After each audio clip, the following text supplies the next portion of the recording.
Good morning, everybody. I'd like to call to order the May 14th, 2024 meeting of the Santa Barbara County Board of Supervisors. Madam Clerk, can you please call a roll? Supervisor Nelson. Here. Supervisor Williams. Here. Supervisor Capps. Here. Supervisor Hartman. Here. And Chair Lavanino. I'm here.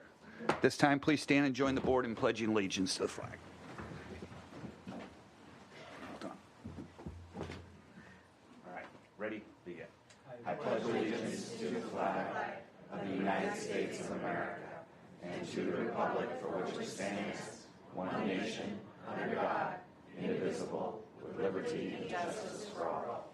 Born and unborn. Next item of business is the approval of the minutes from the April 30th and May 3rd special meetings. Move approval. Second. Moved and seconded. All those in favor? Aye. Aye. Any opposed? Motion passes unanimously. Additionally, we need to approve the minutes from the May 7th meeting. Can I get a motion to approve May 7th minutes? So moved. Second. Moved and seconded. All those in favor? Aye. Aye. Any opposed? Again, passes unanimously. Madam Clerk, are there any announcements or changes to our agenda today? Chair Lavanino and members of the board, I do have a couple quick announcements this morning. We posted an addendum to the agenda on Friday, May 10th, amending administrative item number 21 and amending the closed session agenda. Administrative item number 21 is from the Public Works Department. It is to consider recommendations regarding the Public Works Director's report on emergency response actions from impacts of flooding and storms and continuation of emergency actions, and there is a 4/5 vote required on this item.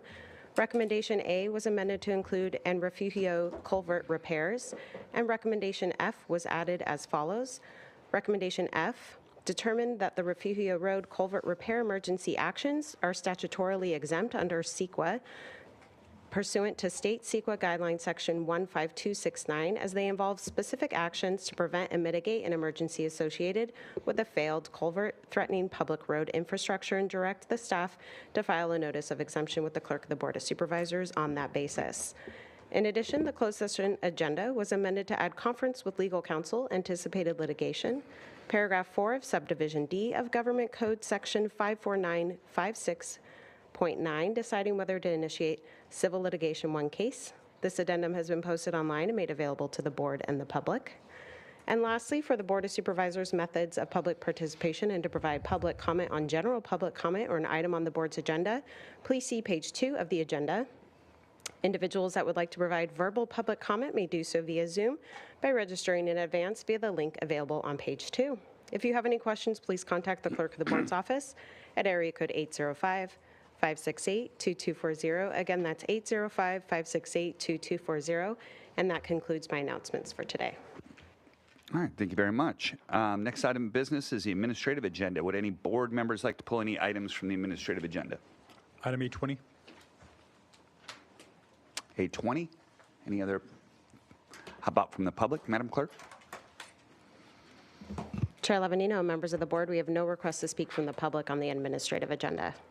Okay, so now entertain a motion to approve the balance of the administrative agenda except for item 820.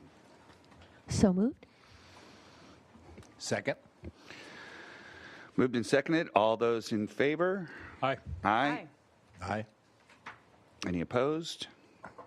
Passes unanimously. Next item of business are the resolutions to be presented. Madam Clerk, can you please read administrative item number 1 into the record? Chair Lavanino and members of the board, administrative item number 1 is sponsored by Supervisor Lavanino. It is to adopt a resolution proclaiming the week of May 12th, 2024 through May 18th, 2024 as National Peace Officers Week in Santa Barbara County. And joining us in person today, we have Under Sheriff Craig Bonner and anyone else you'd like to join with you. And I'll go ahead and read the resolution. Whereas National Peace Officers Week represents a period of time recognizing peace officers across the United States who have worked devotedly and selflessly on behalf of the people of this nation, our state, and Santa Barbara County, regardless of the peril, hazards, or challenges they face. And whereas sheriff's deputies of the Santa Barbara Sheriff's Office continue to safeguard the lives and property of the people of Santa Barbara County and are highly regarded professionals working in concert with the local criminal justice and public safety entities. And whereas by the enforcement of our laws, these same deputies continue to help keep our county safe. And whereas these men and women, by their patriotic service and their dedicated efforts, have earned the gratitude of our communities. And whereas in recognition of the service given by the men and women who night and day stand guard to protect us through the enforcement of our laws and to provide dedicated and compassionate service to the people of our nation and the communities of Santa Barbara County. Now, therefore, be it hereby ordered and resolved that this Board of Supervisors recognizes the week of May 12th, 2024 through May 29th, 2024 as National Peace Officers Week and takes this opportunity to thank the men and women of the Sheriff's Office who have chosen a career in the protection and service of others. Passed and adopted today.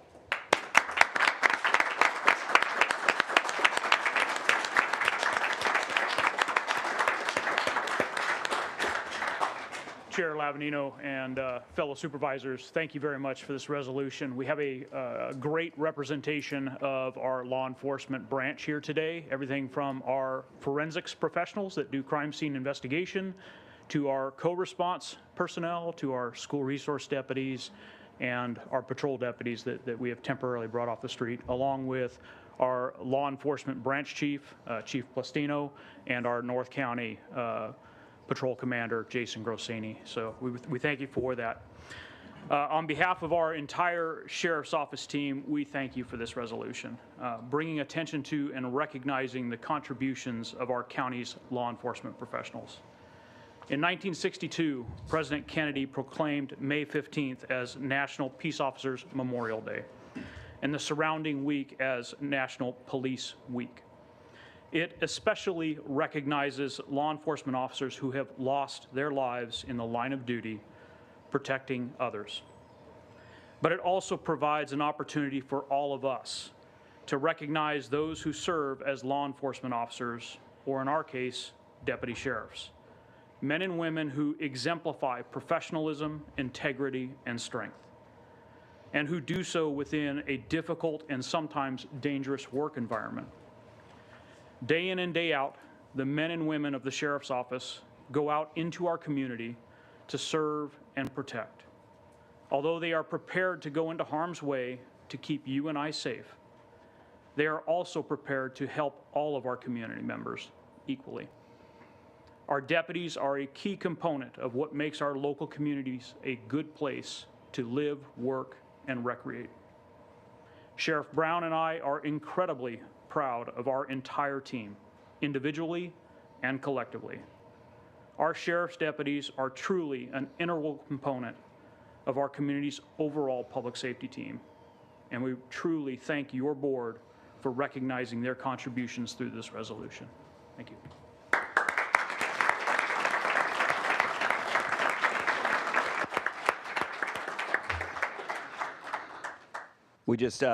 We do want to say thank you as a board. It's not just a job you have, it's not just a career, it's a way of life. And I know just from my family, when we lock that door at night, we are so appreciative that there are men and women out there willing to put themselves in danger to make sure that we're safe. So we do appreciate everything you guys do. Thank you so much. Madam Clerk, can you please read administrative item number 2 into the record? Chair Lavanino and members of the board, administrative item number 2 is sponsored by Supervisor Lavanino. It is to adopt a resolution proclaiming the week of May 19th, 2024 through May 25th, 2024 as National Emergency Medical Services EMS Week in Santa Barbara County. And joining us today in person is Nicholas Clay. And anyone else you'd like to join with you at the podium? And I'll go ahead and read the resolution. Whereas emergency medical services is a vital public service, and the members of emergency medical services teams consisting of emergency medical dispatchers, emergency physicians, emergency nurses, emergency medical technicians, paramedics, firefighters, educators, administrators, and others are ready to provide life-saving care to those in need 24 hours a day, 7 days a week. And whereas access to quality emergency medical and trauma care dramatically improves the survival and recovery rate of those who experience sudden illness or injury for adults and children, recognizing that the needs of these populations are different. Thus, the development of training programs and guidelines are specialized for child populations. And whereas the county's providers embody the values of the Santa Barbara County Emergency Medical Services System by ensuring community access and education, providing hands-only CPR or stop the bleed courses to the public, provider safety and support, developing and delivering EMS education initiatives, and clinical excellence, providing award-winning clinical care. And whereas the county's EMS system continues to be recognized as a leader in cardiac arrest survival, with a survival prediction rate far exceeding the national average. And whereas this year celebrates the 50th anniversary of EMS Week, first established by President Gerald Ford in 1974. And whereas we honor and recognize the value and accomplishments of emergency medical services providers and the contributions of these providers in advancing EMS care within the county by honoring our past, foregoing our future, designating Emergency Medical Services Week. Now, therefore, be it hereby ordered and resolved that this Board of Supervisors does observe the week of May 19th through 25th, 2024 as National EMS Week, passed and adopted today.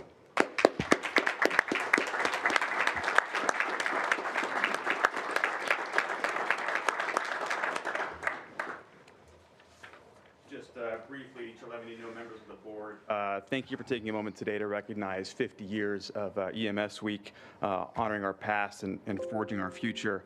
Today in Santa Barbara County, we exceed the national average for cardiac arrest survival rate. We exceed national standards for stroke care, cardiac care, chest pain care, traumatic injury survival, all exceed national averages as a result of all of the folks in this room and those out working today in the field. On behalf of all those folks in the room today and those out there, I just want to thank you for sharing this moment with them and recognizing next week in celebration of their efforts. So thank you very much.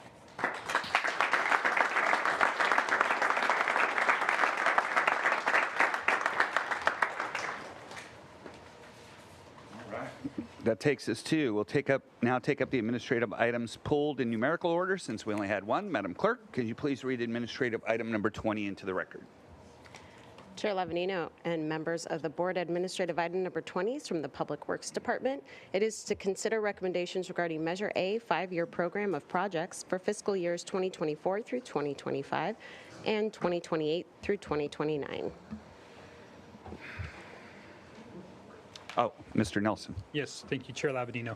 I pulled this item because taking a look at the Measure A funding distribution that we have through the county. Measure A is obviously a sales tax that is bringing part of the investment plan is the distribution of those dollars to throughout the county, the unincorporated area, north and south. And I was looking at some of the numbers. Some of them didn't quite add up, and so I was asked Public Works Director Sneddon to come up and one of the points, and I don't know if we could bring up the slide at all that is in the presentation. I have it on my screen up here. I don't know if I can share that or not.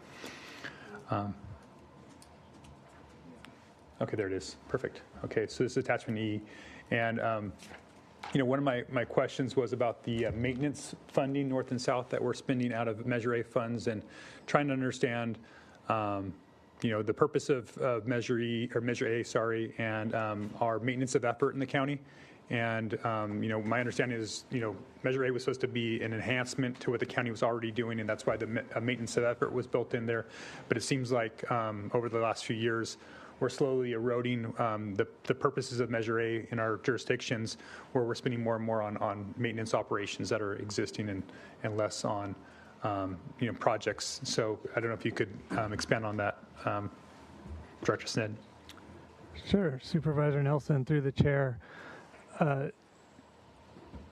Measure A is, the county has a resolution that goes with Measure A that says the priorities are maintenance and of existing infrastructure and safety, but Also, part of the intention of the adoption of Measure A by the community was to ensure that it was supplementing work and not strictly supplanting work and funding that needs to be done. And that was the genesis of the maintenance of effort requirement that was set by ordinance. And once we've taken care of our maintenance responsibilities, the other power of Measure A is that we've been able to leverage it for grant funding and capital projects to significantly stretch the amount of work that we can get done using Measure A because of its flexibility for use. I guess, and then my concern just goes back to the fact that because of all of our STIP funds currently countywide are going towards the 101, this is a really important set of dollars that are for our jurisdictions to do projects in our districts. And so just want to keep an eye on that and maybe make a point. I'm fine with moving forward where we're at today, but I think it's something that we should try to, in the future, try to find other funding for that maintenance effort, those funds, especially while all of our local STIP dollars are continuing going to the 101, because we're falling farther and further behind throughout the county, especially in North County, because we don't have those sources to fund those types of projects that in the past that might have been funded. You know, as you guys can see, or if you go back to that chart, that only leaves $200,000 to the entire North County for additional projects. And so that's, you know, a difficult number for a county the size of ours and with the lane miles that exist. So I just wanted to highlight that as a concern that I have as we move forward. I know our CEO and budget team work hard to make sure a budget that balances and balance a lot of priorities. But you know, I think that it highlights the fact that, you know, most of this maintenance funding would have to happen if we didn't have Measure A in the first place. And so, you know, maybe we're looking at our responsibilities and where that should be funded elsewhere in the budget, so that these funds are spent as prescribed originally in the Measure A tax that that the residents approved. So that's it. All right, excellent. Do you need a separate vote? Well, I guess we need a motion to approve 820. So moved. Second. Moved and seconded. All those in favor? Aye. Aye. Any opposed? All right, passes unanimously. That takes us to general public comment. Now is the time for members of the public to speak on items that are not on today's agenda. Madam Clerk, are there any requests to speak on general public comment? Bless you. Bless you.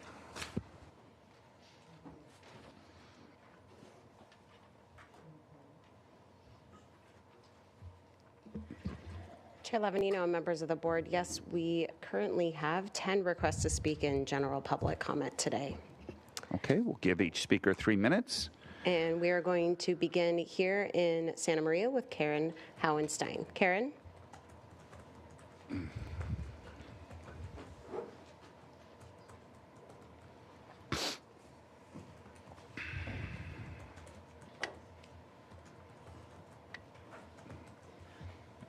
Good morning. This is Rina. This is Rina Katayama, and she's from Kyoto, Japan. She is our foreign exchange student that I've had at my home this whole academic year. Motivations are extremely important. That is why I chose Cultural Homestay International. Cultural Homestay International is a program that does not remunerate any of the host families. You're sharing your home with a foreign student out of the kindness of your heart. And that is very important because it enables your family to learn all about their culture. And what I've learned from Rina is about the culture of respect that exists in the Japanese culture. It is so strong that this individual who's 18, she just turned 18, she's a senior at Cabrillo High School. She participated in track and as the tech for the thespians at Cabrillo High School.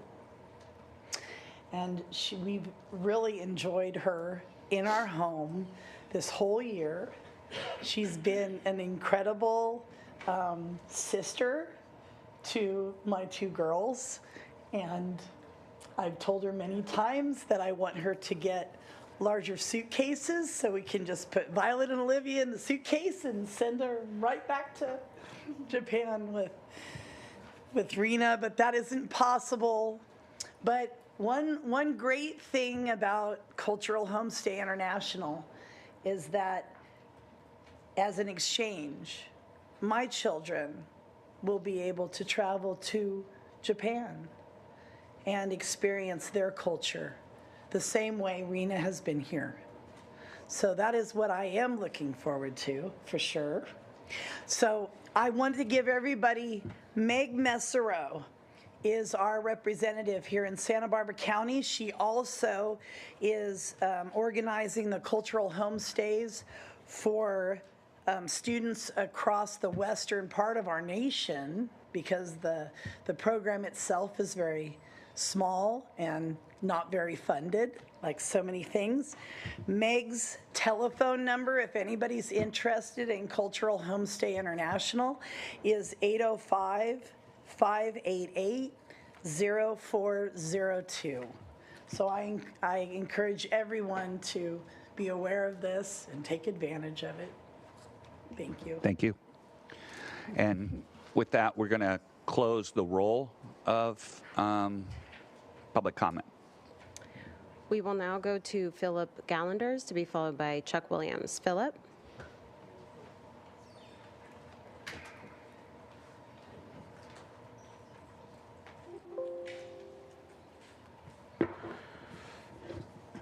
Chair Lavanino, Board of Supervisors. I came to talk about economy in the county. And it starts with the fact that our revenues are being reduced. We start with SCOTUS decision on sheets, which will impact greatly county fees, and they'll have to be changed around, and perhaps they will not be allowed to go forward. That remains to be seen. However, add to that, Supervisor Hartman at a candidate forum in February said that 50% of Santa Barbara's budget is from federal and state grants. So that puts a focus on the state. And right now, as we know, the released deficit on the budget is $73 billion. Recently, adding illegal aliens to the health coverage will add another $5 billion to that. Recently also, the California State Controller at the end of the month of April announced that there was a 5.2% deficit on receipts from income tax. That's another $5+ billion. So we're looking at somewhere north of $80 billion deficit in the state, which is going to have to impact receipts for the counties. State money is frozen. That which isn't already in motion will be stopped. So how do we save money and avoid the county going into a tailspin? Well, it seems to me that one very practical and easy solution is to do away with a $2 million expense for Dominion and their voting machines. Also, the expense for mail-in ballot is $19.50 per ballot. Producing it, sending it out, receiving it back, processing it, and so on. That times how many voters were on the March primary? 30,000? 40,000? Times $19.50, that's a lot of money. If we went to precinct ballots, paper ballots, in-person voting, it's less than $5 a ballot. So, it's practical, it's obvious, it's clear. And I thank you.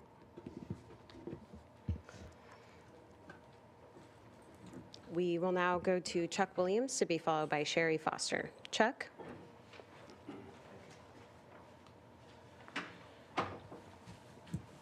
Thank you. Good morning, Chair Lavagnino and board members. I'm representing New California State today.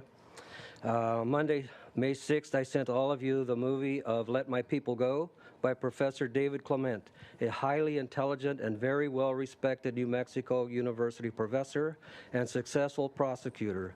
He created this movie because he is a victim of the corrupt, evil election system that literally destroyed his career. I hope all of you took the time to watch it. Professor Clement was teaching his students the importance of honesty, constitutional rights, and telling the truth about everything we do, including dangers of being forced to wearing masks and taking COVID death shots, like many on this board have enforced.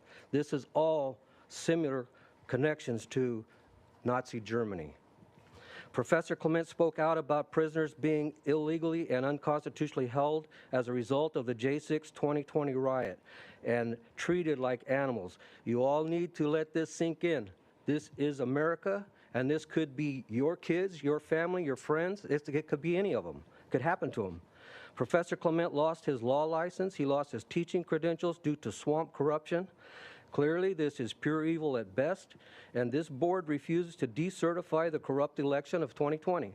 In my opinion, this movie is clearly a 5-star rated movie for election fraud dummies.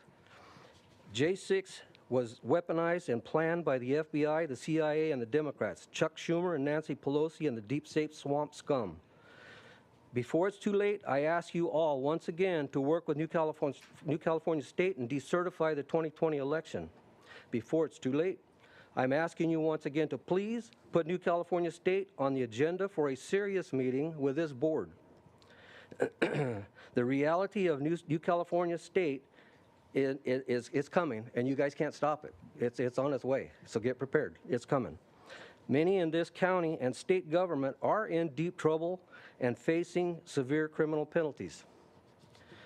Chair Lavagnino, California is out of cash. $280 billion in the hole, owes $42 billion, has been put on notice by the feds.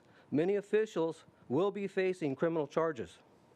This county has about $30 million in reserve, and one of the largest portions of your budget will go towards health and human services and almost completely covered by the state federal funds with $516 billion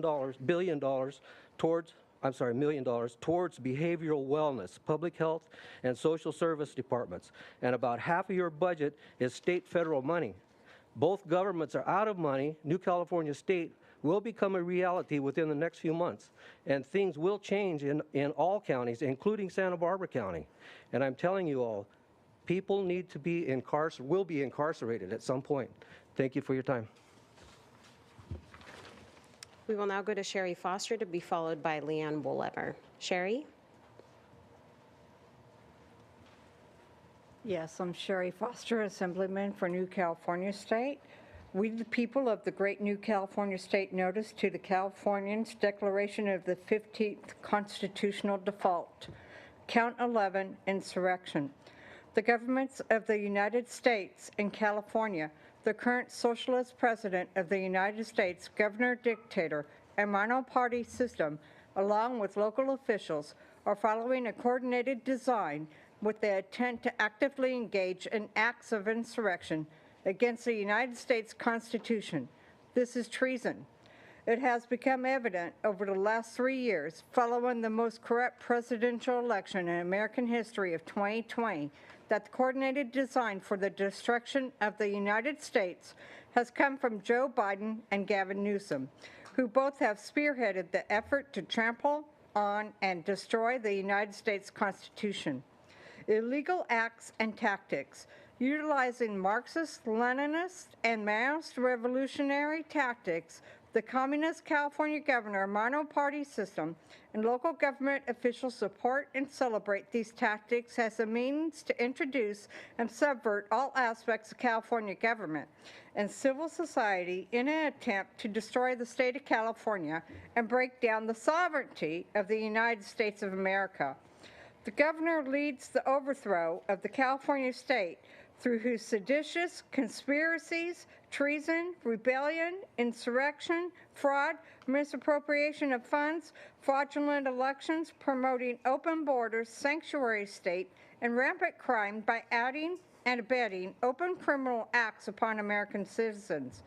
Nothing is more glaring to the American citizens than both Joe Biden and Gavin Newsom have complete contempt for the rule of constitutional law than to witness the duality with which they are both openly violating Article 4, Section 4, and its 3 guarantees of a Republican form of government, keeping all Americans free from invasion and that of domestic violence is committing treason. Secession. The California Communist government, in conjunction with the Communist State Executive, instituted wherever the current Communist governor has usurped power, has created a reign of terror on United States citizens living in California with the intent to secede from the United States of America and thus destroy the very union of the states, which secures our liberty and freedom. Gavin Newsom has crystallized his vision of what California will look like in the Trump era. It won't be the hub of the resistance against the president. It will be its own nation state. To counter what Newsom characterized as a so-called emergency as the nation's southern border, he said Monday that California will remove its National Guard troops stationed Thank you, there. Sherry. That is your time. Thank you. We will now go to Leanne Woolever to be followed by Revi Levy. Leanne?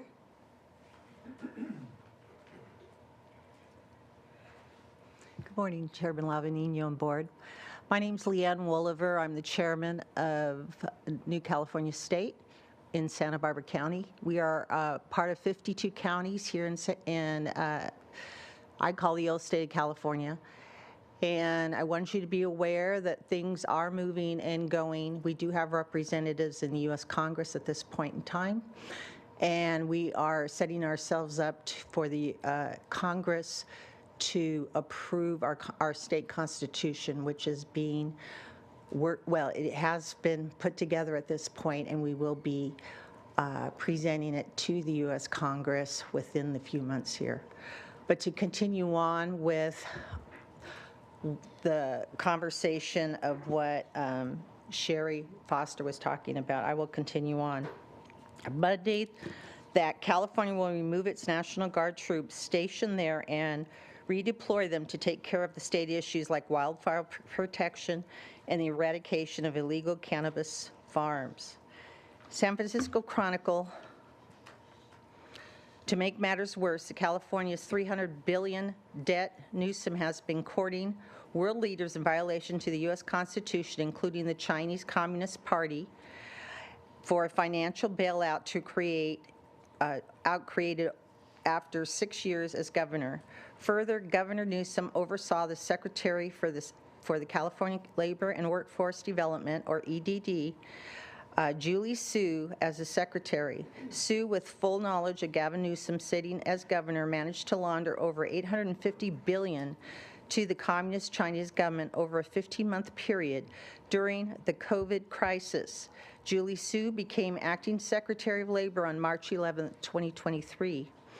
Newsom reaching outside the United States and attempting to get loans from such leaders as the CCP demonstrates an additional problem that promotes his secessionist urges. There are no lenders in the United States who will give California the necessary capital and remain financially viable because California has failed to file federally required audible financial reports for the last 5 years.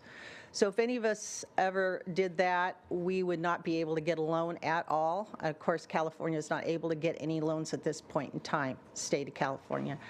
Also, they take 60% of the federal funds that the federal government passes out to the states, and we get 60% of that. Do you think the other states are going to be willing to help bail out California?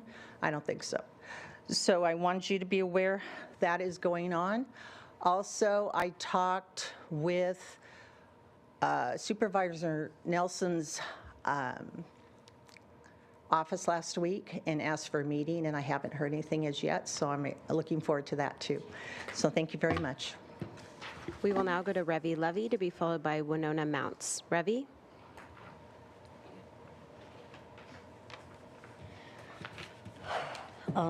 Good morning, CEO Miyasato, board, and county staff. My name is Revi Levy, and I'm a workshop organizer for SEIU 721 in Santa Barbara County. As you will hear, our Santa Barbara County members are here to speak up about critical issues that affect county residents. Short staffing is a major issue in the county. It matters because when there are not enough employees to handle the workload, that impacts the community. That means that when families are seeking vital resources, they spend the majority of the day waiting for services. The county needs to invest in our staff and in keeping staff. We've come here before you to speak about retention. When the county finally does hire someone, it's important that they stay here and don't just get trained up and head off to a better situation. You'll hear more details from other county employees, and you'll hear a similar message. These issues have a deep impact on our community, and they weaken the safety net for county residents. Let's do the right thing for our communities and invest it in our workforce. Thank you.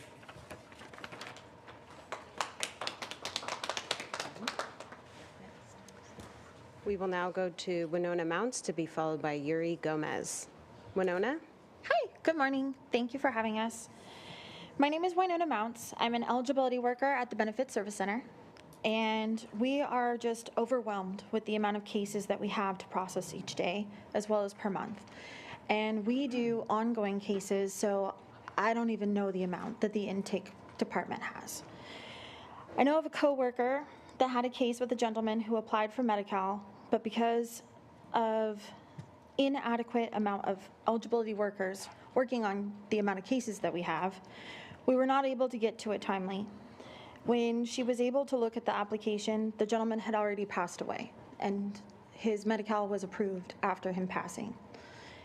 It's very, very sad, and we are just in a major need for better training and being able to retain our employees so that we can serve our community.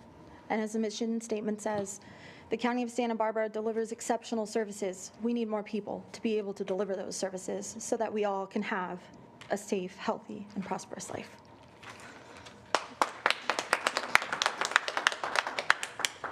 We will now go to Yuri Gomez to be followed by Katrina Vogt. Yuri? Good morning, Board of Supervisors and County Managers. We're here, like Revi mentioned, to talk to you again. We were here last year and explained to you a little bit of the reasons why we have such a high vacancy rate.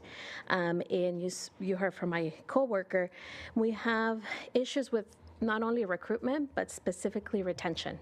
We are able to recruit people, get new people up and going, but the type of work that we do is not only difficult, but it's very demanding. At this time, we have eligibility workers with a vacancy rate of over 24%, social services practitioners for child welfare services of a vacancy rate of over 37%. That means that 37%, 24% of the workload is being completed by other staff that's currently working.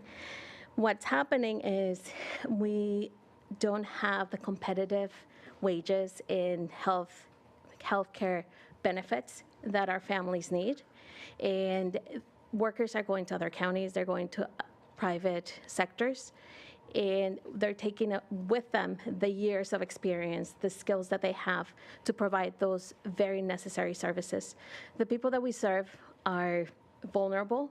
They need safety. They need services that are the most crucial: healthcare, food stamps, CalWorks. You were provided a report, I believe, 2 reports. One, it explains the type of services that we provide under each of our classifications. And then on the other one, you got a pretty clear report of the comparisons between other counties.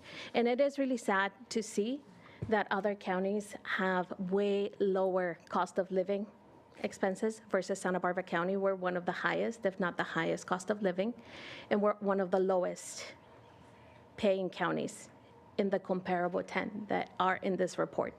So the reality of why people are leaving is not a secret. It's very clear. The morale's low. We have people who are overworked. They're tired. We haven't stopped. Through the pandemic, we were there 24/7, literally 24/7. We have our protective services workers, child welfare, APS, and home supportive services. We haven't stopped, and we're not going to stop because these services are needed, but we need your support, and we need the community to know what's at stake. When we are not able to provide those services, our community suffers. So thank you again, and I appreciate your time.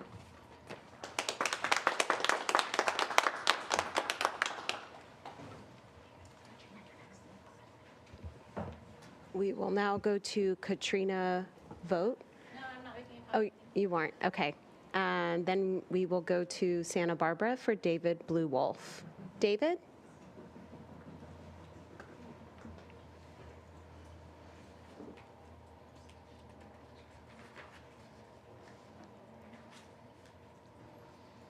I don't know what's happening. We can hear you, David. Okay, great. I basically thought earlier about this little thing with the money issues a couple of speakers ago with the state of California. I'd like to actually know what the stats show, how many of these people who are extremely concerned about the state being in debt, how many returned their COVID checks to the state of California? And did any? I mean, that'd be very curious. But anyhow, I'm here for the reason of what you call Hammond's Meadows, Chihuahua, my family's burial site in Montecito. Here I show, and I believe you received this morning a copy of this. Up in the corner is a little italic in black, and that designates it being put on a national register. And then real quick on the back, on the lower left side is another italic, and that identifies the state and the national recognition and admittance to protect the issue.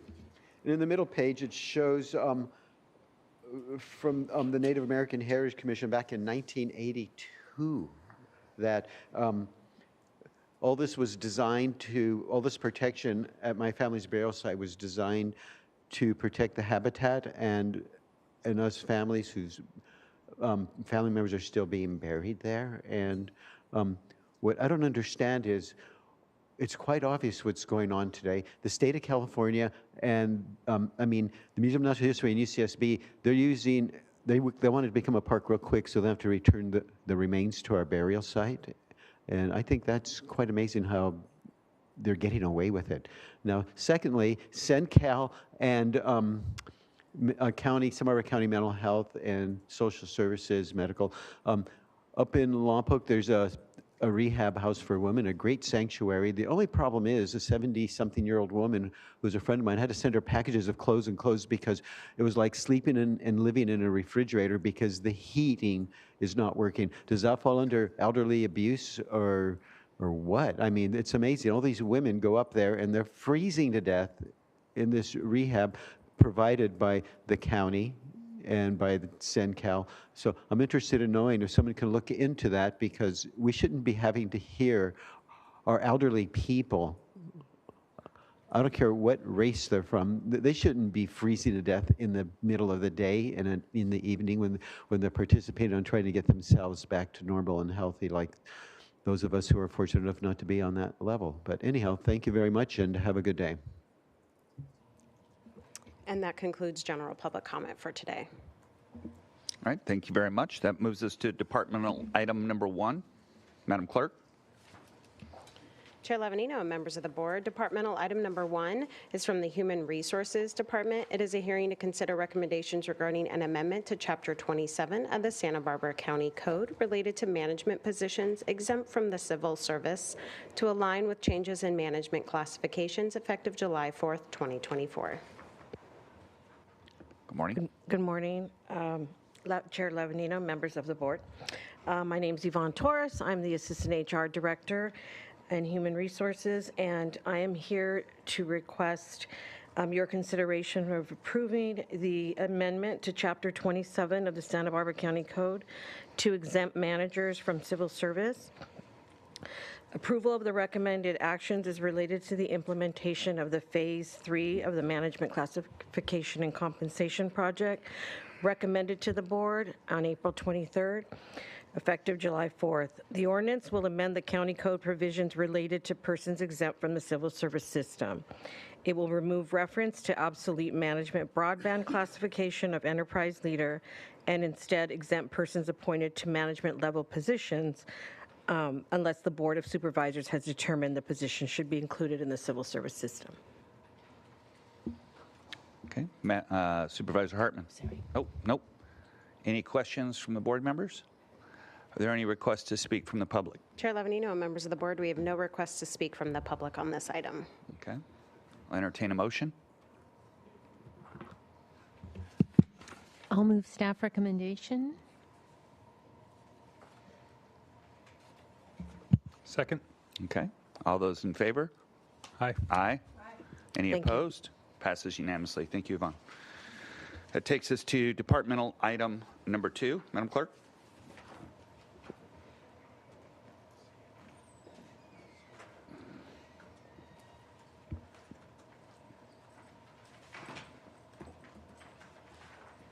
Chair Levanino, members of the board, departmental item number 2 is from the Treasurer, Tax Collector, Public Administrator. It is a hearing to consider recommendations regarding the Housing Authority of the County of Santa Barbara issuance of tax-exempt multifamily housing revenue obligations for the benefit of Hollister Lofts.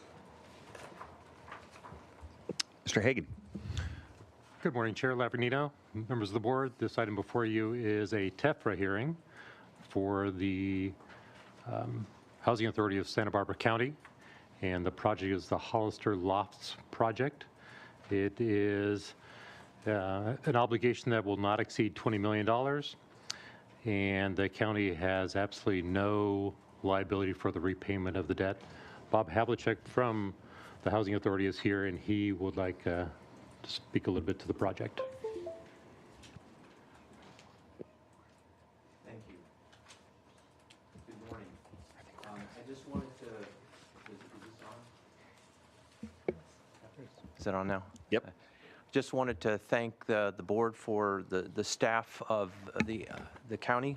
The Department of Behavioral Wellness worked closely with our staff to submit joint applications. They will provide, it's a permanent supportive housing development, and they will be providing, they've underwritten the services. We also worked very closely with the General Services Department for the land acquisition because it is county-owned property.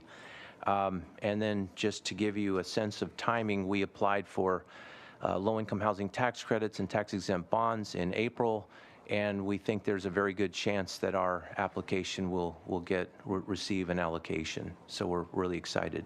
And with that, be happy to answer any questions. Thank you. Okay.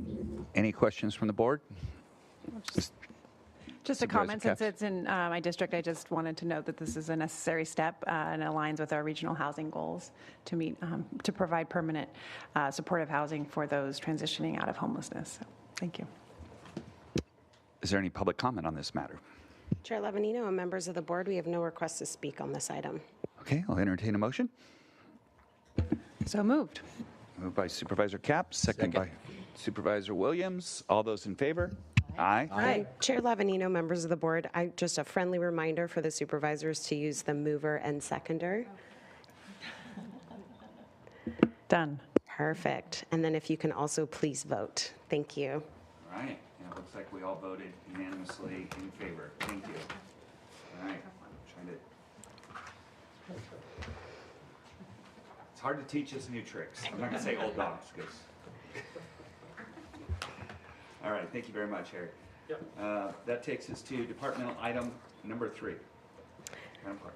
Chair Levanino and members of the board, departmental item number 3 is from the County Executive Office. It is a hearing to consider recommendations regarding cannabis cultivation taxation options.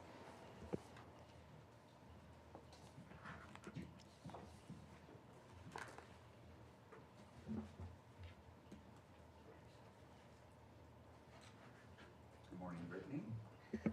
Good morning, Chair Lavanino, members of the board. Let me just get myself situated here. All right.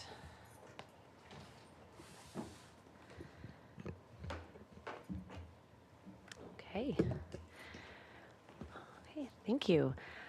Brittany Oderman, Deputy County Executive Officer, and I'm here this morning to present the cannabis cultivation taxation options. I'm accompanied by Treasurer Tax Collector, Mr. Harry Hagan, and the Senior Cannabis Tax Compliance Officer, Rebecca Falfall, today.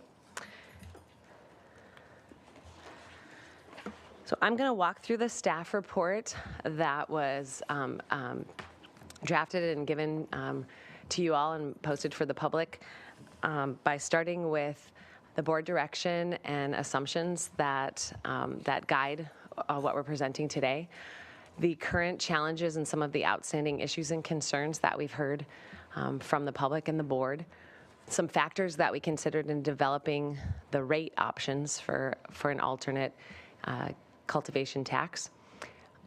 And then we'll walk through the options for those alternate methods or changes to the current taxation structure related to cultivation. Option 1 being a tax by square footage, and an option 2, a hybrid tax with gross receipts with a minimum base tax rate also calculated by square footage. And then quickly go over the schedule to develop and place the new tax ordinance on the ballot.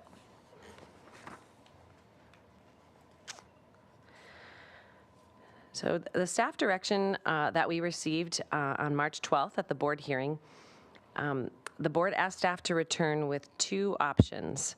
I mentioned these before, but I'll just go into a little more detail. This tax structure based on a hybrid model, where we look at gross receipts and square footage. And then number 2, a tax structure by square footage that is more aligned with the rest of the state, because we know that there are several counties that also use a square footage model, and further directed staff to include a minimum and a maximum and a method of flotation on the state licensed area. So some of our assumptions in developing these options were to maximize our revenue, cannabis revenue, without major increases to current rates, and ensure that every licensed operator pays a minimum amount of tax. We also wanted to generate enough tax revenue to cover the ongoing uses dedicated to cannabis administration, enforcement, and education. And then consider the advantage that our greenhouse operators, mainly in the south part of our county, and indoor operations, we have 2 in the north part of the county, have with respect to the number of harvest cycles and the quality and value of the product that they cultivate and produce. So we wanted to highlight some of the outstanding issues and concerns that we heard from the board, and we kept these in mind as we put these proposed options together. The first being that there are some perceptions of inequity, and we've seen little or no payment of taxes by some of our outdoor licensed operators, and we went into detail with that at our March 12th hearing. And so we heard that was something that we needed to certainly keep in mind. The ability of tax revenues to cover the ongoing uses dedicated to cannabis admin, enforcement, and education in the budget. And so we looked at that total amount that's budgeted for fiscal year 24-25, and I'll highlight that later in the presentation. Transparency of how the taxes are reported, collected, and paid. There are challenges with tax collection, as that information is typically confidential. But being able to have insight into how we're calculating and reporting taxes was important to the board, and we've heard that from the public as well. And then staffing resources dedicated to tax reporting, collection, and compliance. So I just want to set some context statewide. We reviewed tax structures in 22 other counties. Those are that's the total of counties that have cultivation tax throughout the state of California. So a little less than half, I guess, at that point. Current ranges are from $0 to a maximum of $12.50 per square foot among counties that allow cultivation. And so these are the 11 other counties that tax by square foot. And then we have 10 counties that currently use gross receipts and 1 that's using a weight or per pound tax. There is no current hybrid model that we could find. We did talk to Nevada County. They tried the hybrid, and they abandoned that and went just straight to a square footage. Rebecca did reach out to Trinity County since the March meeting to just speak with their tax collector's office and find out how things were going with the weight per pound tax. And they've collected now for 6 quarters. They did have to stop at one point because there's some pending litigation, a lawsuit. The operators are contesting the tier system. They do have a system where they charge more per pound based on production levels. And they are seeing some zero reporters, and they're having to follow up accordingly now that they have the metric data. So there are similar challenges, but it is going, and they continue to collect by pound. Okay, so building on that, we wanted to look at specifically rates in some of the select counties, and we chose these 4 counties. They should be familiar. We've presented them to you before because they're some of the top cultivation counties that produce or have a large number of state licenses. Humboldt County, they approved a tax rate of 10% for 2024. That's shown in italics in the second row. For collection in 2025. So they started with a $3 indoor, $2 mixed light, $1 outdoor, and they took a tax holiday, and now they've just introduced that 10% for the current year. Again, they're going to collect in 2025, so they're at 10 cents, 20 cents, and 30 cents. Oh, that's inverted. I apologize. It should be 30 cents for indoor, 20 cents for mixed light, and $10 for outdoor. 10 cents. Did I say $20? 10 cents, thank you. In Lake County, you can see the rates there vary from $1.55 indoor to 52 cents outdoor. Monterey is currently at $2.13 for indoor, down to 71 cents outdoor. Their original rates were much, much higher. They've had to adjust downward 6 times since 2016. And then in Sonoma, they have the highest rates right now at $12.50 for indoor, $3 mixed light, and 75 cents for outdoor. They just recently established their rates for next fiscal year, and those are shown in italics. So they're going down to $7.58 indoor, $2.51 mixed light, and 69 cents in the outdoor space.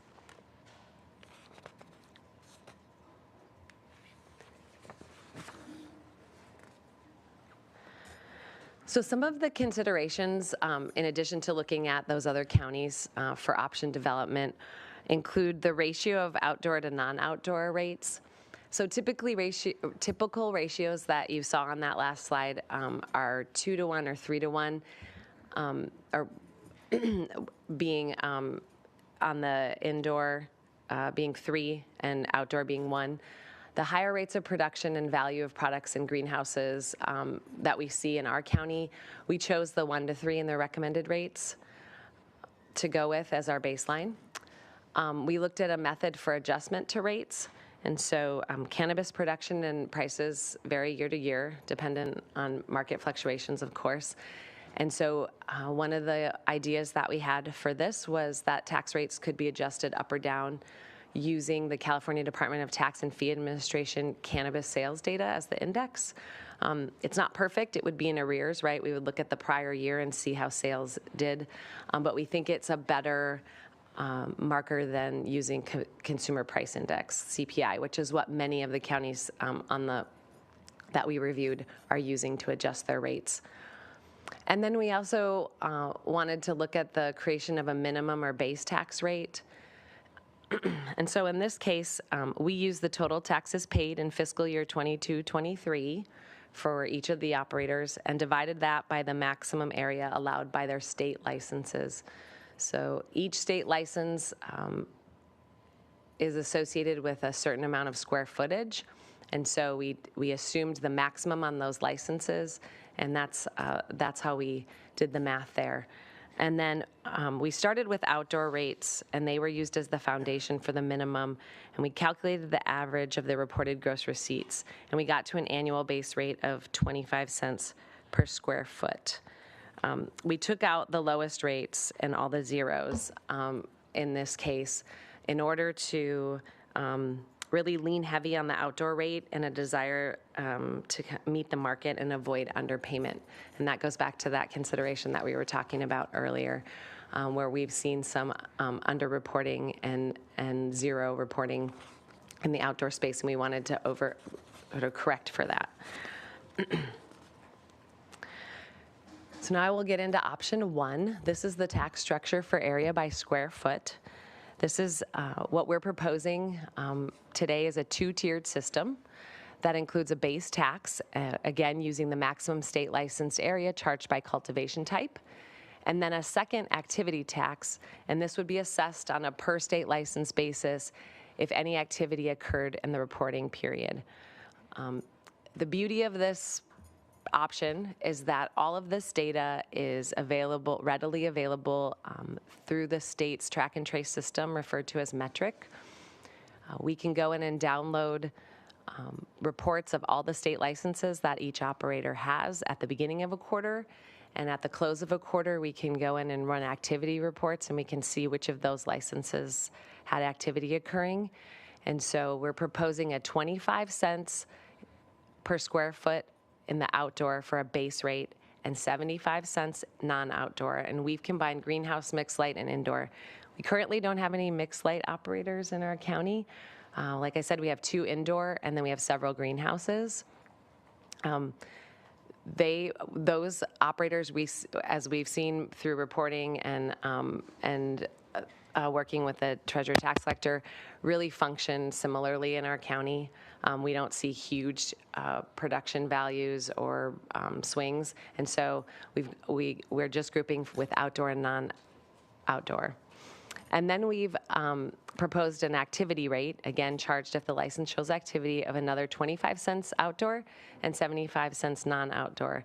So that would be a total maximum rate per square foot of 50 cents outdoor and $1.50 non-outdoor. So everybody would pay the base rate on their state licenses that they hold that are active, and then pay an additional activity rate if the activity occurred during the reporting period, which we're proposing to be on the quarterly system, similar to what we have now.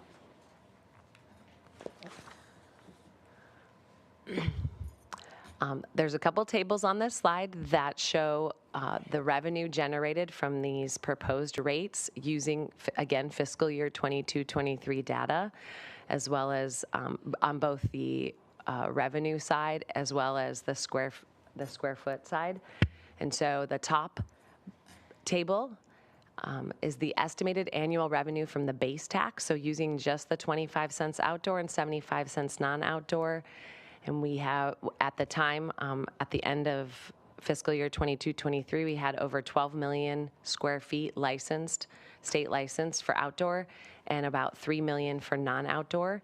So you can see at those rates, we would generate about $3 million from outdoor operators and 2.3 non-outdoor, for a total of about $5.37 million. Then in the lower box, this is the estimated annual revenue from a base plus activity tax, also using fiscal year 22-23 data. What we did here was Ms. Fall went through and pulled all the activity reports for each quarter from that year, and it equated to approximately 1/3 of the licenses in the outdoor space showing activity over those time periods, and 2/3 in the non-outdoor. And this is consistent with what we've seen for the last couple years, and again this year through the quarters. So that generated the base tax, the 3 million and the 2.3, so that's carried down from the box above, and then we apply the activity tax to the estimated activity square footage, and that generates another $1.2 million outdoor and $1.9 million non-outdoor. So the total here is about $8.5 million, and you can see I included some percentages there. Applying this base tax and the activity tax, we get to an almost 50-50 share of payment and revenue from the non-outdoor and outdoor operators.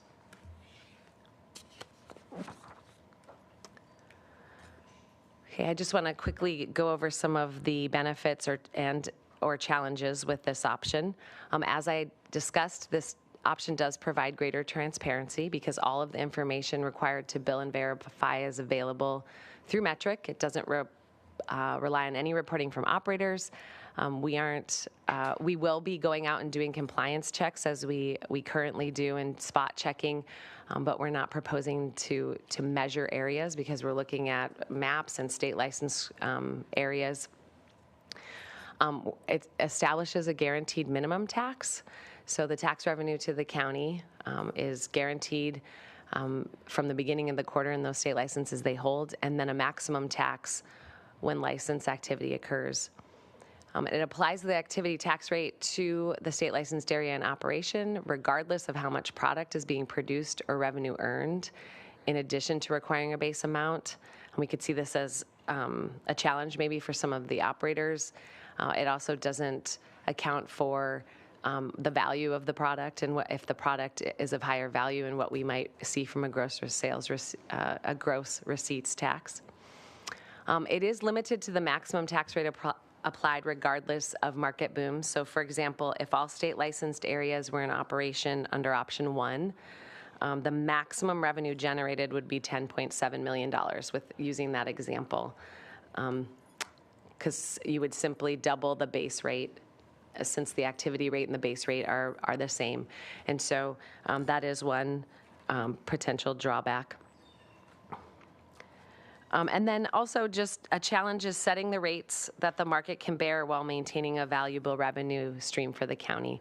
So these rates, we did some simple math, but we also did some gut check. We looked at those other counties to see if we were in the ballpark, and we started with something. We're already hearing from some operators that these rates may be not sustainable, and so getting those rates right is challenging. And in either option 1 or 2, if the new structure drove out operators without replacement operators, we would lose tax revenue. And so we're using 22-23 data. Those estimates are simply just that, estimates of the revenue the county would receive. Okay, so I'd like to move on to option 2. This is the hybrid tax model, and this is really a square footage base or gross receipts. So what we're proposing is that cultivators would be assessed the greater of the base tax, and we've got the same rates that we proposed for the square footage, 25 cents square foot for outdoor, 75 cents square foot for non-outdoor.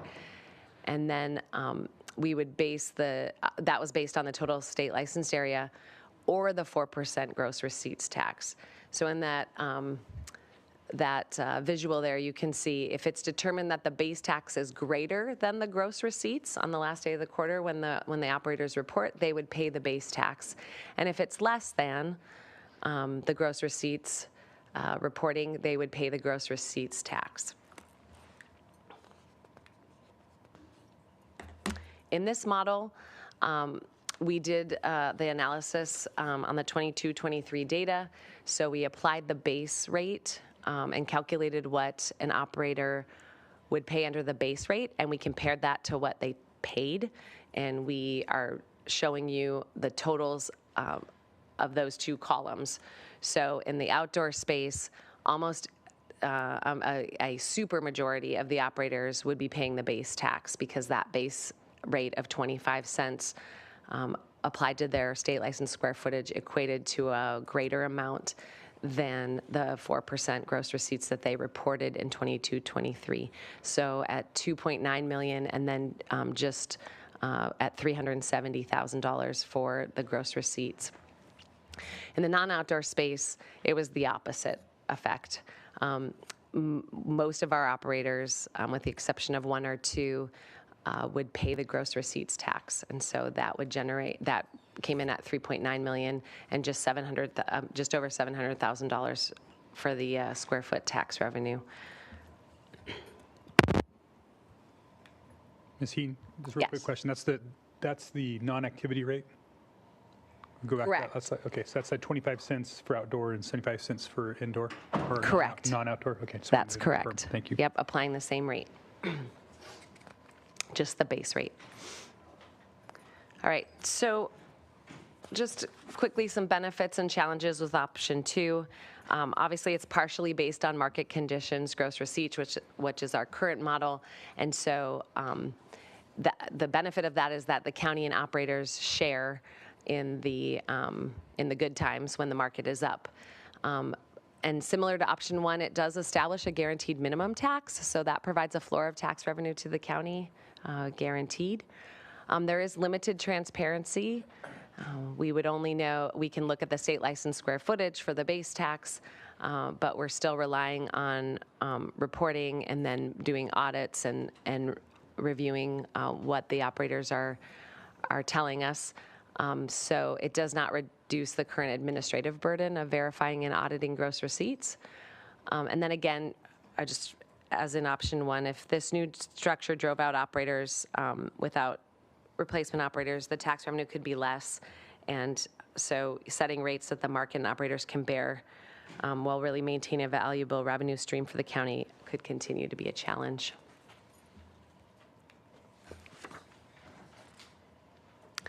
So some additional considerations that we wanted to bring to light today, as well as some adjustments for vertical integration.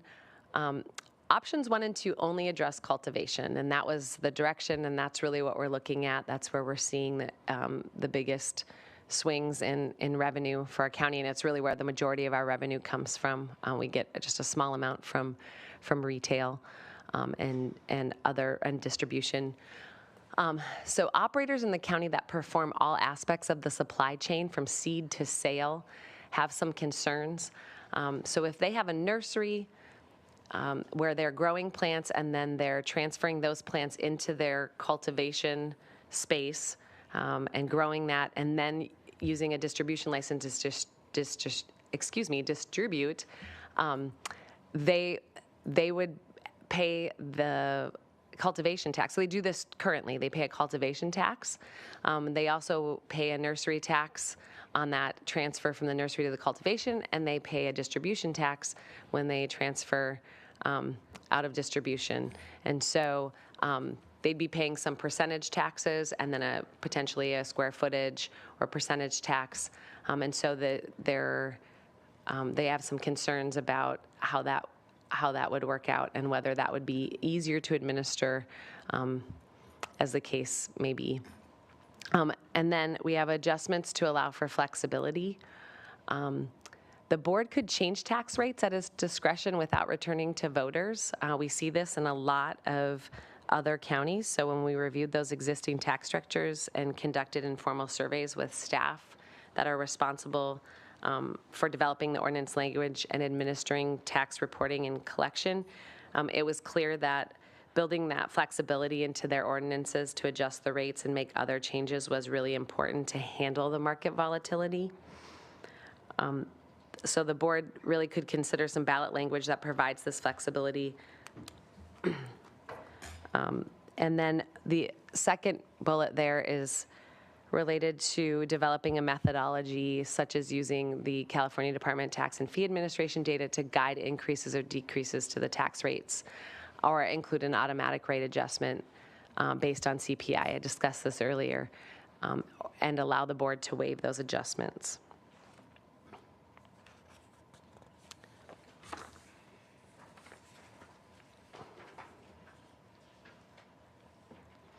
We also think that it would be prudent to consider minimum and maximum ranges in the ballot measure. This would allow the board to make some of these decisions within ranges. And we recommend some ranges and in the board letter for option 1, we talk about the total base and activity tax rate of 5 cents to $10 for outdoor and 15 cents to $25 for non-outdoor. This mirrors a lot of the ranges that we saw in some of the other counties. I think Monterey in particular has the $25 max. Just didn't want to limit ourselves if we're going to put this into an ordinance. So we chose an amount that we think is probably within the realm of not ever happening. So, and then option 2, the base tax rate just of 5 cents to $5, because we're looking at just the base rate, no activity rate. and 15 cents to $15 for non-outdoor. Supervisor Nelson? Yes, thank you, Chair Lavanino. Sorry to interrupt your presentation, but I just want to make sure I understand. If they were to do something like a range, then the board at a later date would have to come back with some type of resolution to determine what that number would be moving forward? That's correct, Supervisor Nelson, through the chair. We would recommend that the board could make those decisions, that it would come back to the board, unless we have an automatic adjustment like the CDTFA data or CPI. Those could happen automatically. But the board would also have the discretion to pause that. Is this off? Oh, I apologize. Okay. Did we get that? Okay. Yeah. No, I just want to make sure I understood that. So you'd set a range, and then in the future, the board would come up with a resolution that would set it at, or peg it at a certain number. Okay, thank you. Supervisor Williams. So I need to understand better the issue about paying your tax through your distribution license, and if that means that essentially we would be setting up a double taxation situation. Ms. Falfall, do you want to talk a little bit about just like currently how that works and then address? Supervisor Williams through the chair. So basically right now how our ordinance works is that you have a tax at every time a transaction leaves the license. So if you have a nursery license, you transfer from your nursery to cultivation, you're paying a tax on that transfer. If you transfer from your cultivation license into a distribution license, you're paying a tax for that transaction that's happening. What Brittany was trying to explain is that if we switch to a square footage and we still have those operators that basically apply for their license with the county as a combination license. So they are applying for a nursery, cultivation, and distribution.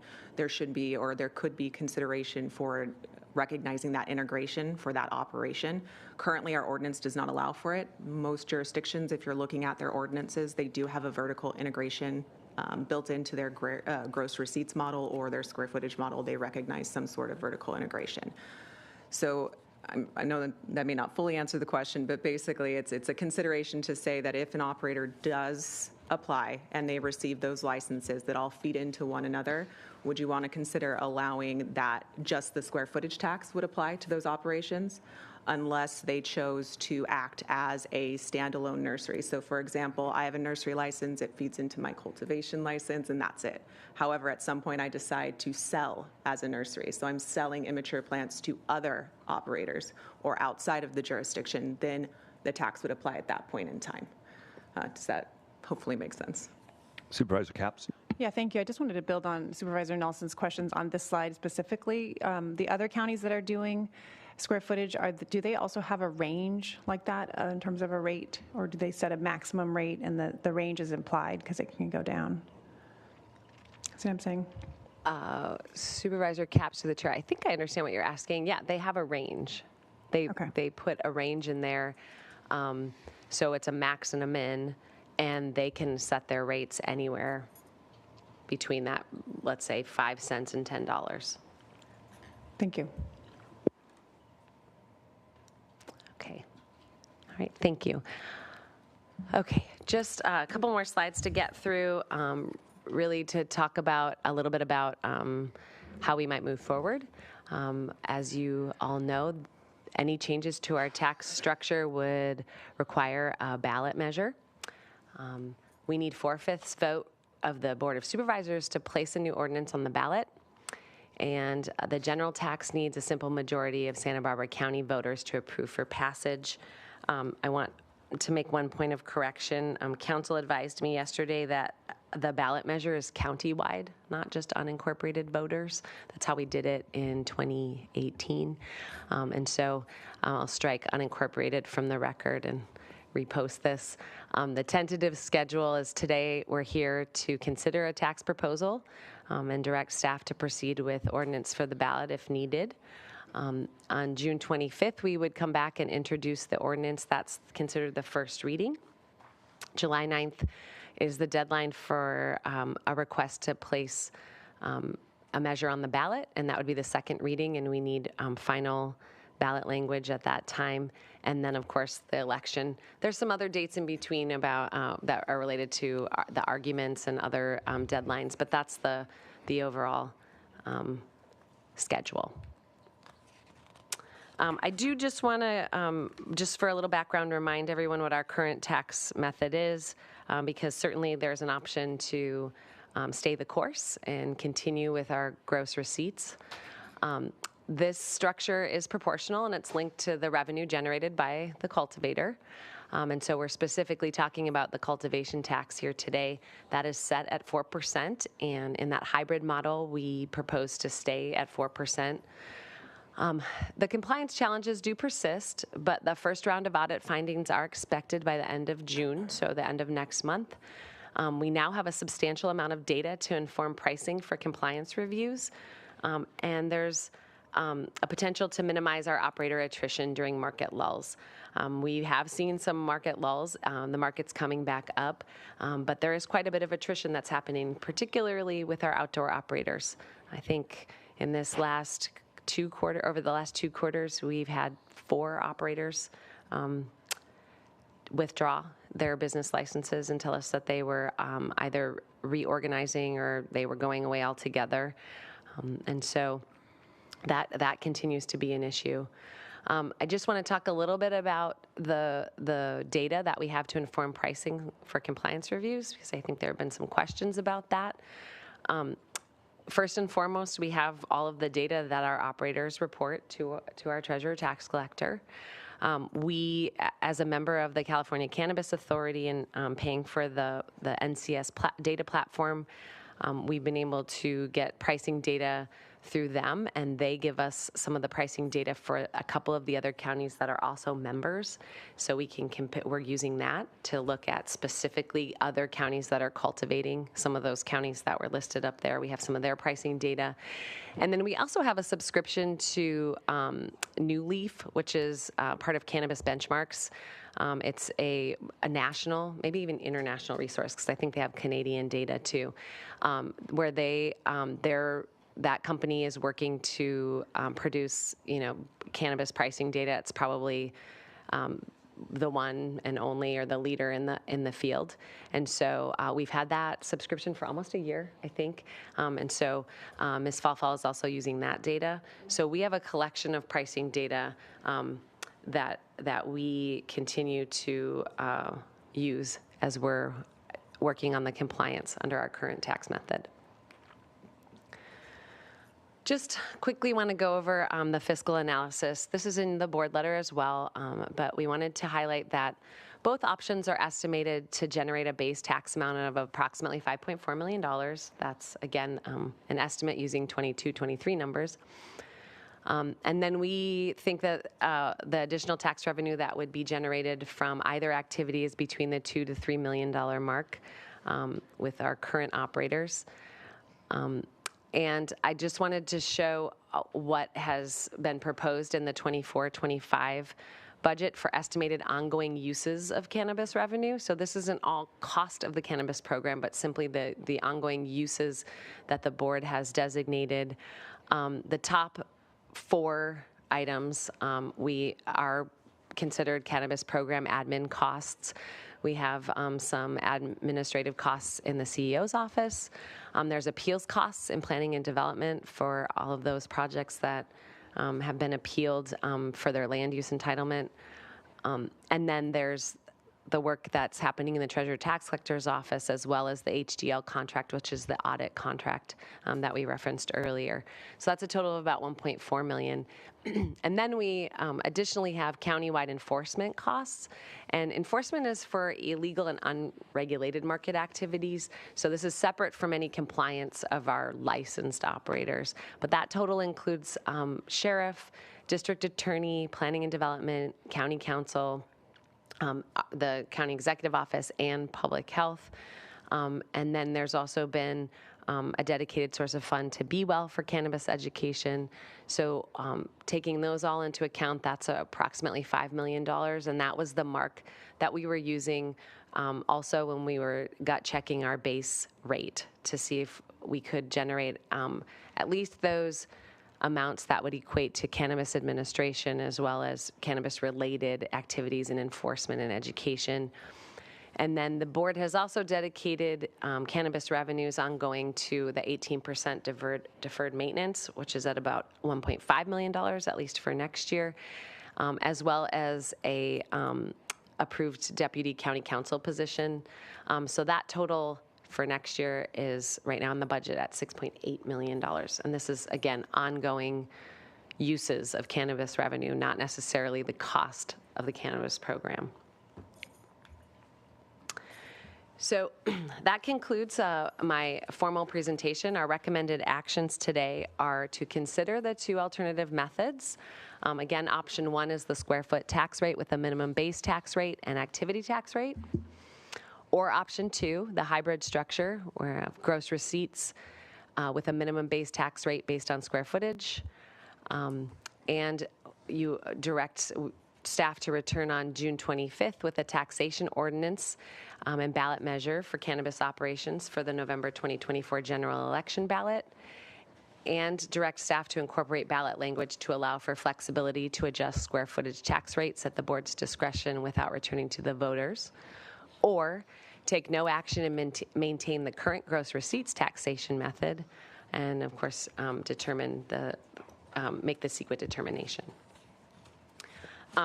I did include 2 additional slides when we docketed this PowerPoint. Based on some questions that we were receiving, we wanted to make sure that some of this information was also available as you contemplate these 2 options today. For fiscal year 22-23, this is the total cannabis revenue that was generated in the cultivation space for outdoor and non-outdoor. We were asked what those percentages were. I think in the past we've reported a split of around 65 to 35, 65% being what the non-outdoor operators generate and 35 being outdoor. I would say that's over the course of the whole program. In the last year, and again this year, we're seeing more of an 80-20 split at this point, and I think this is due to several factors, but one I mentioned earlier is a lot of the attrition that we're seeing in the outdoor cultivation type. And then you can see the breakdown of how much cultivation brought in versus non-cultivation, just so you get a sense. I mentioned that earlier. That's really the lion's share of our revenue comes from cultivation. And then we also had some questions about our base rates and the development. So we wanted to share with you the percentiles. So when we take all of the operators and we do that math based on the square footage tax and how much they paid in 22-23, we had 13 operators that we were looking at for outdoor. You can see the various percentiles. So the 25 cents a square foot is the 90th percentile. So it is fairly high. But we had, again, we had a handful of operators that reported 0 for the whole year, and then we had many that equated to 1, 2, 3 cents a square foot, up to 5. And so the 25 cents is the 90th percentile.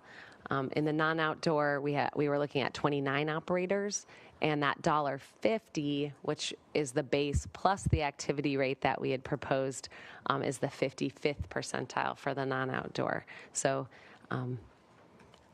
a little different, but what I think what we were really trying to accomplish is to get at what we had heard from the board and the public about outdoor operations and their some underreporting, and so this may be a little bit of an overcompensation, but we wanted to just highlight for you where they fell in the percentiles. So that concludes my presentation, and we are here for questions. Thank you. Okay, thank you. County Council has asked that we take a quick break. She has some discussions with staff, and so we're going to take a quick break, and she will alert us when we're ready to go back, but we're assuming like maybe 10 minutes? I think that should work. Thank you. Okay, thank you. We'll take a 10-minute break.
All right, we are back from our break, and we're at the point now where we have board questions for. Oh, I'm sorry. Thank you, Mr. Madam Chair, Counsel. members of the board. I just wanted to take a quick break to make sure that we were all using the same terminology. And then I also had one question that had come up earlier that I wanted to clarify. So I think earlier we had said if the board wanted to later make a change, it could do so by resolution. And we can look at that further, but I think my initial thought is that since we're adopting it by ordinance, it may be that the board needs to adopt an amendment to that ordinance in the future, which is just 2 hearings instead of 1, but it still gives the board discretion in the future. And then also we talked about, on one of the slides, it talked about setting a range. And what other counties have done, I've looked at 8 so far, is they're setting a rate, and then the board will always have discretion. If that's adopted by the voters, the board will always have discretion to go lower than that. So you can set either the rate you want to charge, or you could set it as a maximum rate, and then you'd always have discretion to go lower than that. So I just wanted to make that clarification as you go forward in your questions and deliberations. Actually, Chair, can I ask? Supervisor Capps. Just to clarify that, County Council, thank you. So if we set, let's say, example, it's really semantics, but if we set a rate of a maximum of $7, that is ostensibly a range of 0 to 7. Yes. I just think it's important because some people, if we did agree on an actual maximum rate, some might just fixate on that maximum rate. But what I'm going to be advocating for and during deliberations is the beauty of flexibility, and that would imply the full range of 0 to the maximum that would be potentially set. And Supervisor Capps, yes, that's correct. So what you could do to make it really clear is you could set it as a maximum, and then we could also say that the board has discretion to lower that in the future. Okay. Yeah, so that way it would just be really clear. We're just trying to give an idea for the voters of what the highest would be. Great. Thank you. Okay, I'm assuming there might be some public comment on this matter. Oh, are you? Oh, okay. Yeah. Chair Levanino, members of the board, yes, we have 9 requests to speak from the public on this Okay, item. we'll go with 3 minutes each, and then we will close public comment at this point from here on out. Great, and we will begin on Zoom with Michael Palmer, to be followed by Micah Anderson. Michael?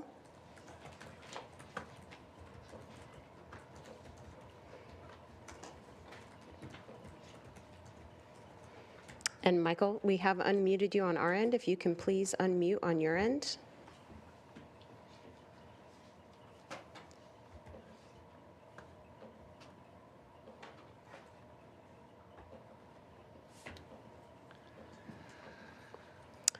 Michael, we have unmuted you on our end. If you can please unmute on your end to provide your comments.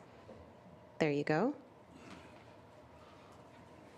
I see you are unmuted, but we cannot hear you. Perhaps you are having some microphone difficulties on your end. So we will go to the next speaker and we will come back to you momentarily. We will now go to Micah Anderson, to be followed by Kevin Wilson. Micah?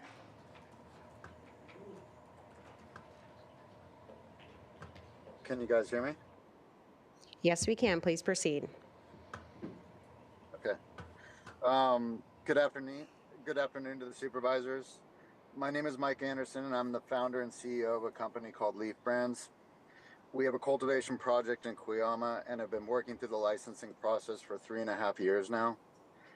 This year will hopefully be our first operational year in Santa Barbara County as a cultivator. Although this is our first year as a cultivator in the county, Leaf has spent years purchasing from many of the local farms in Santa Barbara since the beginning of the Santa Barbara cultivation program. We're excited to be expanding our business into Santa Barbara as a full-time resident and are making significant investments into the county through our project. I'm here to encourage the county to maintain the current tax code and not move forward with changes at this time.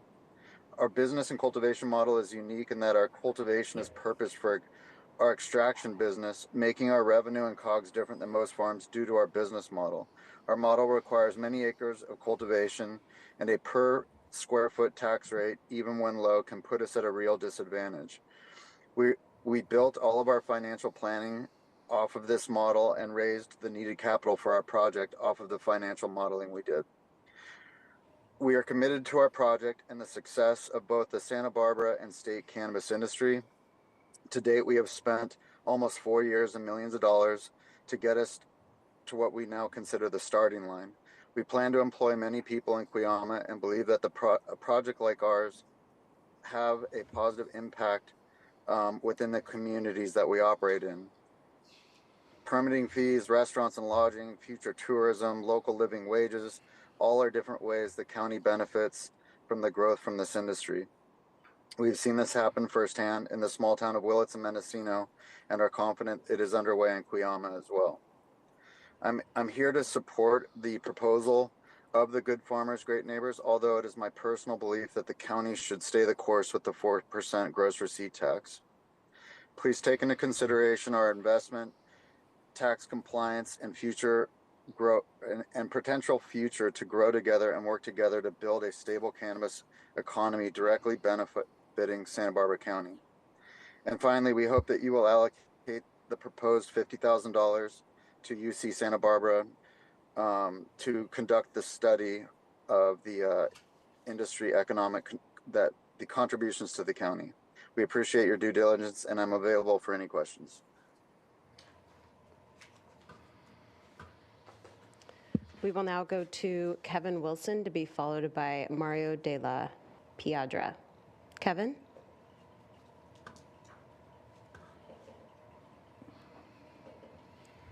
Hi there, can you hear me? Yes, we can. Please proceed. My name is Kevin Wilson. I'm the Chief Financial Officer for Leaf Brands. As my colleague Mike Anderson just stated, we have been working on setting up cultivation in Santa Barbara County for several years now. We've invested several $1 million into the project, and we expect to be operational this year. We're excited to enter this market and start to provide some real economic benefits for the area, including job creation and community outreach.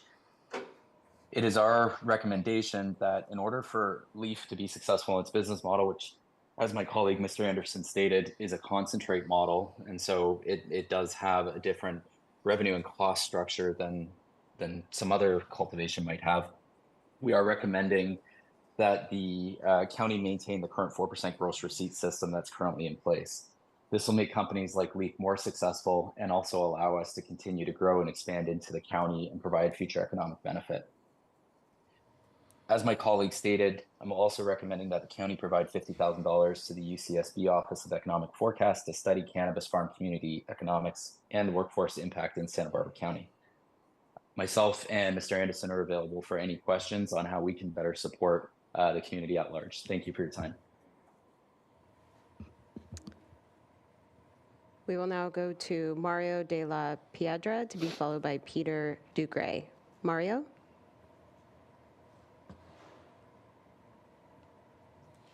Good afternoon, board. Thank you so much for giving me the opportunity to speak today. I want to reiterate what my colleague at Leaf Brand said. Micah, I thought that was worded beautifully, and I ask you to heavily consider his motion in the action. Additional context: it's becoming increasingly difficult to plan when changes happen and tax structure is changed. We raised a significant amount of money for our project. By the way, this is I'm the Vice President of Farm Affairs Holdings, and it's becoming increasingly difficult to survive in this market. Giving us the ability to plan allows us to speak to our investors and reassure them that our project is viable, and we will continue to expand operations and the millions and millions and millions of dollars that we'll invest into our community. So giving us a platform to stand on is very helpful, and I ask you to please heavily consider keeping the tax structure as is. Thank you. We will go to Peter Dugray, and then we will return to Michael Palmer. Peter?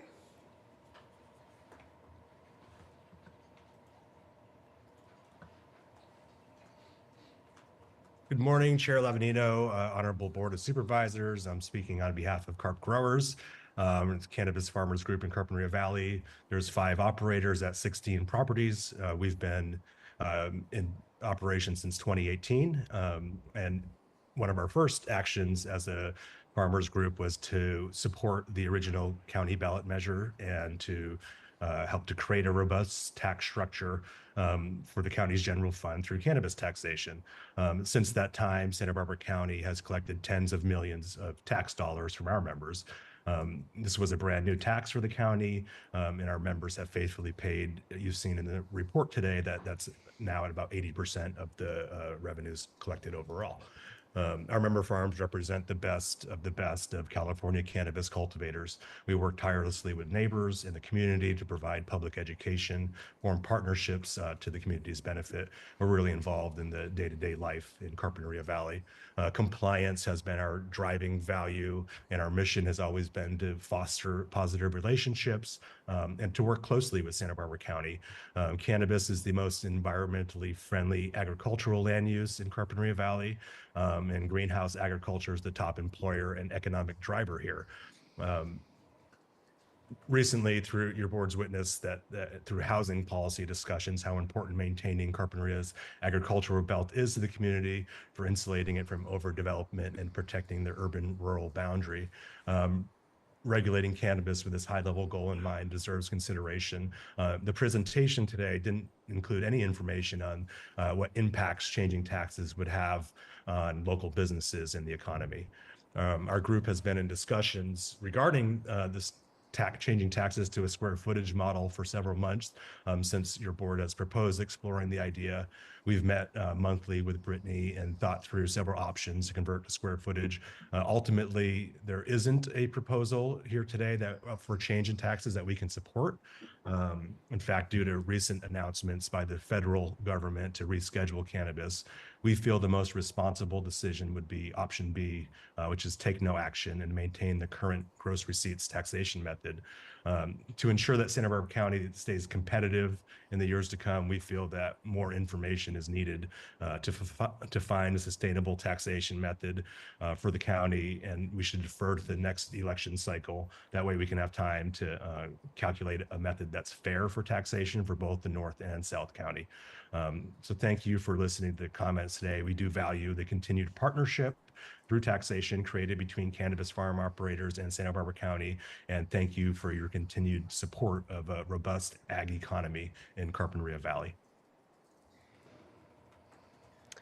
We will now return to Michael Palmer to be followed by Amy Steinfeld. Michael?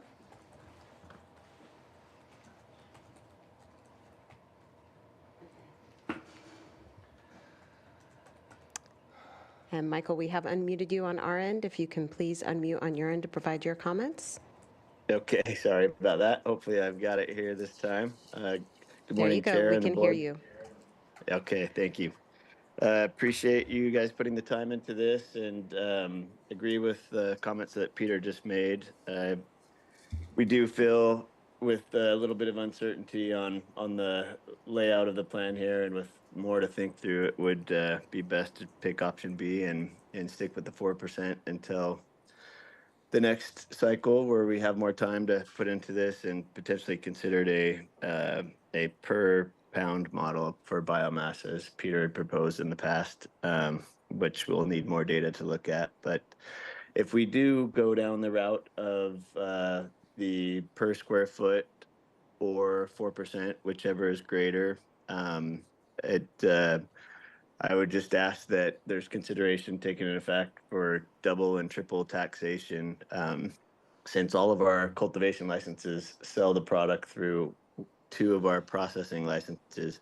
We'd want those to be combined so we're not getting an additional tax, since here in Carpinteria we're paying over 80% of the tax. We would hate for that to additionally increase and be more burdensome on our on staying alive here, and we do get taxed at distribution too once we move the product into distribution and packaged goods. So we would want to avoid an additional triple taxation on the product. And if we go that direction, cutting the square footage tax in half. I think it's 25.75. Cutting that in half would be viable to not increase where our current position is. And I do understand that a solution needs to be solved for North County for the operators that are selling less than cost of goods, but I think more thought needs to be put into that.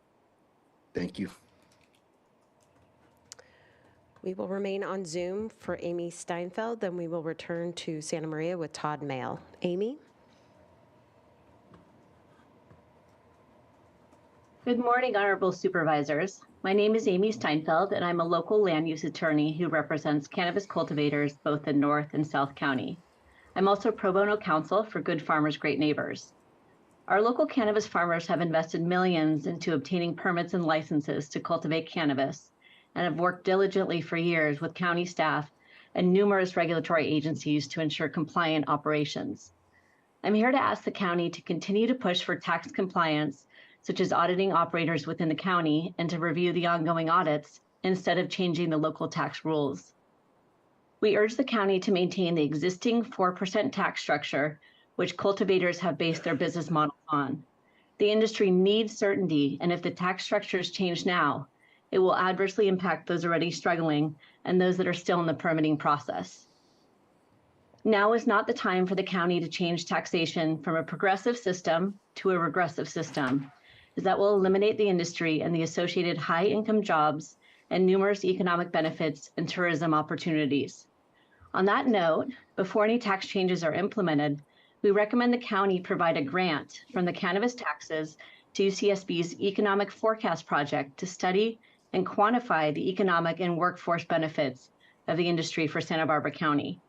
The economic benefits of this industry reach far beyond the taxes collected by the county because the industry employs thousands of people throughout the supply chain, purchases services and equipment, and engages consultants. This has a multiplier effect benefiting local businesses and disadvantaged communities. We request that you maintain the existing 4% tax structure on gross receipts, which provides these businesses with certainty and allows cultivators to account for market fluctuations. The gross receipts methodology is working, and the county should see an increase in revenue later this year as prices continue to recover. Alternatively, if you decide to amend the tax structure, we recommend you consider the Guild's hybrid minimum alternative tax payment of 5 cents for outdoor cannabis farmers. There's a reason why other counties have reduced their cannabis taxes or abandoned their square footage cannabis tax after losing many of their licensees. Let's not make the same mistake, especially at a time when the federal government has agreed to ease restrictions and reschedule cannabis in recognition of its medical value.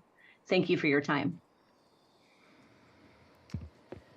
We will now return to Santa Maria with Todd Mail, to be followed by Teddy Kabugos. Todd? Chair Levanino, Board, good morning. I can't say it any better than Micah Anderson, Kevin Wilson, or Amy Steinfeld. I would just like to implore you to please keep the tax rate the same. We're dealing with so many things to make this work that just one more thing, as Brittany stated, we've lost 4 operators recently. We're going to lose more if we continue to change this. So please work with us, not against us, and let's look at that $50,000 grant. We think that could really bring some more light to this, and of course the audits that are coming into June I think will help give us more data to make an informed decision. So please keep the tax structure the same. Thank you for your time. We will now go to Teddy Kabugos, to be followed by Grant Trexler. Teddy? Good morning, Board, Chair, and Board of Supervisors, Chair and Board of Supervisors. I just want to echo what everybody else has been saying today to keep option B and keep everything the same. I think, first of all, looking at the models that currently go on, as far as in the South County, the North County, whether that's harvesting every week or every 2 weeks down there, you really only have 1 harvest per year in the North County. And so there hasn't been enough analytics, I don't think, or analysis on what that kind of brings in. And so I think there's a lot more education needed. I think it would be detrimental to this industry of where it is today, and we're setting the foundation and the groundwork of kind of what's to come. But I think, projects like Todd's here, Micah's, all of these people won't even get up and running. So that tax revenue just goes out the window. All of their employees, several thousand people with good jobs, sometimes employing whole families, that goes out the window. And then all those people aren't in our local community to go to local businesses, restaurants, all kinds, and other things that they've all been spending money on. So I really think that there just needs to be more analytics done on each model and what should be expected from an outdoor grower. Again, I kind of go back and say, imagine if we were going to go tell, the best berry farmer, I think, in the country, Larry Freeman, hey, you're going to go pay, 100 acres pre-planting. What would he say? I think he'd be like, you're crazy. I'm not going to pay for something I haven't even, planted or sold yet. Or talking to someone, an avocado farmer in Carpinteria and asking him to do the same thing. Why would you do that for cannabis? We're already, the barriers are stacked against the industry already, and changing it now would only set us back further. And so please, let's continue to do the same. Let's work together. My wife proudly sits on the board of the economic forecast. I think we can all help and really working together as a community to do real research. I'm committed to it, and I know a lot of people are as well. So thank you for letting me speak today, and hope everyone has a great day. And we will now go to Grant Trexler, who is our final speaker on this item. Grant? Mr. Chairman, Board, thank you very much. My name is Grant Trexler. I'm the Vice President of Finance and Business Operation at Pro Farms. We have 80 acres licensed under Heirloom Valley and Ag Roots here. Been in business since 2015 in the county. We employ more than 25 full-time staff and numerous farm labor contractors throughout the year. We know that our fellow outdoor growers like us have struggled the last few years with prices being half of what they were in 2021.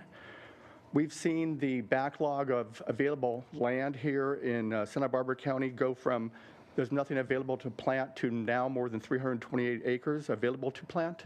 I think you're going to lose more if you go to a per square foot tax. You'll be driving more growers out of the area, as everybody has said here.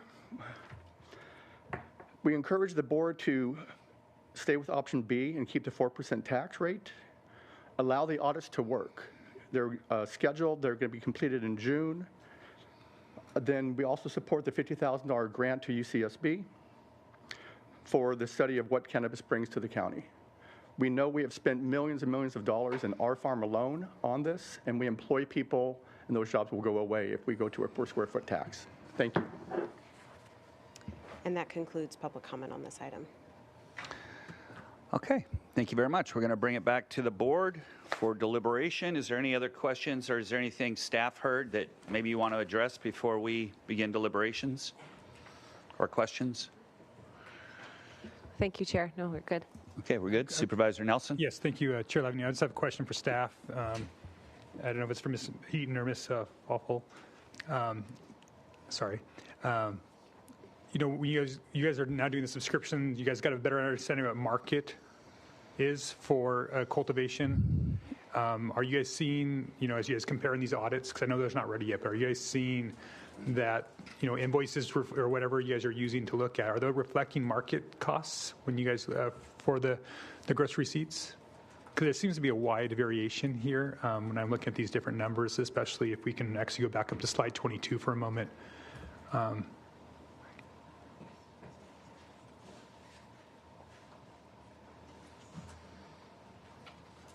I know that there's some farms that are more efficient than others.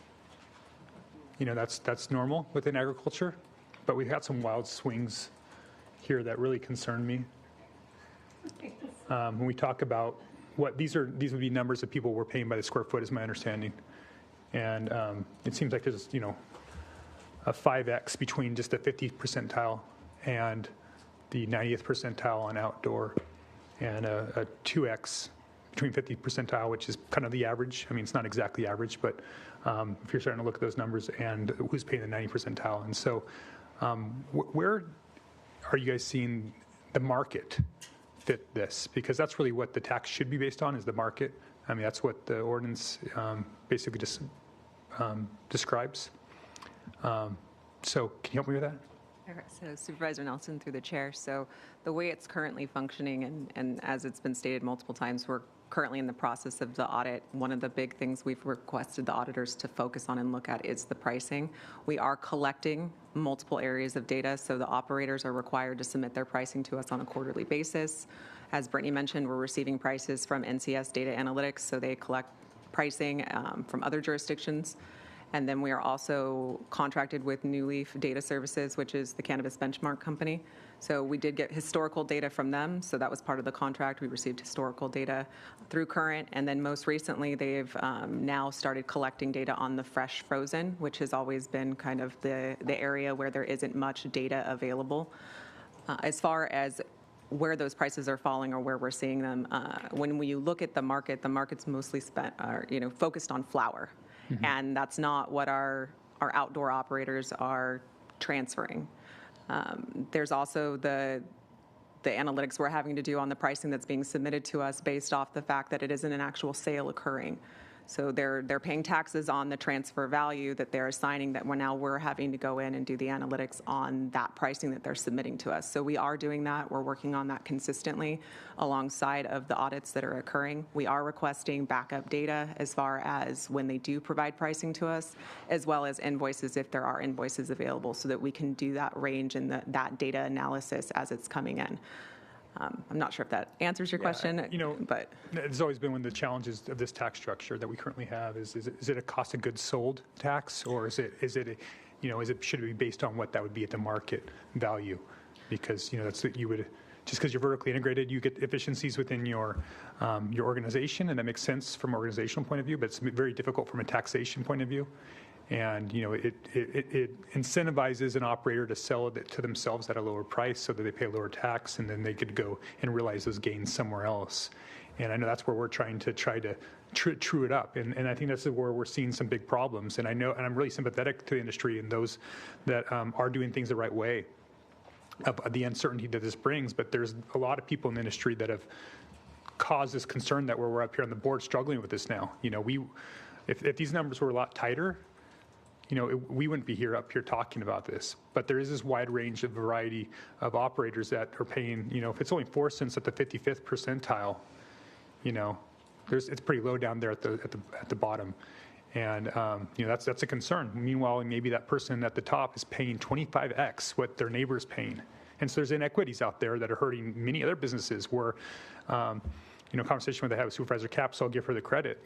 Those other ones are subsidizing those other operators down there. And that's a problem. And that's what we're actually just trying up here to do, is fix that problem. Because I think it's not necessarily that we want to go hammer the industry. Anybody wants to hammer the industry, but we're trying to figure this out because this is untenable for us and the public, and should be for all of you as well. So that's what I think what we're trying to wrestle with. This isn't a way to try to put the cannabis industry out of business. I think that's the farthest from the truth. We just want real parity. I don't know if equity is the right word, but parity might be the better word to be using in this area. So, I don't know. I kind of monologue there, but that's what I was asking. Thank you. Supervisor Capps. Yeah, thanks. I had a couple questions. I appreciate it. If you could go to slide 5, please, and I appreciate the in-depth presentation. Because again, thank you for looking at the other counties that do this by square footage. And just so I understand the full picture, it's 18 counties that? 22. Out of 22. Okay, so half are doing gross receipts. That's correct, Supervisor Capps. Okay, great. And I think it's important to go, well, first of all, this board, before I was on it in 2022, came close to switching over to the other, to what other counties are doing. It was a really good discussion, really good deliberation, and a split vote. So we have the opportunity again, which I think it bears repeating, only comes every 2 years because of ballots. And so if it's not like we can delay this today. If we do, that means another 2 years of the status quo. And so I think it's important to just talk about sort of big picture goals. And when we, Supervisor Nelson and I and the CEO met with one of the nation's top experts on cannabis tax. He's looked at literally every state, written a report on it, Richard Oxshire from the Urban Policy Center, Tax Policy Center. He said, what are the goals? And if you could go then, please, to slide 3, because I have a couple questions about those goals. Because, so where I was going with this is I think one of the initial goals, as far as I understand, and I respect the good intentions of many of the goals that were at the beginning of this process, and now we've learned a lot of things. And I think, as far as I've been told, one of the goals was to not have, to have a set rate of 4% so that the board wouldn't be under pressure to change every year and have that political pressure. And so therefore, we went with sort of an inflexible rate, as far as I understand, of 4%. But now I think, or at least I speak for myself, that we're craving that flexibility, just given the volatility of the market, what the federal government might do. So that's just point number one in my book of really advocating for. I think now is the time that we've learned a lot. We've seen how this has gone. We now know, how much it costs to administer. We now know so many more things, outdoor versus indoor, as Supervisor Nelson was discussing. So having more flexibility is, I would, make sure is a goal that I would advocate for as we deliberate. But I do want to question the goal that's stated here under staff assumptions, and that's just sort of this break-even goal, because if that's where we're at, I think that's worthy of a board direction. I didn't know, I was surprised to see that in this report, that we're no longer aiming to pay for parks and climate change and libraries. And if we're just trying to break even, it seems to me that that's a direction that we should be establishing rather than sort of an assumption by staff. Supervisor Capps, to the chair, I just want to clarify that was a goal to set the base rate, so the minimum base rate for just related to the state licenses, only to allow for that sort of gut check. Certainly, if the goal is to generate more money, then we could look at those base rates. I think the hybrid model and the activity rate were meant to generate additional revenue toward those other projects that you mentioned. And so that goal wasn't meant to set the rates and say that's all we need to cover until the end of time, right? It was just how do we set those base rates so that we ensure that we're not at a deficit. Right, well, that's another question. So I guess this is really a question for my colleagues. This seems to be the appropriate time to discuss is our goal just to break even to cover the cost? Is it to actually generate revenue, as it was laudably the goal of previous board, so that we can pay for things that the community really cares about? Are we shifting? Because I think if staff are here to implement a tax policy, I think it's important to understand, are we at a place in the market where we just are sort of given up on the fact that it's going to pay for more things? I don't know the answer to that question, but I do think it's on us to establish that rather than staff to try to come up with numbers that basically just pay for, as it says, administration, enforcement, and education. So I pose that as a legitimate, sincere question. And then two, you just said, what if we don't break even? And that's a question worthy of what happens if we're still locked in for the next 2 years plus at a 4% rate, and we have no flexibility with that because we've chosen option B of status quo. Are we then deciding as a board that we're okay subsidizing our cannabis program because we've, again, chosen not to have any flexibility for us to change rates? So I honestly pose that to my colleagues here. Sure. I'll answer that one because I think it was probably me that's been talked about revenue. So I got hammered and bashed for when I said I wanted to maximize cannabis revenue.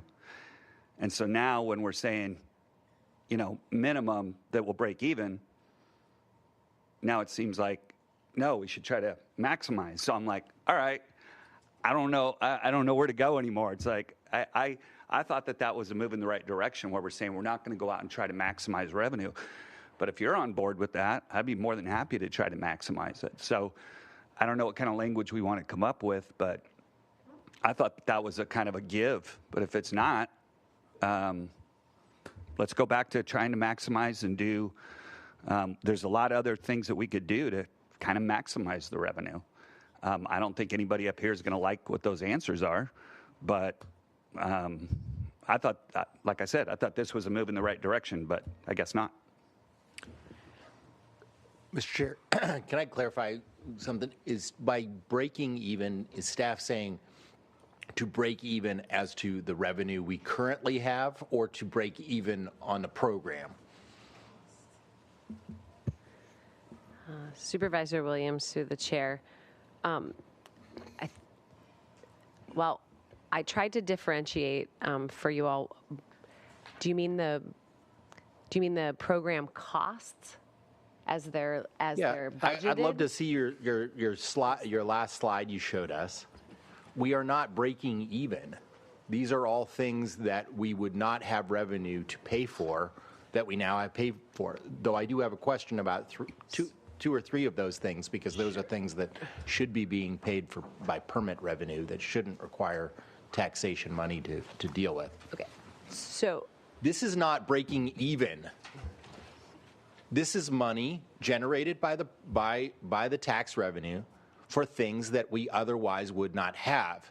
The deferred maintenance money, the cannabis enforcement costs, and it even says there in black and white, this is enforcement for illegal and unregulated market activities. That's money we would not have for those enforcement purposes. So by breaking even, it doesn't mean that we're only taking in the same amount that we're getting, that we're spending on the program, because they are the only three things that I can see that's related to the program, and I question why they should be there at all.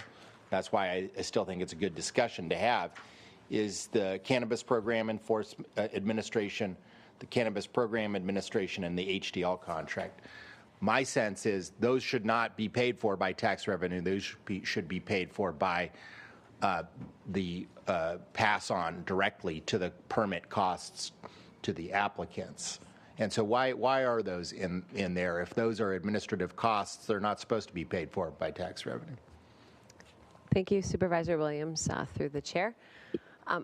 So we've been directed in the past to look at full cost recovery with our fees related to our two business license specialists. And so their employment and the administration that they do is covered by fees, as well as the other staff. There are 8 other departments that touch cannabis licensing. They all of their time is included in the fees. This line item, that program administration, includes my time and our cannabis program manager. So those are not, those to date have not been rolled into the fees for a business license, as well as the database that we use for the business licensing and the licenses. And then on the appeals costs, when my understanding is that the appellants pay a small fee to appeal a project, but they don't, the Planning and Development Department does not get reimbursed for all of the time it takes to prepare all of those appeals to both the Planning Commission and then to the board. So that's where that $370 comes from. And then we did have a conversation about whether the staff time for the treasurer tax collector and that HDL contract should be paid for by fees, but I think there was an agreement on the board whether that made sense when you're administering the tax and you're going to charge the fee to the tax exists because of the program. So that's on one end of it, but if you're going to pay a tax, someone has to take that tax in, and there has to be some auditing and compliance done. And so did we want to include those costs in the fees? So that $1.4 million, there could be, we could take a look at that, and we could do the study and come back with what that would mean for fees on the business license side. We have done that twice before. We've raised the fees over time for initial license application. But the appeals costs, I'm not sure that there's a nexus. So Yeah, I understand we couldn't do the appeals costs. It would be different than our whole other methodology because we've, as a policy decision, decided to allow appeals to essentially be a subsidy to allow the public to try to deny projects. And I'm not trying to mess with that, but I do think we should roll in, to your point, we should roll in those three things into a study because to me, those are the kinds of things that revenue, that permit fees are supposed to pay for.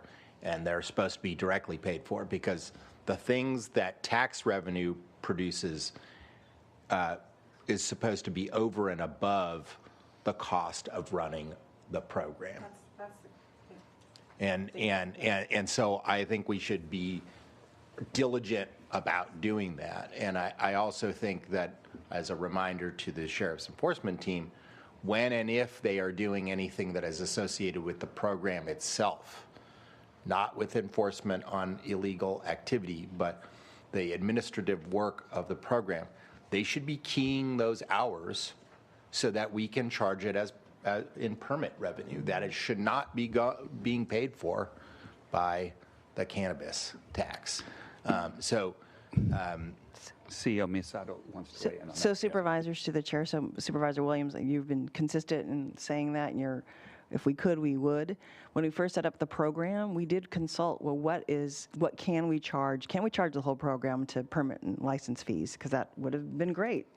And there has to be a clear nexus to the actual activity of the license. So some of the things that we have to develop the ordinances, to do the tax administration can't be charged, was our understanding. We can always take another look, but our intent was always to charge as much of the license and the permit fees as possible.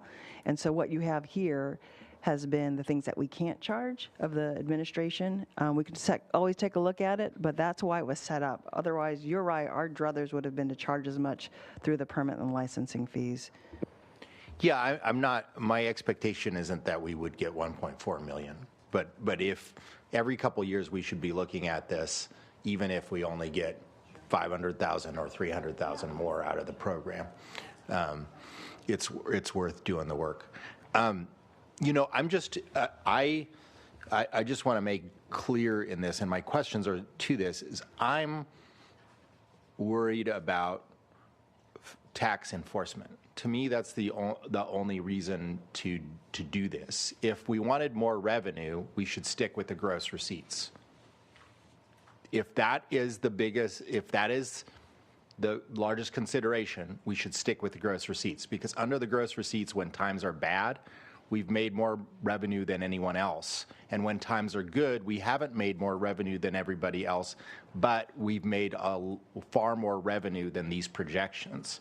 So if we want to maximize revenue, we should somehow, whether it's through a hybrid or just with the gross receipts, we should stick with the gross receipts as the primary mechanism, or go to a per poundage, which is what Mr. Nelson has proposed in the past.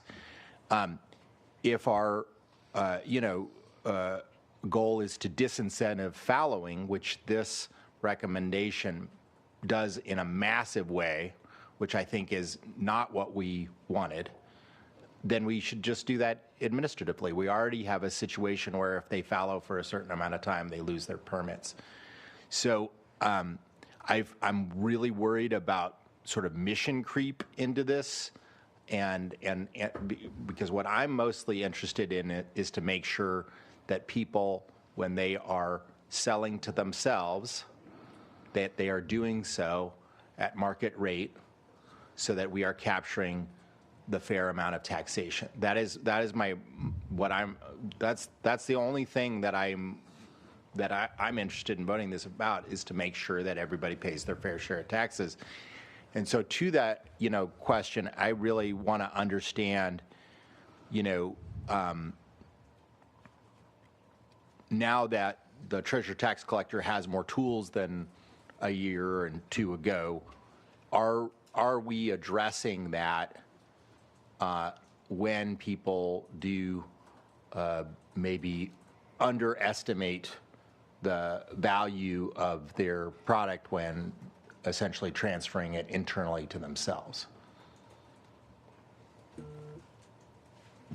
So that's I think that's a question to the Treasurer Tax Collector's Office. Yes. So Supervisor Williams through the chair. So as I had mentioned earlier when I was responding to Supervisor Nelson, we are in the process of analyzing that pricing that is being submitted to us. And so in combination with working with HDL on the audits as well as doing our analytics on the pricing that's being submitted to us, we feel that we can move forward with challenging the pricing that's being presented to us and have a good base to stand on to come back and say, yes, you submitted this pricing as self-reporting. However, we need to understand where this pricing came from, and if we do not agree, then our office would have the authority to estimate taxes, and then it potentially would go through an appeal process if the operator did not agree with whatever our estimated render was. And, you know, and maybe just a question, I mean, I understand that these hybrids sometimes have, so I won't even ask this to staff because I think that this came in, maybe just a question of the board. Why would we disincentivize fallowing even further? Fallowing is good in that when the market is low, people shouldn't have an incentive to grow anyway, because then they're going to create and perpetuate oversupply in the market, right? Like if we have this situation where half of their taxation happens whether or not they grow anything, then we're going to incentivize people to grow when the market would tell them not to. And I think that's going to create some weird situations and weird dysfunctionality. And I'd just be interested to understand if that's a goal of my colleagues or not. Okay, everybody wants to speak, but we're going to go with Bob first because he was itching to go. Yeah, no, I just actually had a question for Supervisor Williams because I didn't understand one of his comments about how we do better when the market's low with 4%, but we do worse, or not worse, but comparatively less than other jurisdictions. What are those jurisdictions that are winning, quote unquote winning, when the market's better? Because I don't understand that. So I don't actually think anybody's conclusively doing it better than us. If someone was, then we would have a more clear model of what to do. It's just that at one point when Monterey's per square foot was like sky high, they were making out pretty good. Okay.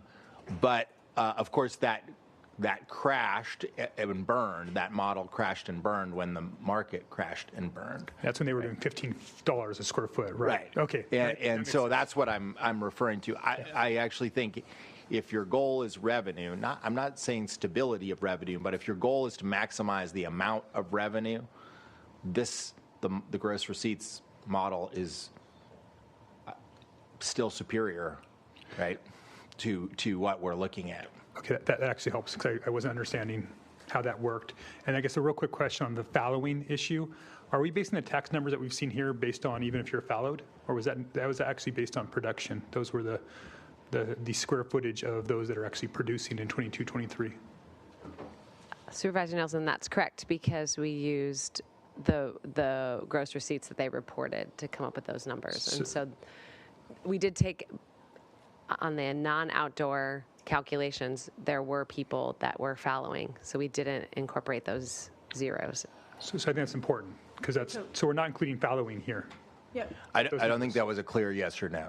Okay. Is the base rate, people have to pay the base rate even if they have fallowed the field? Oh, Supervisor Nelson, I didn't understand. That's the direct question. Oh, right. That's correct. That's a based base on rate based on if they have state licenses that are active. Mm-hmm. Okay. Do we know what the percentage of those are right now? If we removed that piece, basically, if you had a low level of, if you at least grew, that you would, I guess, inactive license or active licenses versus inactive licenses. So Supervisor Nelson through the chair. So I believe, Brittany, your slide that you had up that showed the estimate of activity, that would probably be the closest we could get to right now. It is something that we could do the analytics on and provide you with more detail, obviously not at this current moment in time, but we could get that information. We used on her activity example, we went and we ran the analytics to bring back any state license that had any sort of transfer leaving or coming into it to determine activity for that purpose. And so that represents the square footage that showed activity in those sectors. Okay, thank you. Back to Supervisor Capps. Yeah, I had a question on the following. Thank you, Supervisor Williams, for bringing that up. I actually pulled it, if you could put up my slide up at some point, because I had a question about this, the zero, filing zero, and if that is now, as I understand that, that's so this, my team just pulled we went back to some quarterly reports to sort of, in my estimation, talk about one of the goals for this potential change would be to just eliminate the high number of operators who report zero or used to before this board did a good job of tightening enforcement, not even bother to report. So I just want to make sure if we look back at these numbers, it's roughly 50%, maybe it's 40% on a good quarter, 33% on a really good quarter are reporting zero or did not report. Are you saying, Supervisor Williams, that those are all fallow or those are just non? So I mean, we've gone over this at previous meetings, that a large number of those are people who are fallowed or are just doing their nursery. Now, that's less now because we changed the rules. Okay. And the thing that would be worrisome is if a part of that number wasn't those two one of those two things. Can we have Rebecca answer that, please? Thank you. Also. Thank you. Yes, so the way it works, so reporting zero, there's going to be numerous reasons. I believe Brittany's tried to explain it whenever she does the update of why are there zeros. So there is going to be fallowing or just the license isn't used. So when we do our analytics on a quarterly basis, we're running and saying that these are the taxable transfers we're seeing. And there are operators that don't have transfers because they did not make any transfers. Your outdoor operations, that's going to be a more occurring with those licenses because, as mentioned by a couple of the public comments, they don't have as many harvests, so they're not having activity on those licenses. So it is realistic that there would be zero reports on that. As Supervisor Williams was saying, if we see someone that reports and they report zero and we see transactions, we're going to follow up with them and make that statement that you had taxable transactions during this period. Why are you reporting zero to us?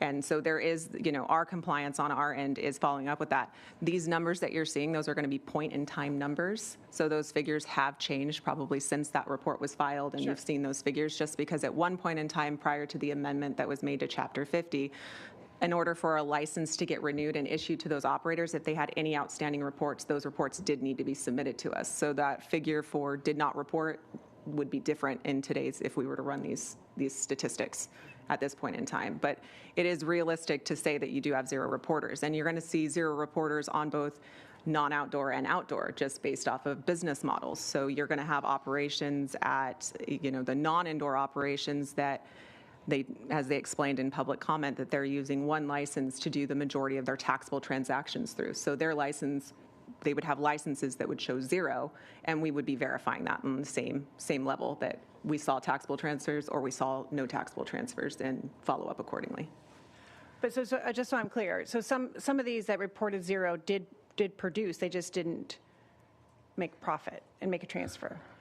Make a transfer. So how it currently works. So they're still having the impacts, water, et cetera, all of the. Correct. And so I believe, and Brittany can comment to this, that when we were creating a square foot structure, we took into account that it was staff that said that everyone needs to pay a minimum. And so that's why that tier and activity was considered.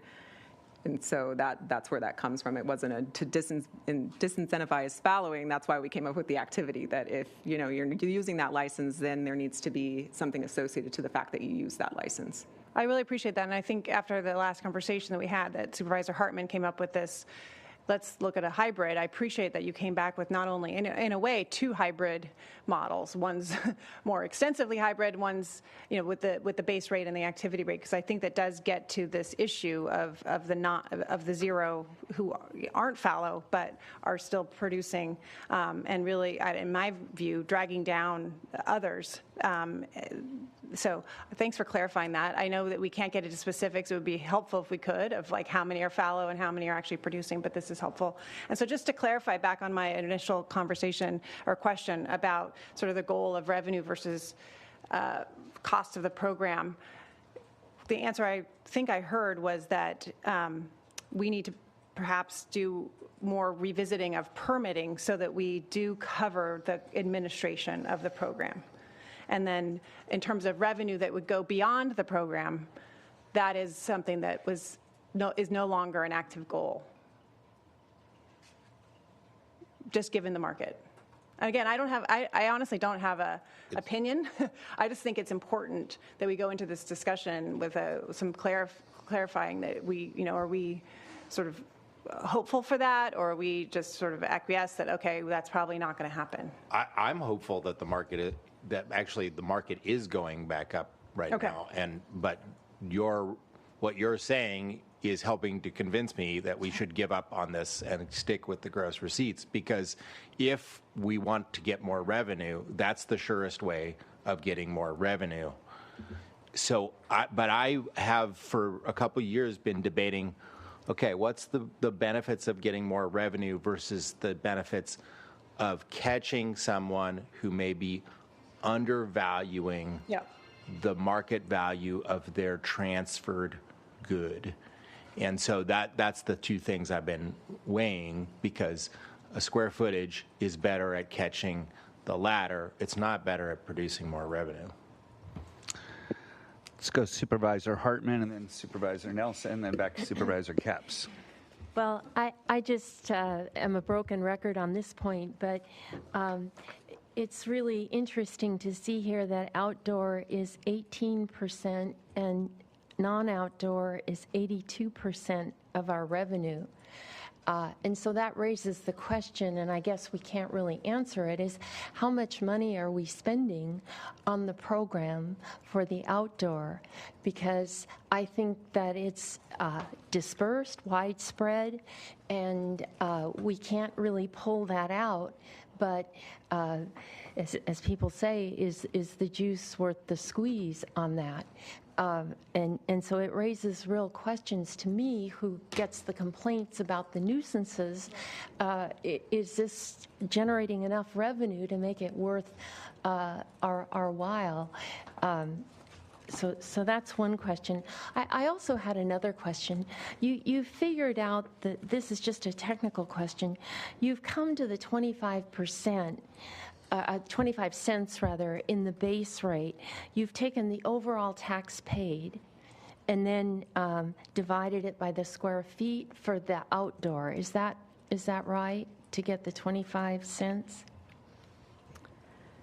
Supervisor Hartman, through the chair, it actually was an average. Okay. An average with taking out, like I said, some of those lowest numbers to try to get to a point. And it equated to the 90th percentile. I think you had a question about the greenhouse. Yeah, I'm just trying to understand in the per acre.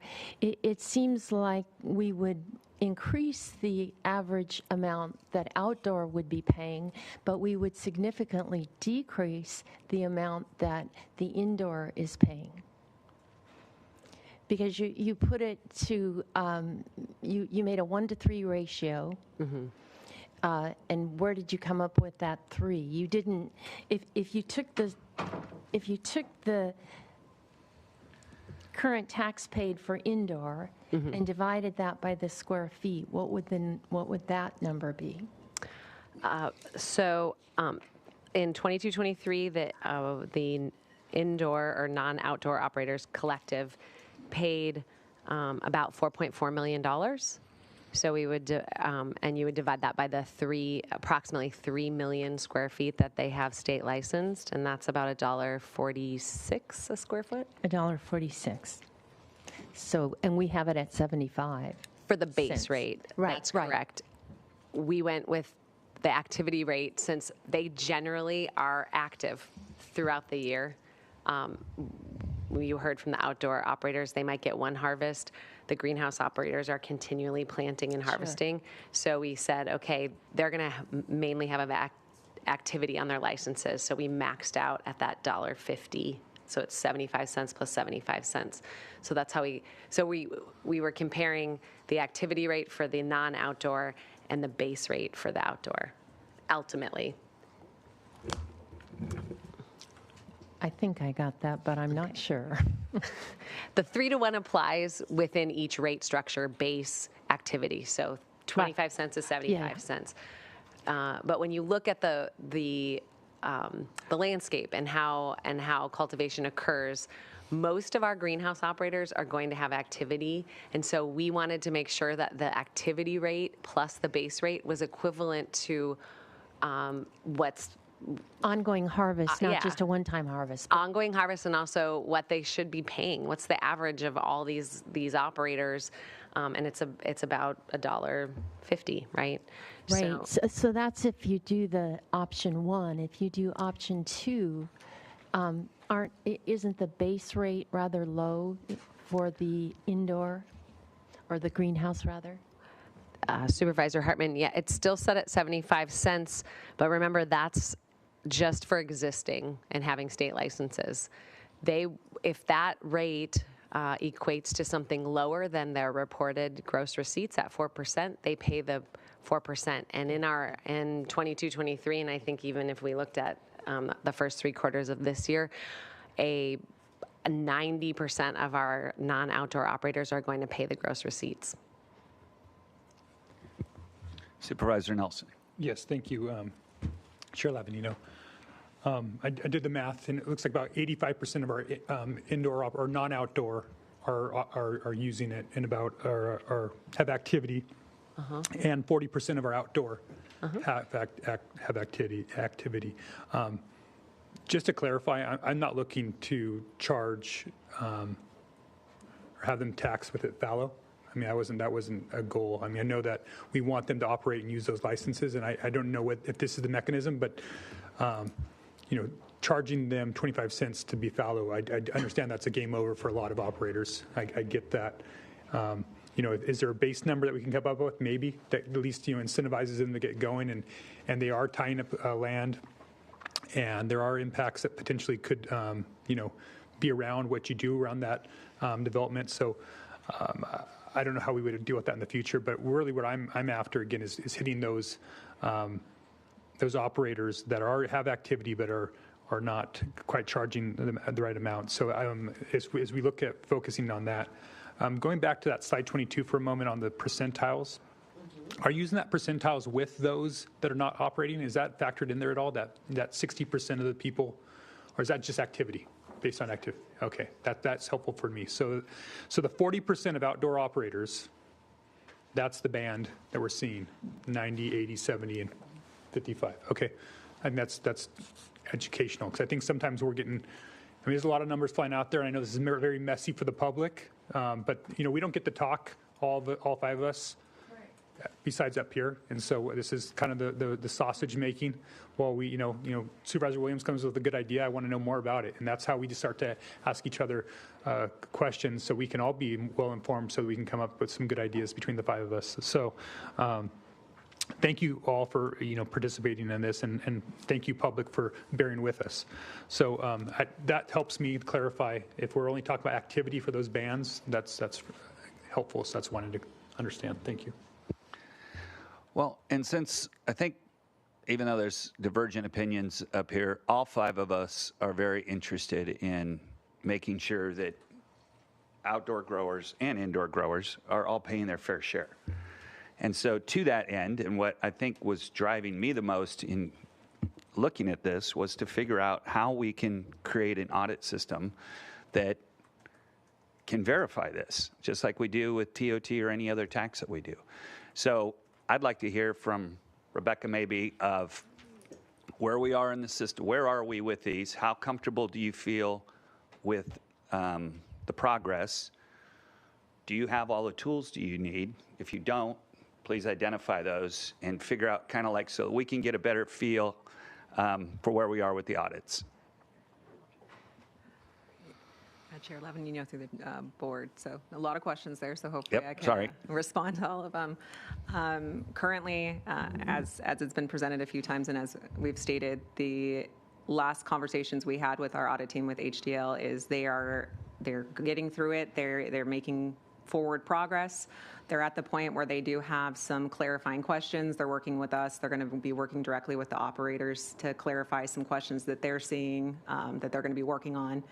And then it's going to be moving towards the pricing. So the estimate of the end of June is we're still being hopeful that they're going to complete by the end of June. If not, then it may push into July just to, be transparent on it. So they are working through, and the report that we're getting from them is they're making progress. They're able to take the data that we've provided as well as what the operators are providing and tie everything out. As far as our comfort level with where we go from here, or if where we're going to move forward is, as I've mentioned, we're working diligently in the pricing area, and we know that that's the area that we really need to focus on because that's basically everyone's made a comment in regards to that. That is the area we're working on those non-arm's length transactions that are happening within, with these operators, and we are addressing that, and we feel confident, and hopefully Harry can attest to that we feel confident that moving forward, we're going to be able to do those measures as I spoke, that we can look at what's being submitted to us. We can say that this is within a reasonable realm, or please provide more information, give us the reasoning behind this pricing. And if the reasoning isn't there, if it isn't sound, then we would have that solid base to move forward and estimate those taxes and potentially have those appeals like what you would have with TOT or, the findings.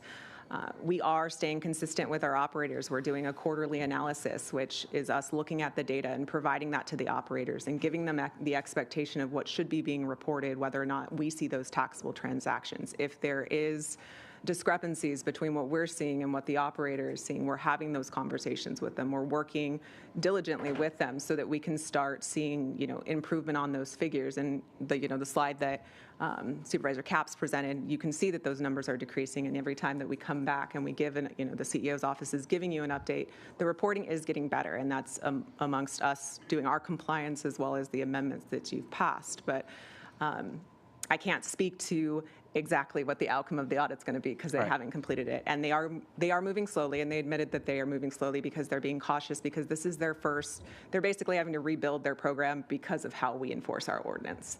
And so they're taking their time to make sure that they're doing their due diligence so that when they do have their findings and recommendations that we can continue to move forward.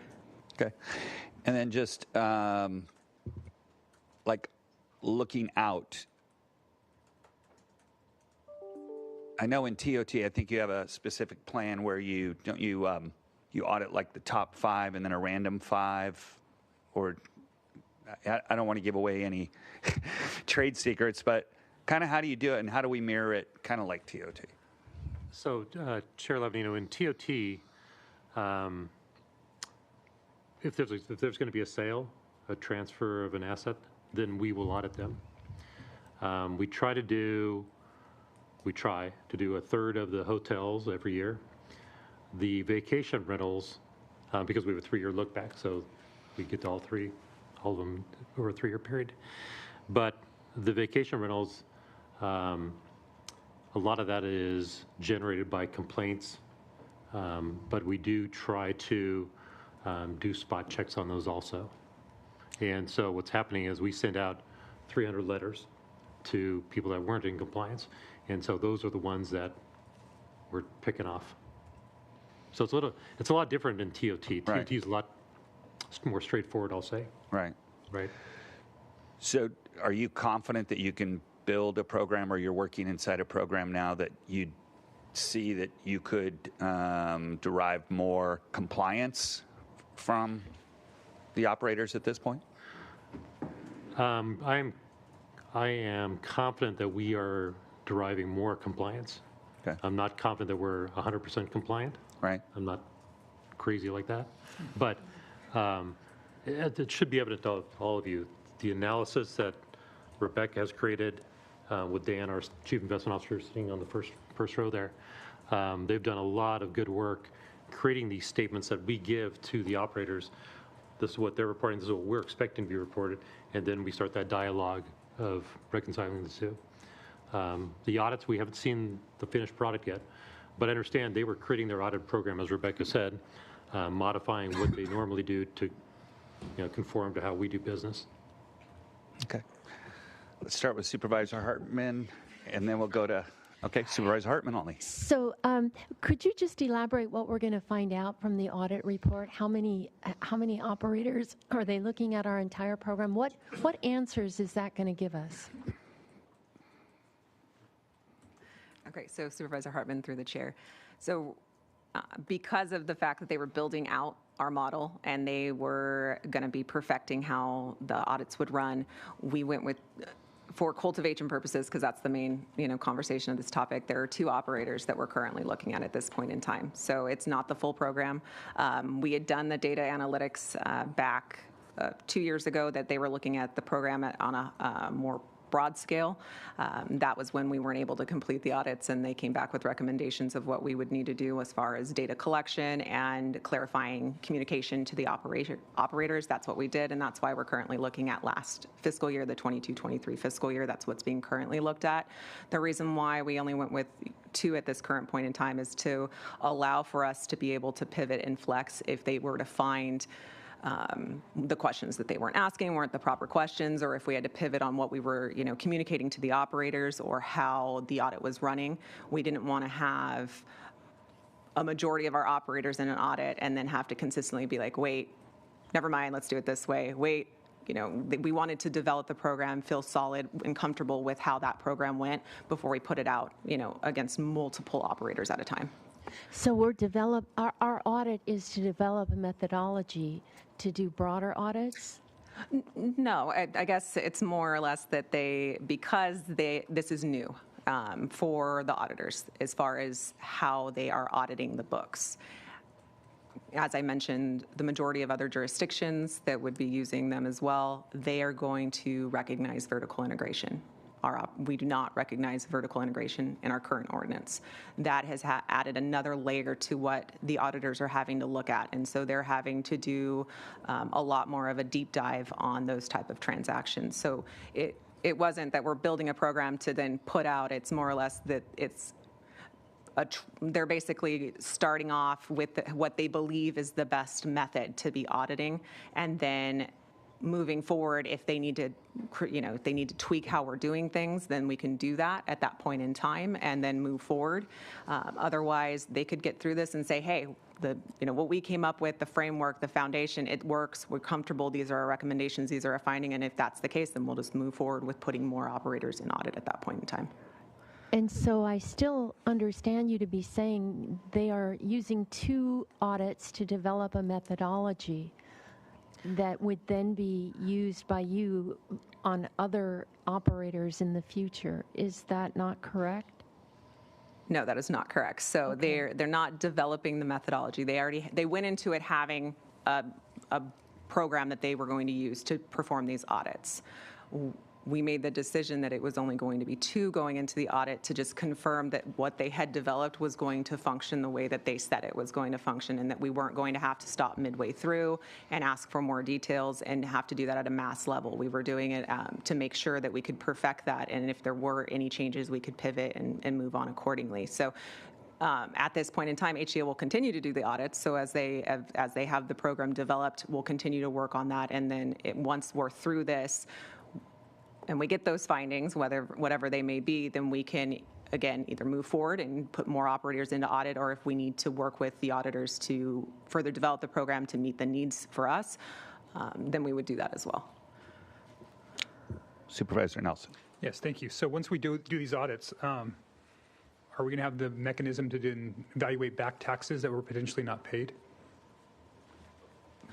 So Supervisor Nelson through the chair. So we are looking at the 22-23 fiscal year. So because of when we put out clarifying language and working with council in regards to that, it was that was from where we would go back to and then moving forward.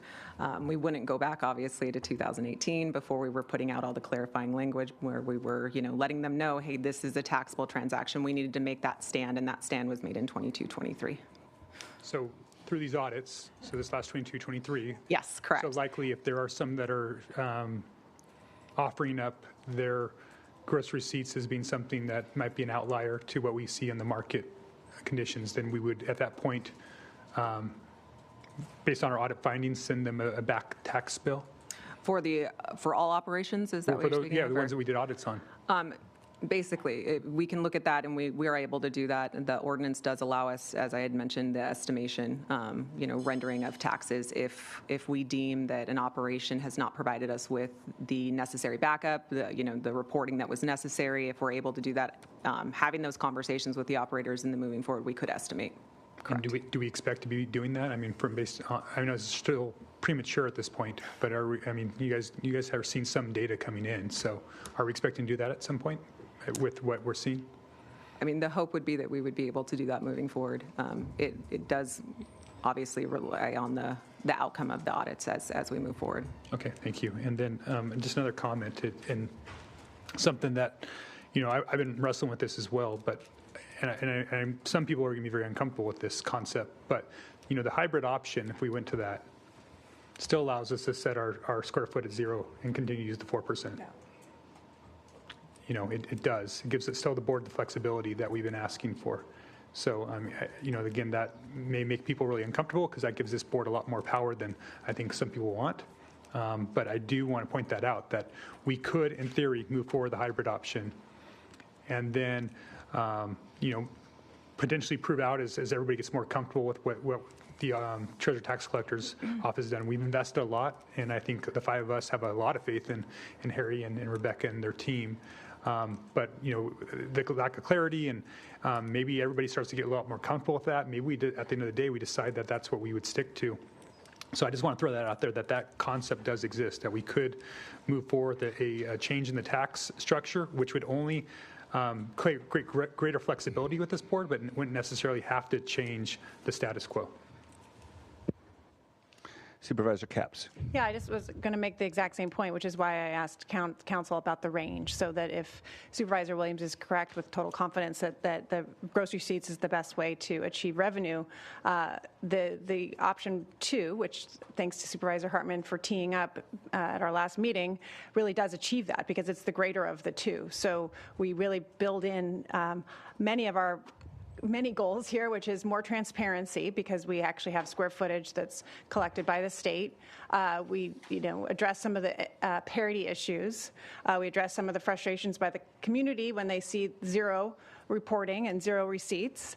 It's more straightforward, and yet it's built in that if things do change with the market, which we all hope they would, and would love to see more revenue going towards other things to pay for it in our county that so many people care about, then we have that ability to take advantage of that. So I think that point is well taken, Supervisor Nelson, that we can do 0 on the base tax if it got to that point. And it gives the board, again, a changing goal here. At the beginning, the goal wasn't necessarily for us to have all this discretion and to sort of insulate us from the politics of this.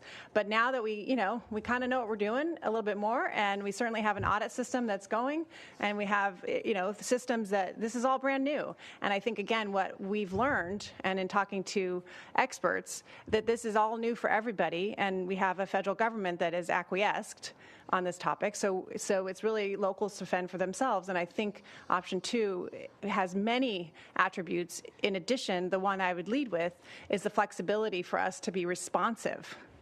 And again, that's a goal that I have for government, to be responsive to the changing dynamics here.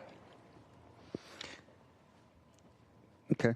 Who wants to go next? I don't know who had their light on first. We'll go with Supervisor Hartman and then Supervisor Just a quick question. I know that the trade association has some exemptions if we go forward, and for fallowing was one of them. I don't know how that would affect how that would affect our structure if we went with a square foot, but wanted to ask Brittany what she thought. Thank you, Supervisor Hartman. I think there is a consideration we could make. The state, we mentioned on March 12th at our board hearing that there was a Senate bill that required that the Department of Cannabis Control offer a limited operations state license status. So that's something we could consider. That would equate to, generally would equate to fallowing for the operators. They would be allowed to do some activity under that license, but not actually put plants in the ground and cultivate. And so we would have to make some exceptions if they had harvested and they were still transferring and we saw that activity. But we could look at applying that limited operation status and saying, hey, the base rate doesn't apply when you're in that status. But the operators would have to go through that process to get that status and be formal about it. That's what we would recommend. Thank you. Supervisor Williams? So just want to, because one piece of your report I haven't gotten into my brain yet is what the timeline would need to be to get it on the ballot. Thank you, Supervisor Williams. We need to have final ballot language adopted by the board on July 9th. So backing that up, because it's an ordinance and we need 2 readings, we would need to come back to your board on June 25th with the first reading. So we're getting close. Yeah. Well, I think option 1 is dead as a doornail. It just doesn't work. There's too much danger in putting the tax too high or too low, and I think that gross receipts has to be at least a component of this for the county to get the benefit for the purposes that we do want to meet, which is our libraries, is our sustainability, our environmental protection. And so we need the gross receipts as a component of the taxation method so that this doesn't become an exercise in giving up on the revenue potential of the program. So I am open to, number one, I'm more open to just sticking with gross receipts because I do see that the treasurer tax collector has more substantive tools now because I do want to see our taxation method enforced.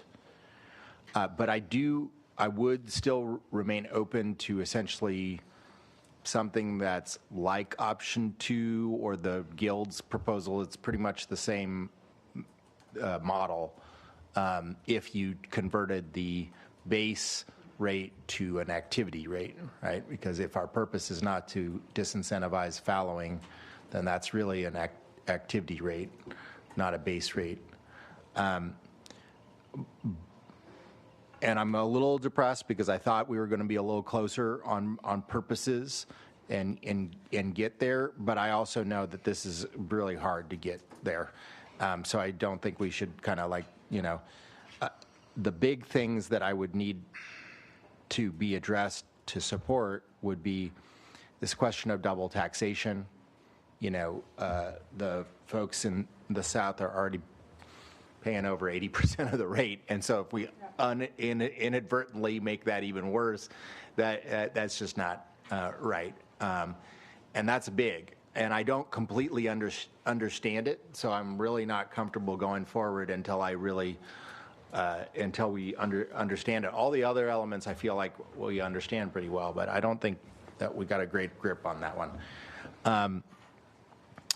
The other thing is there is a gulf between maybe some of our philosophical support for flexibility, right? I view flexibility as a negative in taxation. I just can't imagine what kind of governance we would have if we were voting on the tax rate for the general populace every year, right? We would do some weird ass stuff, right? Property Depending tax. on, yeah, every year people would be, this would be really weird, right? Governance would be really weird. So I guess that, and I don't understand why it's so important if we have a hybrid where we for most people, they're just going to pay gross receipts because they're going to make more than the minimum. So I don't even understand why we have to get deep into that if the purpose of the activity rate, the per square footage part, is mainly as an enforcement tool to make sure people aren't sidestepping their taxes. I don't know why it needs to go up or down very much if that's mainly an enforcement tool, which is what I view its advantage as. And I think it probably needs to be a little bit less unless you do want to wipe out outdoor. And I mean, and if that's the position that some people have, I get why they would do it if most of the revenue is coming from our mixed light operations in my district.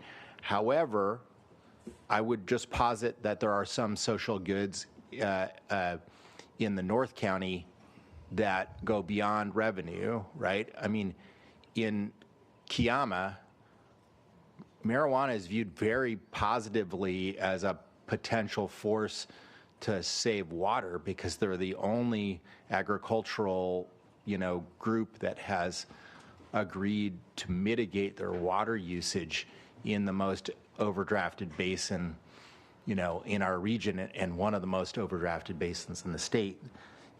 And so there's just some, reasons for this to exist in Kiama that goes beyond revenue. So I guess I'm trying to lay out my cards so that they're super transparent and that we could try to get there.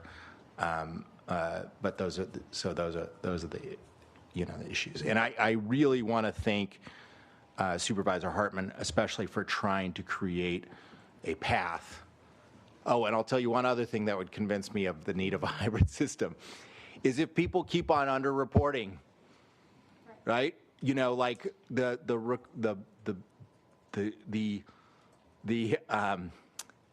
market is on the way up. That should people should be starting to report higher numbers. I mean, maybe just a little at this point, but it should be there. And obviously that needs to be compensated by the fact that we know that there's some places are going out of business. But I would really love to know more detail that way, if it's possible legally.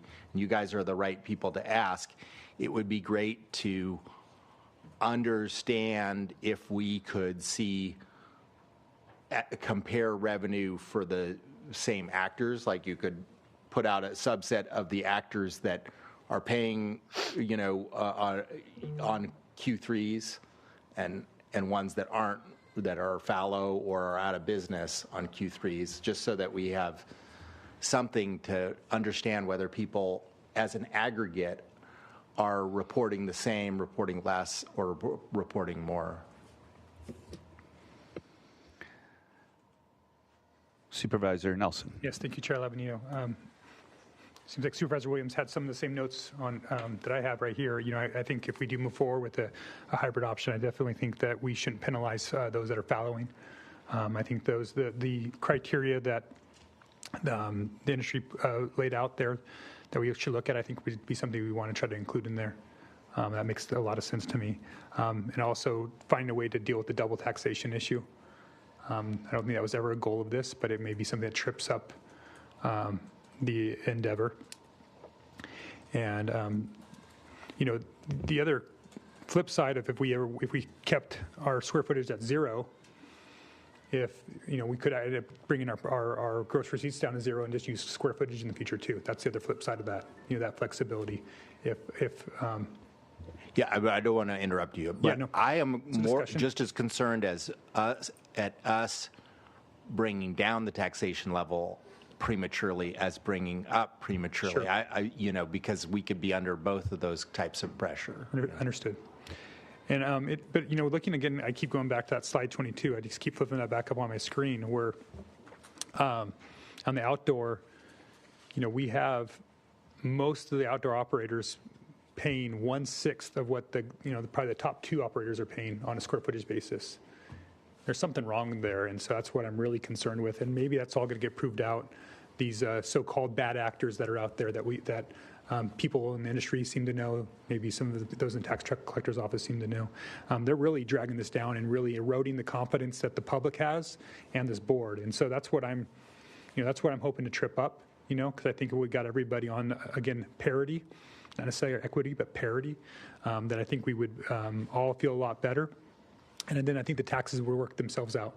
I think the jury's still out on what national legalization will look like, whether that will crush our markets or whether that will, that opens up additional markets for our cannabis that we grow here in Santa Barbara County is to be determined.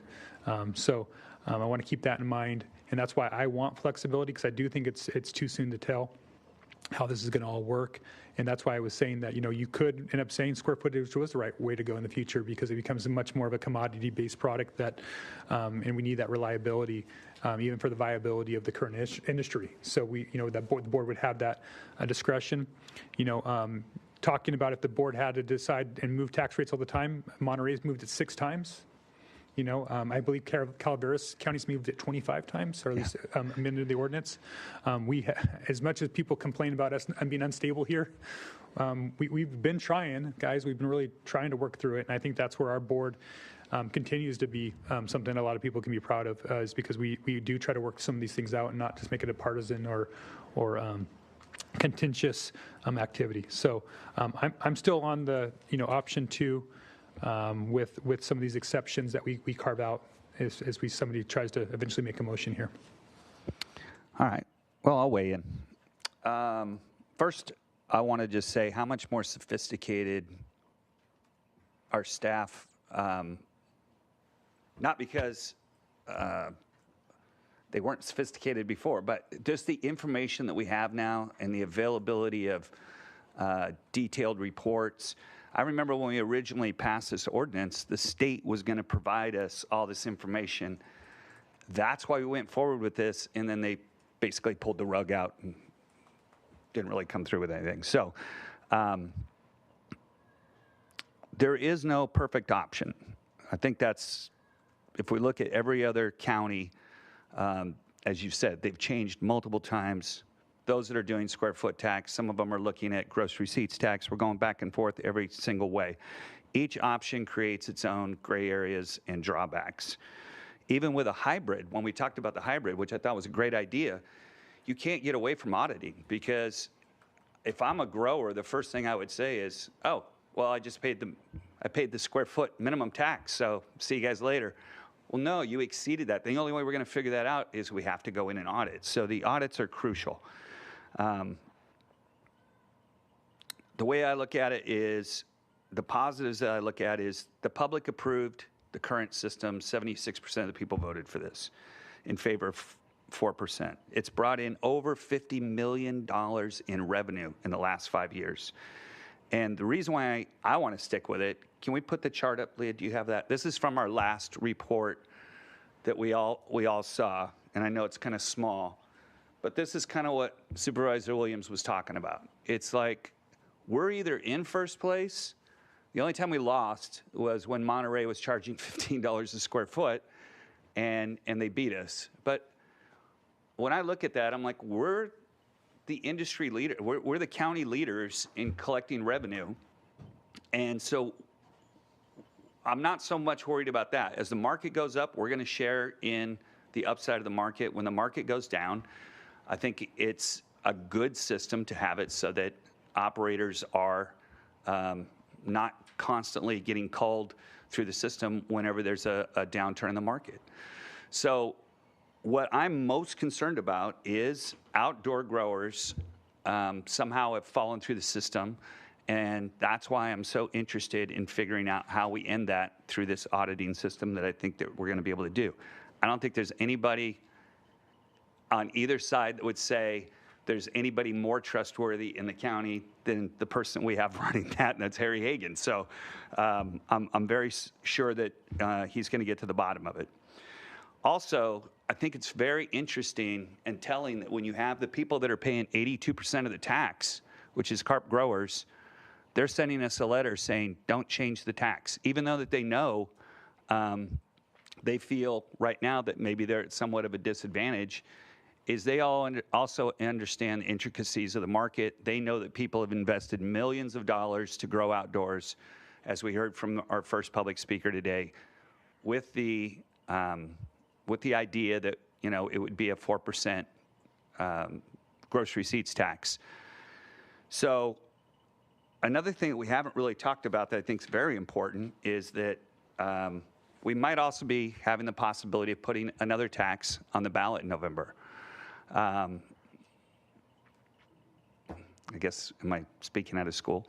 It's an idea. It's an idea that there may be another tax, a TOT tax that we might want to talk about. So it's very relevant to this discussion because that would generate about $3 million a year in revenue to the county. You can't put two tax, not to mention the fact that I think we're going to have 2 school bonds in the Santa Maria area on the ballot as well. You start stacking these up, and all of them are going to cannibalize themselves, and you're going to get to the point where none of them pass. So, and as to the idea of flexibility, the reason why I don't like flexibility is political winds do change. And so you change the makeup of the board, and while we might have thought it was, you know, the ultimate outsider to say that it's at 0 or it's at $20 a square foot, on any given Tuesday, you could come in, and if you get 3 people, you could change an entire industry or kill an industry just with a simple vote without going to the vote of the people.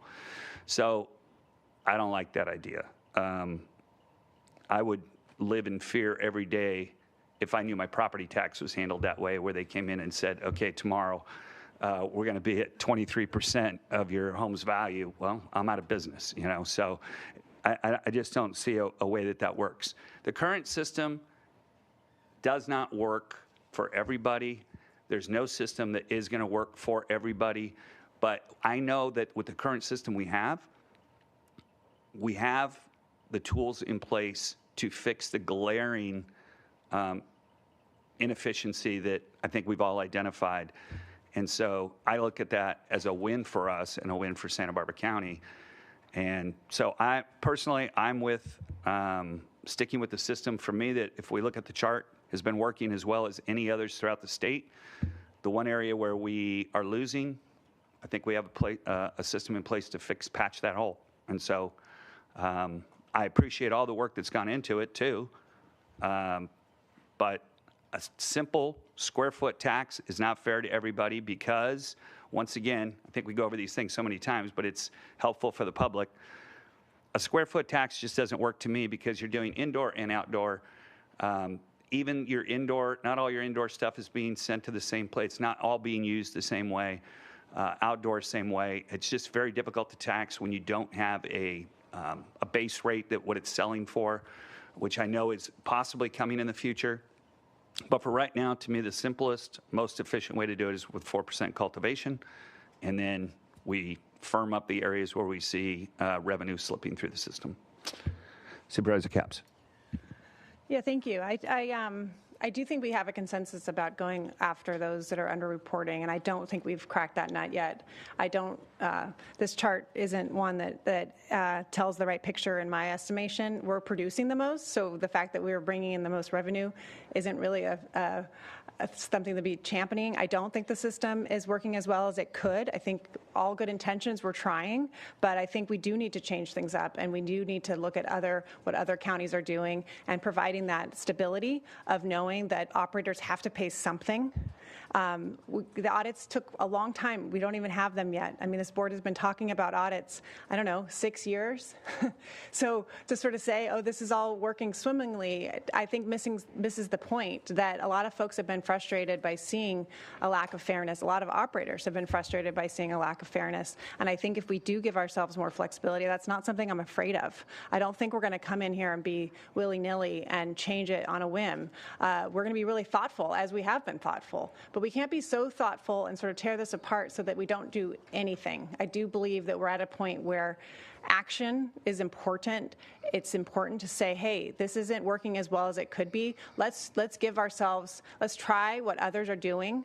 Let's make sure that folks who, again, repeatedly, and we don't have access because it's confidential, repeatedly report zero or underreport, have to pay something, have to pay into this system so that we know that there's fairness. So transparency, fairness, more parity, and also just a reflection of this board, like, hey, we want to try something new because we're not so confident that we've been getting as much out of this industry as a lot of folks have been feeling the impacts, a lot of the nuisances that we hear, a lot of the odor that we deal with. And then they also see that folks are underreporting or not reporting at all. So I would just say, let's give this a shot. We have a really good option on the table, thanks to Supervisor Hartman, of trying a hybrid.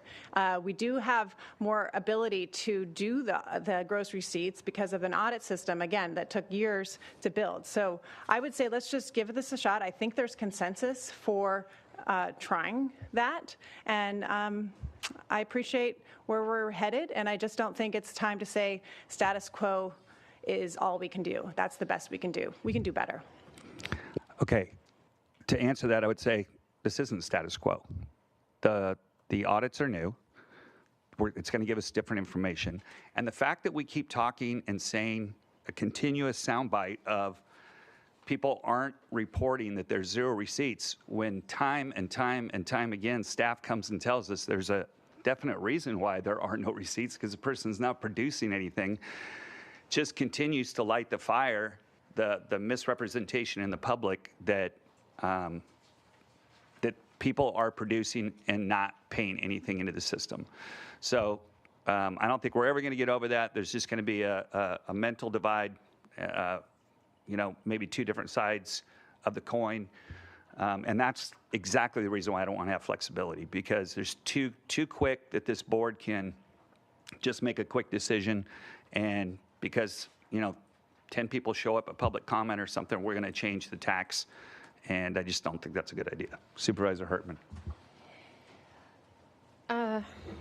Well, I do support the hybrid option because I'm very much concerned about underreporting. But you really caught my attention, and I don't know how to do this, and we may need county council advice about the potential for a TOT.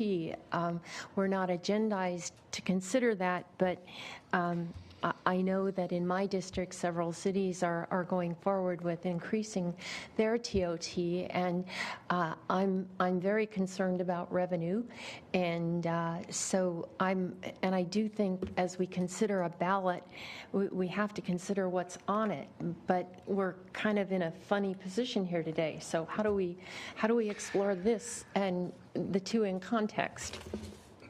Well, your microphone's not on, CEO Miyasato, but I will call on you because I can see it lighting up.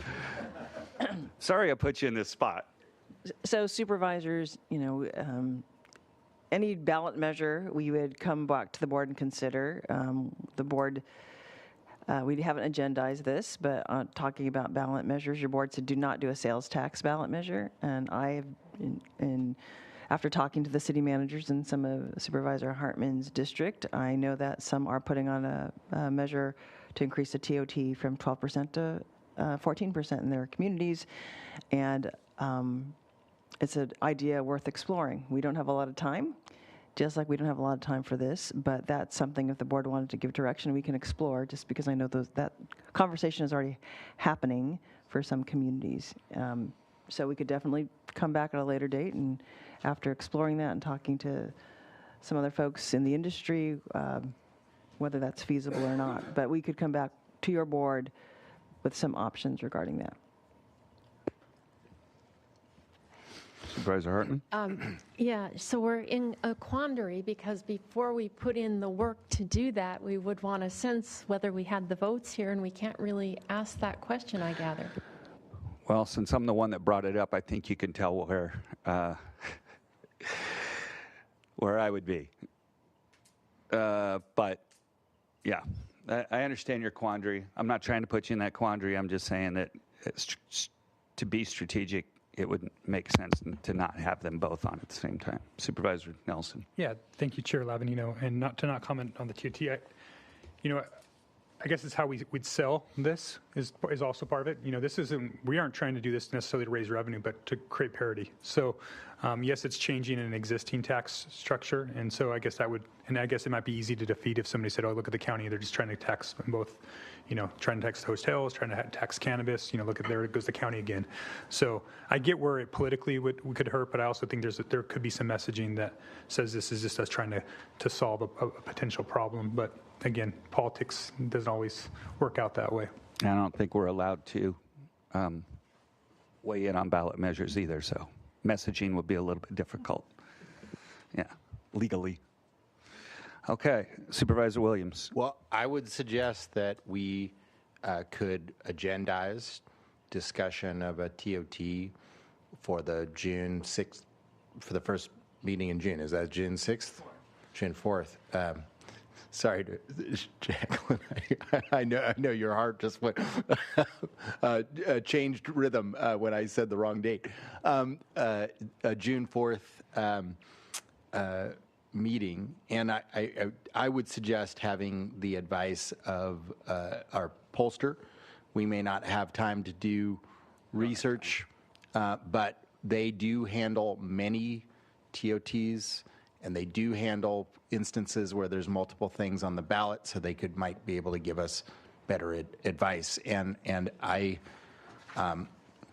my reaction was similar. I mean, obviously the majority of that TOT revenue for the county is raised in my district, but I do think that the scale of the needs that the people of Santa Barbara and this board will have once I'm gone makes me think I would feel a lot better about the future of the county if I knew that there was a TOT that that there was the revenue to cover the needs. And so maybe I was trying to think of something cheesy to say to Chair Lavanino, like... Nope, because I'm already getting the side eye from County Council, so I think we're probably over our boundaries. But can we, separate from this, can we make ask for that to be agendized? Council? Mr. Chair and members of the board, that would be my recommendation, just to, and you can do it on the 4th, and then have a discussion about TOT, but then today, my recommendation is to focus on the cannabis tax options. Got it. Okay. All right. So we probably have to go through a few motions and exercises here. So why don't we kick it off with whoever wants to lead off? Supervisor Williams? Only because nobody else has the light on. I was just going to say that, I would be willing to try one more shot at it, especially to keep it in play, given that we're coming right down to the wire. But to me, a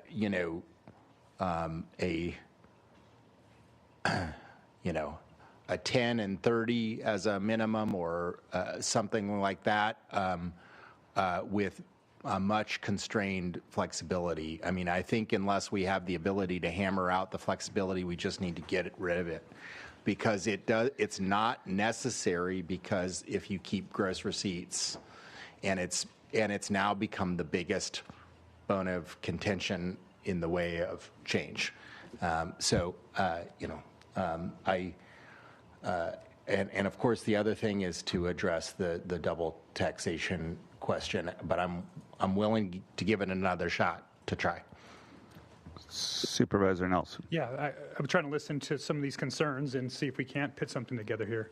I understand the flexibility and the fear of just 3 votes on a given Tuesday changing things. And knowing that the gross receipts process, audit process is moving forward, and that we may not need this. Maybe there's, but at the same time, weighing that out, that we won't have another bite at this for another 2 more years if we don't do something now. So, and wanting to not have to necessarily wait.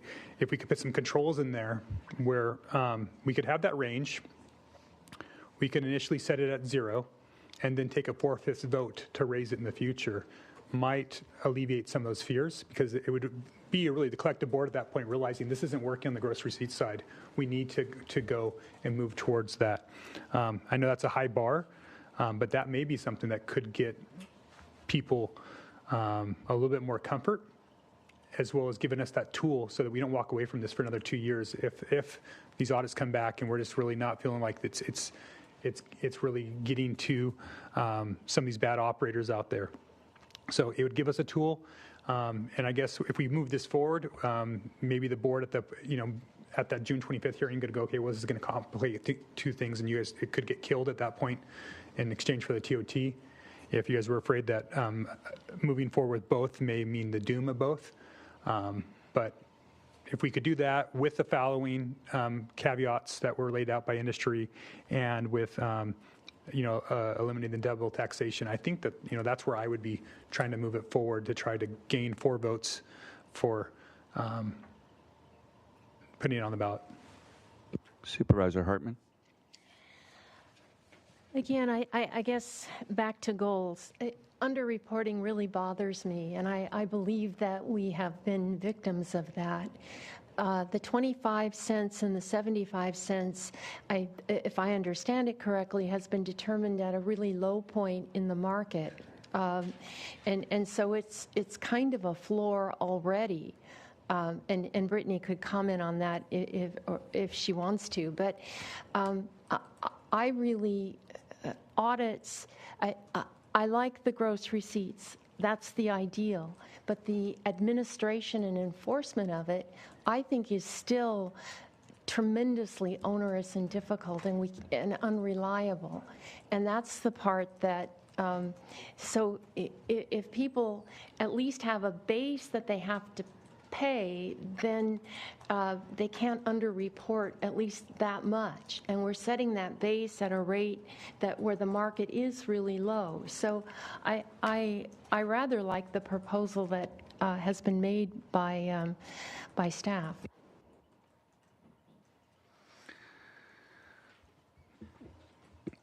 Okay, so is anybody going to propose? Yeah. So, well, I mean, is that option 2? Is that what you're saying? Yeah. Just a clean option 2? Yeah, with understanding for following. But even in there, it looked like there was, I guess maybe it was additional considerations, were adjustments to allow flexibility. Yeah. Did you want that? Yeah. Okay. Yeah, the flexibility thing is my main issue with what we have as option 2. I think it's the amount for outdoor is probably a little high, if as judged just from the percentiles, and of course I'm not really as worried about it for mixed light because my guys pay the 4%, so and a few gals. So they pay the 4%. So I do see the value as an enforcement tool, and so I would be interested in voting for something. I just the level of flexibility thing really bothers me. I suppose you could do something to a benchmark rate.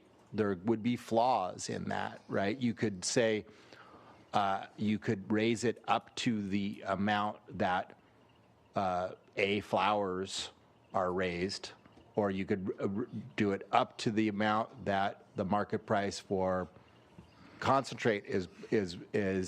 But the flaw would be that half the industry uses one and half the industry uses the other. And so that's my only issue with flexibility. I don't think it should be a political decision. I think it should be a clinical one. And I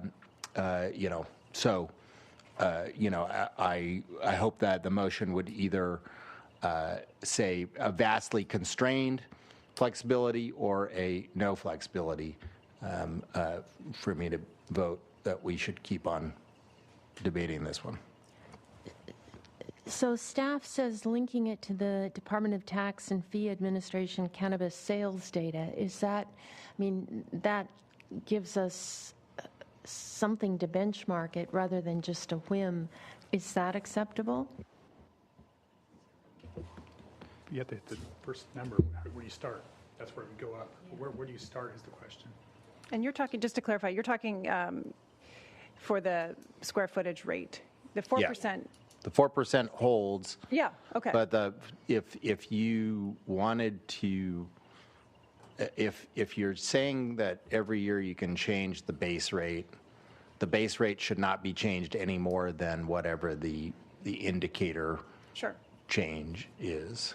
It should be changed by less or equal to, you know. Right. So that we'd set a maximum. And if, yeah. I think that would then go up by C.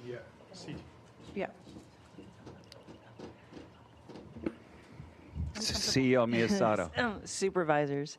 So a couple of things I just want to remind you also. We need a 4/5 vote of your board to put this on the ballot for a general tax. You could put in parameters about how often it changes. So I'm looking at county council, something that Supervisor Nelson just said, that may be a 4/5 vote of the board to change the rate once you set it. Perhaps you could put on time parameters. You can only change it once every X years.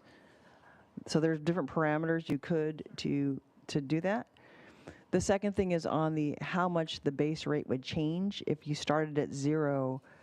The question is, even if you apply some CPI, it's a percentage of 0 is 0. So you'd have to figure out, do you want to charge a number for the base rate, or start at 0 and then at whatever time allow that you set the ballot measure of the ordinance to change it, that's the time that you would be able to change it to increase it from 0 to some other number. But I'm saying there are options for you if you want to go down that route. I'll turn to county council because we just asked whether the board could, in the ballot language, that 4/5 vote of the board would be necessary to change it and to put parameters of when the board could change it. Mr. Chair, members of the board, I do want to look at this a little further. I mean, as a general rule, we can be more restrictive than state law. So state law would allow an ordinance change with 3 votes. But I can look to see if we could be more restrictive in this case.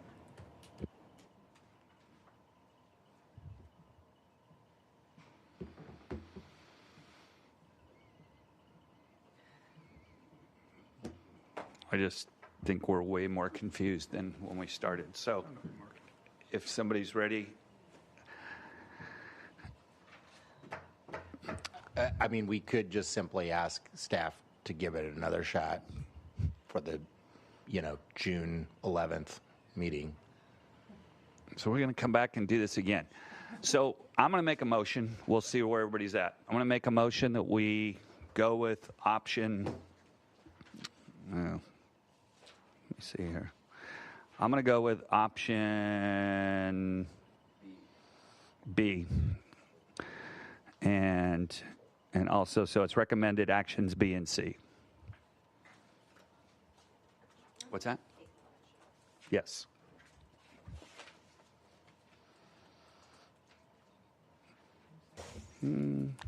I'll second. Okay, thank you. All right, so it's been moved and seconded. Let's take a roll call vote, please.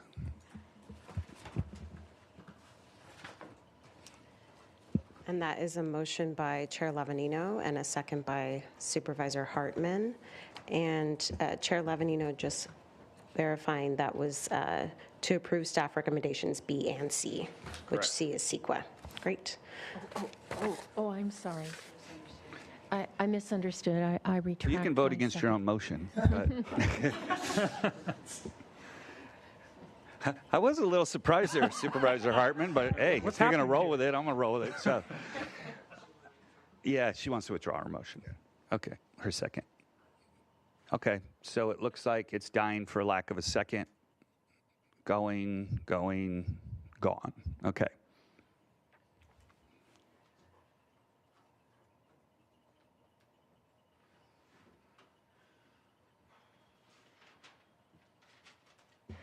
Well, I'll move option 2, which is A2 and C. I'll second that.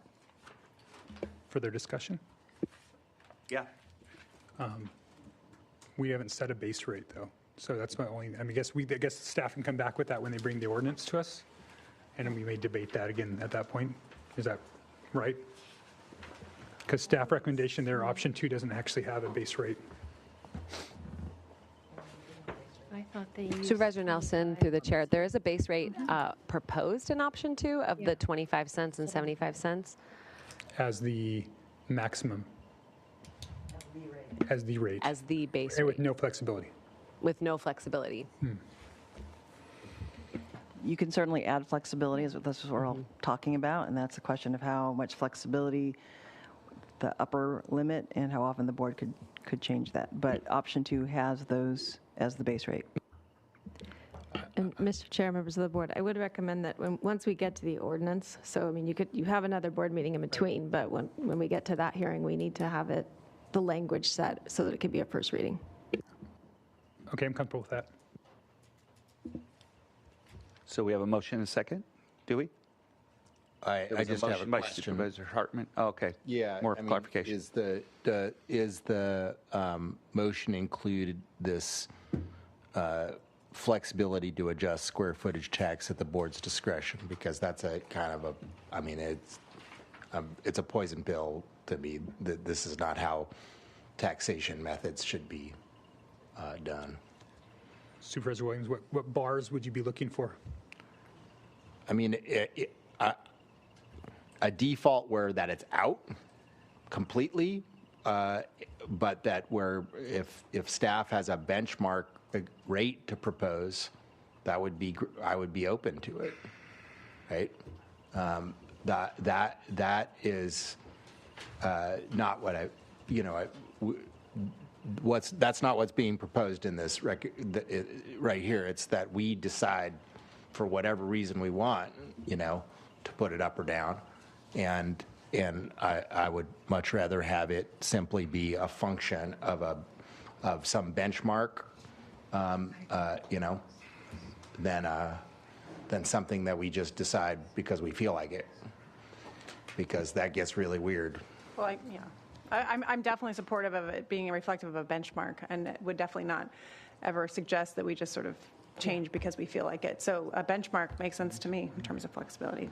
So supervisors, our intent in putting that language for you to have that discussion, it wasn't to give you ultimate flexibility without a number. And we said we should have a limit, an upper limit, a cap. What we had suggested in the board letter was for option 2, we said $5 is the max for outdoor, $15 the max for non-outdoor. If those are too high, we could ask Brittany how we arrived at that, is perhaps just looking at other jurisdictions and what they're doing, but that's what we had originally proposed.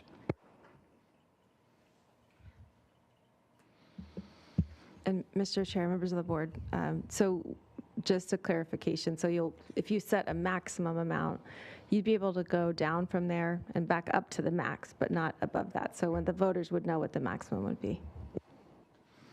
So I'm just curious how, and I don't want to build a whole structure around one grower, but let's take, if you're talking about square foot, let's take the example of the person that spoke, I think led off public comment, where I think they're growing like 200 acres or something. I'm not sure exactly what it is, the size. 186, okay, 186 acres.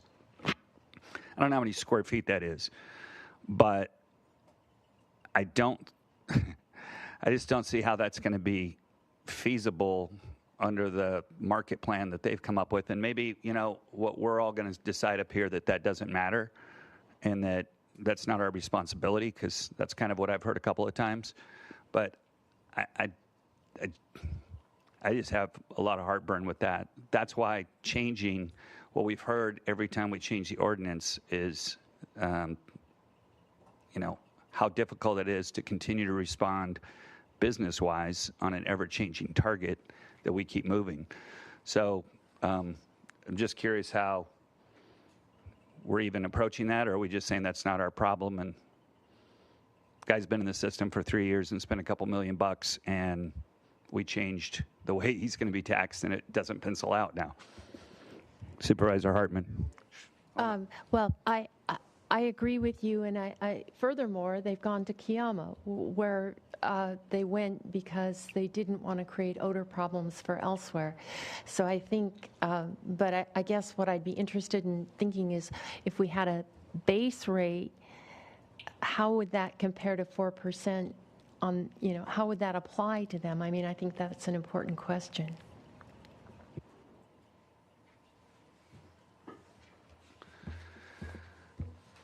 Supervisor Williams, your light's on. Okay. Yeah, I thought we're not going to do any base rate because base rate is for fallowed land. We're going to do a activity rate, right? Yeah. But to me, the activity rate for outdoor that's in this report is an activity rate meant to put everybody out of business. So that's not like what I'm. My purpose, especially in Kiama, I don't make any judgments about its value anywhere else, but in Kiama, it's a positive force.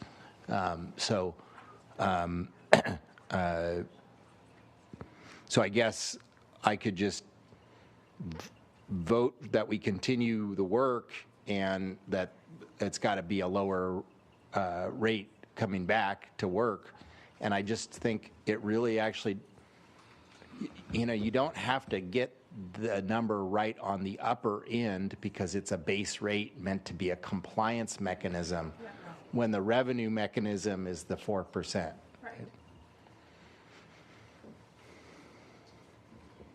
So do you have a suggestion, Supervisor Williams, on I mean, I'm looking at our board letter 8 of 10, option 2, where it talks about base rate. We're now talking, relabeling it activity, but it says between 5 cents and $5 for outdoor, 15 cents to $15 for greenhouse. How would we modify that? Yeah, I mean, my suggestion that I brought up was just putting it at 10 cents and 30 cents, and then come up with something that's a benchmark that floats it or diminishes it.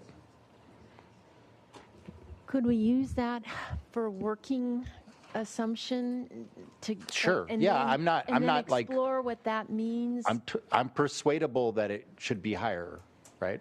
Or lower, I suppose. Not that would be harder for me to be convinced.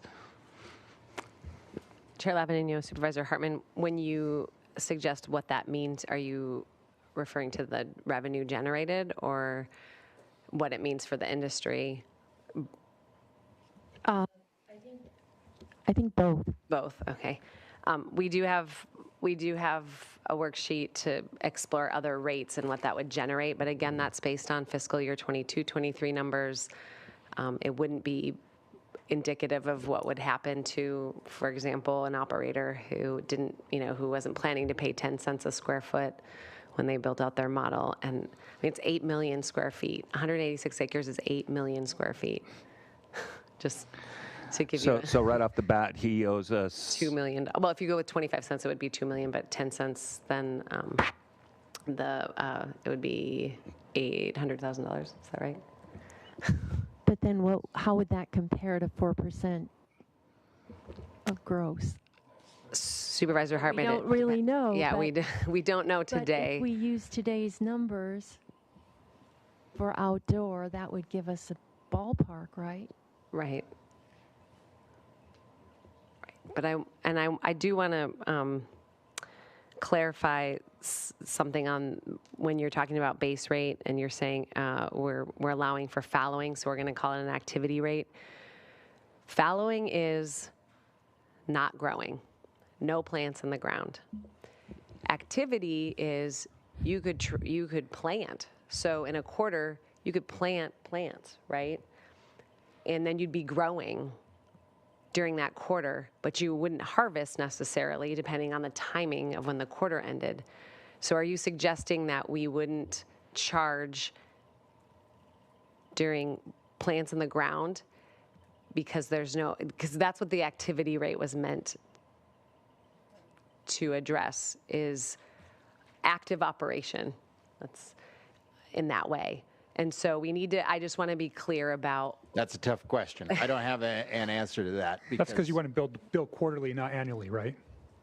That's correct. I mean, Thank I would you. think of this annually is the way that I think we're trying to understand this. Yeah, that's the way I was thinking about it, is annually.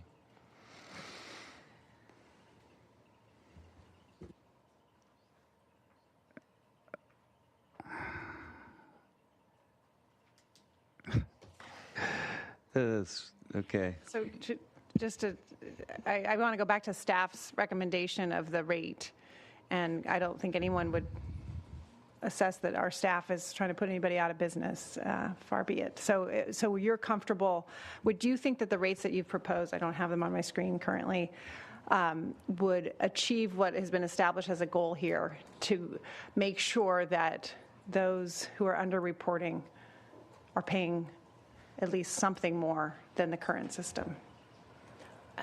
Thank you. Supervisor Hartman wanted to jump in. I'm sorry. I think what it says in the board letter is too broad a range to satisfy Supervisor Williams. Right. So we're trying to get something narrower. Thank you, Supervisor Capps, through the chair. I think Ms. Falfall and I have looked at this a couple different ways, and of course gotten feedback from and reaction to the board letter from both public members and the industry. I think there's some agreement and understanding that the base outdoor rate is maybe a little high. I don't think it's 5 times too high, personally, in looking at what we've been looking at and the reporting and the pricing data that we have access to. And when I say we, I mostly mean the Treasurer Tax Collector's Office. And that the base rate for the non-outdoor is a little low if you look at what they're bringing in.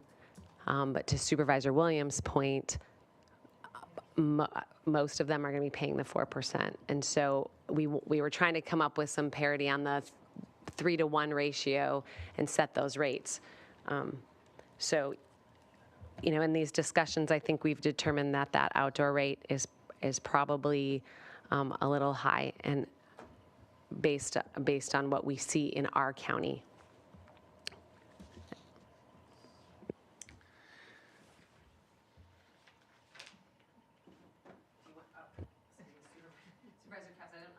I don't know if you were looking for a new number or if you, okay.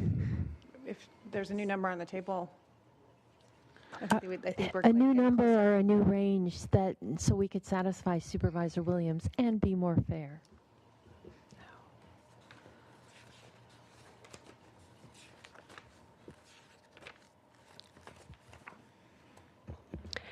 Thank you, Supervisor Hartman. So the ranges that we listed on slide 15, we said 5 cents to $5 for outdoor. I think council has opined and said, we're better off just setting a max rate. And so clearly $5 would be way out of the ballpark. So are you suggesting that we come up with a lower number and that would be the absolute, but it could go, and then it could go lower all the way to 0? And that's what you want to set it at today? Is that what you're asking? Well, I don't want it to be 0, but yeah, I guess I would feel like if by the time I need to vote on it, which I think we should bring back before we draft the ballot language, because we're not ready for prime time on this, it would be a shorter range, and by staff's own comment, the outdoor rate is set a bit high, and I mean,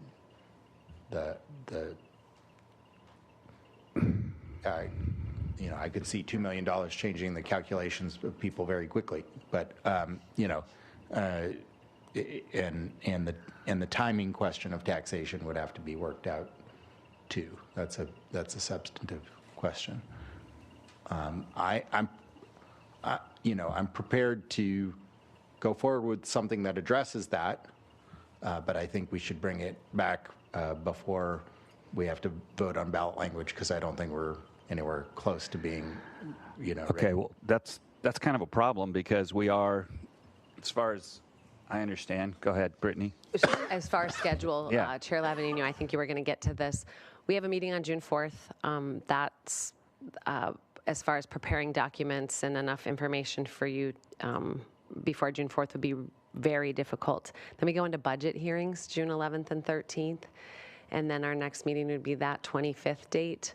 So we were already on a very tight schedule. So without taking this during one of the budget hearings or setting a special meeting, I'm not sure that we could get that in between.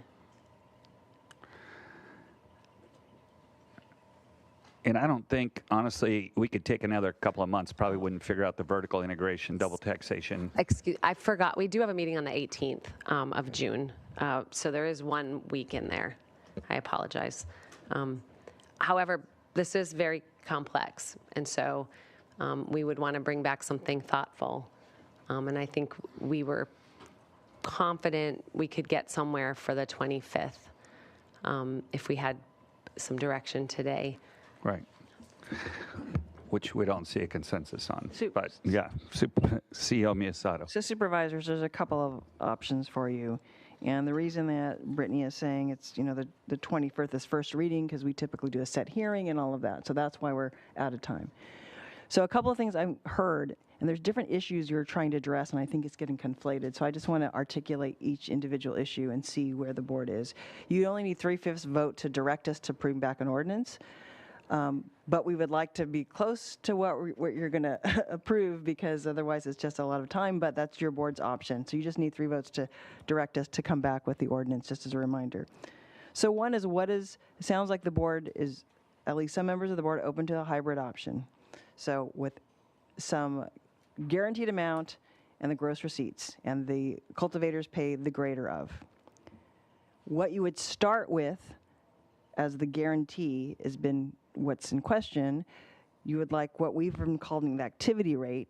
So there is a rate that is applied if the operator is operating. And what we suggested was looking at their state licenses, if they are in active operation, which just means they're doing something on the land, but they aren't generating any revenue per chance. And that seems to be an issue. So what we proposed was if there's activity occurring, but they may not be generating revenue. And so that's a fairness issue you have to decide. What you also said that if you do an activity rate, if they're fallowing, we wouldn't consider that. So there's no activity. And I just want to make sure on that point, looking at Rebecca, is that easy to tell? If we're going to use state licenses, is it an easy way to tell whether there's no activity, and does that equal fallowing? So I'm going to say this with that we'd have to clearly define what is activity. So that has been a discussion that Brittany and myself has had. So does that mean plants in the ground, your license is now active because you've planted? Does that mean you had a harvest, that's considered active? Or does that mean you've transferred from your license, which is what our current ordinance looks at when we're discussing taxable transactions? So I'm not trying to not answer the question. I'm just saying it's all in the language. It's all in the details. So it's how we define activity, and that's going to be written into that language, and then that's what we're going to have to go off of. So if you're saying an active license is a license that is not in the limited state, right? It's in an active state at the license level because they have license statuses, and then that license is operating in the sense of they've harvested, they've put plants in the ground, they've done transfers. Those are areas where we can verify within the metric system. Some of them are an easier data point to get, and some of them would be a more complex data point to get. So it's clearly defining the activity to determine if an operator is active. Okay, let me continue on just the outline, and we'll come back. So one is... But before we leave that, because it's a big one, I mean, I think it should be harvest, That's the cleanest. So that could be. So one is definition of activity. If it's harvesting, operating plants in the ground or made a transfer. So that's one thing. Or a transfer, either harvest or a transfer, one or the other. So the question is, if there's an activity rate, what's the rate? So that's the question, what's the rate? Right now, we had shown 25 cents per square foot for outdoor, 75 cents for non-outdoor. What we're hearing is that 25 cents for outdoor is too high, and so we have to come up with another rate. What Rebecca and Brittany, was it 10 cents? What was the rate that you would say we'd start at if the board wanted to start at a rate there? CEO Don't Miyasato, do the ranges. I'm saying what yeah, we would. we didn't propose. I think Supervisor Williams proposed the 10 cents. And again, my purpose is for this as a compliance tool. That's why I was trying to come up with a number that is high enough to actually force somebody who's trying to sidestep us completely in the outdoor space, but not necessarily.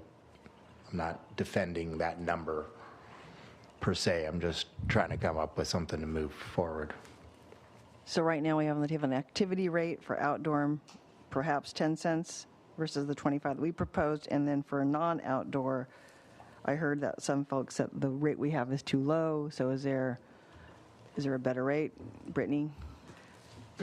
Thank you, CEO Miyasato. I think it's whether you want that base rate to be higher and more indicative of sort of what's going on out there, or if you want to apply the 3-to-1 ratio, depending. We suggested that a base rate in non-outdoor is closer to that. When we did that math here, the $1.50 that we had, because those operators are generally active most of the time. So we could then, as a base rate, move to $1.50, and again, they pay the higher of the gross receipts or this new activity rate. Yeah, I don't know why we would move it in two different directions, but that just that doesn't make any sense to me. But again, I think the gross receipts is the most substantive part of this. So there's still a question of what if we did an activity rate, a starting activity rate, what it would be for non-outdoor. So we suggested 75 cents. I've heard a couple of board members say that's too low. So I don't know if there's another number you had in mind. Well, let's say at least $1.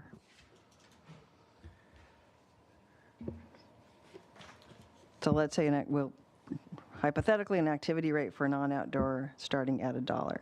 Then the other issue then is two things. The board's flexibility to change the rate. Let's talk about the timing of it, but what would be the cap, the most that you would want to go to that we would tell the voters is the most you would raise the activity rate? And we just set a max of $5 so that any time in the future, if the board wanted to change it, you could go up to $5. County council says you shouldn't put in a range in, just put a cap. But in the recommendation, it's 5 and 15. So the board could say 5 outdoor, 15 indoor. And I don't. It's way too high, and it's not even germane to what we're trying to fix, which is the reporting. But it still gives the board an important tool if somehow the 4%, the gross receipts does not work out. We're really relying heavily on the fact that we believe that we're going to get some good data and some good enforcement tools. So it'd give you a back door to move away from gross receipts in the future and go towards a square footage. So, I would say that would probably be closer to something as a max of, somewhere where, maybe Monterey is at or something along those lines, because that is kind of a comparable county. And again, they brought that down over 6 times from $15 down to $2.13 is what I'm seeing right now. That seems like where you'd want to have that as a pivot point if somehow the 4% didn't work out. So we're going to look at the county that has screwed it up 6 times in a row, and now they got it right. Well, I'm just trying to. I know. I'm trying to help make it. This discussion. I wanted to wait. So. I know, but this discussion is the very reason why I don't think we should change it. It's so freaking complicated. We're picking numbers out of the air right now because we're just trying to come up with stuff.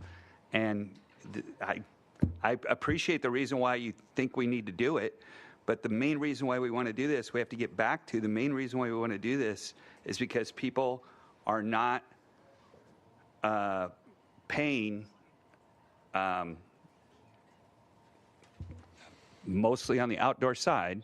They're not paying their fair share, and I think we have a fix for that. But it seems like went in for an oil change and we're doing a complete transmission brake job, rebuilding the entire engine. And it's like, I don't know how we're going to get all this done, put all this on staff to come back with all these recommendations. It's just not making a lot of sense to me, but I understand some people. I understand that, and I still think this is going to be tough. I just don't want to. But if the majority of the board wants to try to figure out something, I can say yes to that we can say yes to. That we should at least give the opportunity. Okay, for so that to happen. we're going to go give 18th. direction to them for another month or whatever it is, 3 weeks, to go out and come up with this super fix, and then I don't want. At that point, we better approve it. I'm not there. I'm definitely not going to be there, but I don't want to put them through all this work and then 3 weeks from now be like, yeah, we still can't get there. And we have this other thing that we might want to put on the ballot as well, that we're going to make a determination between now and the next meeting. So either kill it now, or you guys got to come up with something better than what we have, because there's just way too much. We're just picking numbers right now. Well, I actually appreciate Mr. Nelson trying to come up with a number, and 213 paired with a third of that for outdoor, I think would be a fine max. But I'm not trying to make everything right on this. I actually think our discussion on June 4th is going to be a lot more important. But now that I've heard that, I mean, like that's more important. I just don't want to shut the door on the attempt. I think the attempt is worth it, whether or not we go forward. For staff, it's only another month of misery, So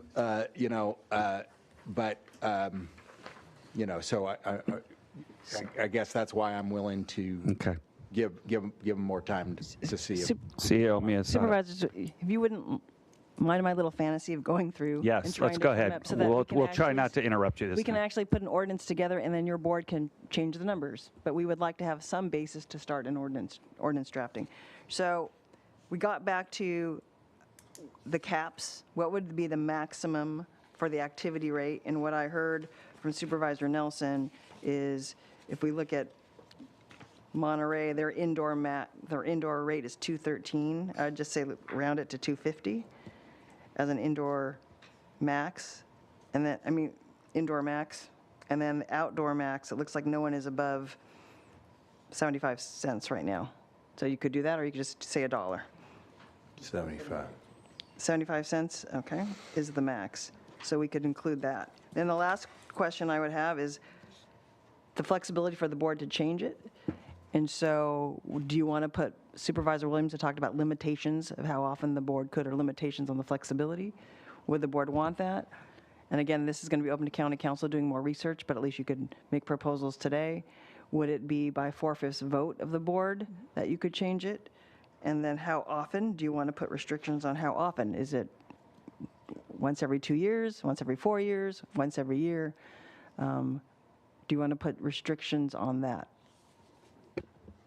To me, I'd be most interested in how often and the constraint by how much.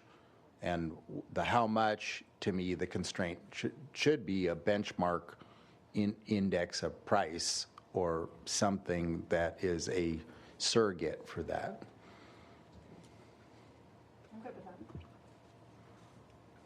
And then how often would the board be able to change that? Supervisor Williams, you talked about constraining it. Every other year, every 4 years, something like that. Not every year. That's crazy. every 2 years with the 4/5 vote. Sure. Okay. That gives you some controls where it wasn't just a political whim, but also allows each subsequent board to have a shot at trying to bring consensus together. And again, we're going to initially set this at a lower rate because we want to use this only at this point as a compliance tool. Is that what I'm understanding? Yeah, that's Okay. that's my purpose. So the initial starting rate, Supervisor Nelson, are you saying that it would be the activity rate is 0 or is it 10 cents outdoor, $1? Okay. So I'm going to read back what I've heard, that staff would be directed to go back and propose an ordinance. It would be the hybrid, where a base of what we're calling the activity rate. The activity rate would start at 10 cents per square foot on outdoor, $1 per square foot for non-outdoor. For the activity rate, it would be applied, we would base the definition of activity based on harvest.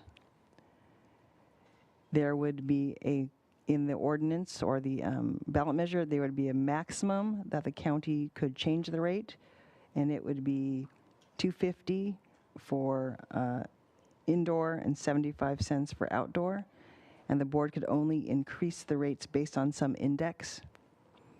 The board can only change it every 2 years after the start date when it's effective, we can say, by 4/5 vote. So we will, if that's the direction, we would come back and draft an ordinance for your board to then consider for the June 4th meeting. The last and most important issue for me is to address the question of double taxation. If by the timing of this, we just end up raising the tax on the people who are actually paying their taxes, then we're not really doing our job, right? The purpose is to capture people who aren't paying their fair share of taxes, not to double penalize the people who are, right? So, I mean, to me, that's the most important issue. I still don't understand why we're lowering it for outdoor, but raising it for mixed light. I mean, I suppose it doesn't matter if most of them are doing 4% anyway, but I think maybe you should just say it 75 because, I mean, I don't understand the logic for that. So we could bring that back at 75 cents per square foot for the non-outdoor. I think the logic for it is that Brittany came up with a 1-to-3 ratio figuring out the outdoor rate, which meant that the outdoor was paying too much, but the indoor was paying too little compared to what they're doing today. So you mean the opposite of that? That the outdoor was paying too little and the indoor was paying too in much? the 25-cent, 75-cent scenario, it started with the 25 cents based on, and then the ratio was applied. And so what that ended up doing, if you look at the real numbers, is making outdoor pay a little too much and indoor pay too little compared to today. So I think the dollar is fairer than the 75 cents.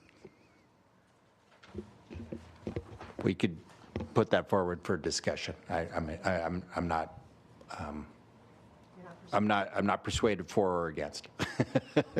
Supervisor Nelson. Yeah, so as when that conversation does evolve, or you think about it between now and it comes back, you just go look back to slide 22, or even the 90th percentile. It's 13-1. It's not 3-1. It's 13-1. You know, look at the 55th percentile. It's 30-1.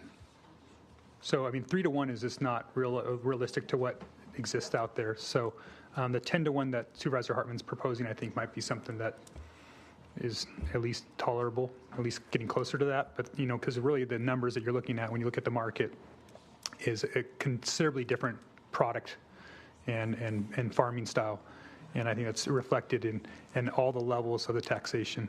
So, and I think 25. You know, if we set it to 25 cents on the outdoor, you'd already be setting it to 90 percentile of what we were already receiving out there. And I think that would be problematic and would put people out of business, and that's not the purpose of this.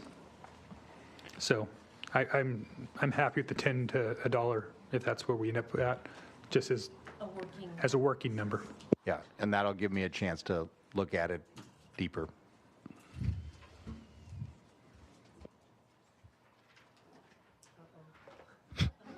Wah, wah. Sorry, did you decide? Sorry. It's $25 a square.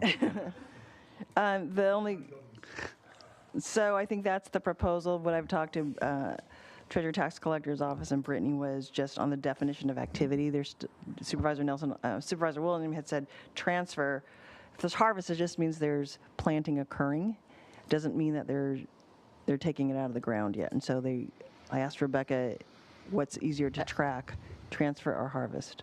And so the harvest would mean they're actually harvesting the Okay. crop. So the crop's already in the ground. It's been in the ground. It's been planted.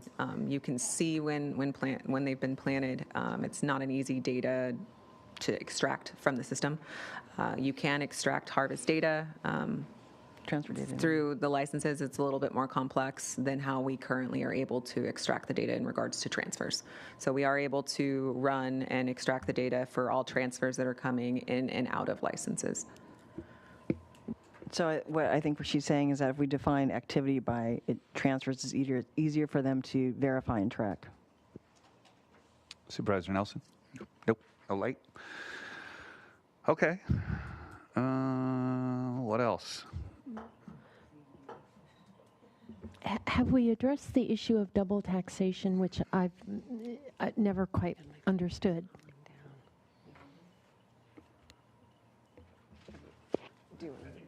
I think the issue there is that there's some indoor operators or mixed light operators, if they end up paying the square footage and then, they might get caught up in processing, right, somehow there. And so I think that's the fear is that they pay the square footage and then they would pay a rate that would make them seem like they were processing when it should have been realized somewhere else in the process. So there's different business models. So Right. again, this is where it gets complicated that businesses are going to have different business models. So we have operations, we'll just use the non-outdoor, so the indoor mixed light operations. How some of the transfers are currently occurring, or what we're currently seeing is that they transfer right now from cultivation to cultivation because they're a part of a hierarchy organization. So they're going to transfer from their cultivation all over to one of the larger cultivators that are able to do the processing. And then they transfer outside from that processor, and that's when it's considered taxable at that point in time. That's how we're currently seeing it. That is what would cause those zero reports from those indoor operators currently.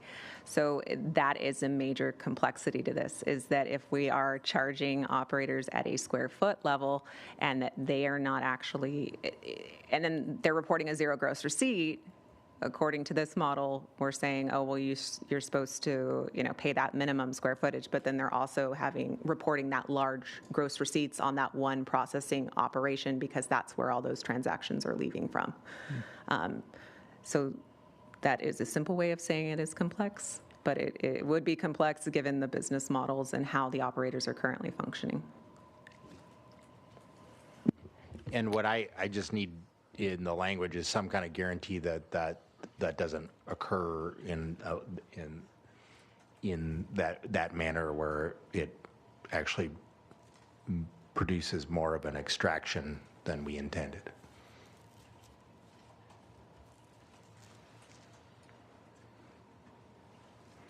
Yeah, good luck with that. So essentially what we would need to do is, and I've said this before, is the details in the language. So it's one of those situations where we'd have to define vertical integration and then you'd have to stick with that, and that there's going to be pros and cons to that. You're going to have a situation where you might end up in the same situation that we're having now, just different outcome from it. So you could have the circumstance where operators apply at an operation license level, an APN level. That's how we're currently taxing them. It's straightforward. I understand the statement of there's underreporting, but it's very straightforward in what we're doing. It's not transparent to the board in the sense of what's actually being reported, but their taxable transactions are transparent, and we make them aware of those taxable transactions. If this gets, if we move forward with something along these lines, like I stated, you have an overarching company that's doing all these transactions. We're aware they're affiliated, but underneath our current guideline, it's not causing an issue with their compliance on what's considered taxable and non-taxable, because they're reporting it through that operation, and we can see those transactions occurring. We can see those transfers occurring. There would have to be something, and it would have to be done on the licensing level as far as affiliation. So now you're talking about amending Chapter 50 in addition to this, and that's just opening another door, because that's not how they currently apply. They don't apply for their license at an organizational level. It's the operation license level is how they apply, they receive, and we tax. Sorry, I keep adding more complexities, but No, just Rebecca, complex. It's actually complex, and I know it's really hard to watch, but it's also hard to be up here too, and I think we can kind of tackle that a little bit when all those things are happening under our jurisdiction, but those same transactions, guys, are happening outside of our jurisdiction, and that's why there's this leakage that takes place, and that's what's really hard to deal with, where there's all the impacts happen in our county. And then the profits are realized somewhere else, and then there's tax avoidance, and or potentially evasion, and so that's what we're trying to wrestle with. You could, I know we're in dangerous territory when I'm suggesting drafting language, but couldn't you clarify that this method, for someone who's paying 4%, this method wouldn't add up to more than the old method? That's the point, right? Thank you.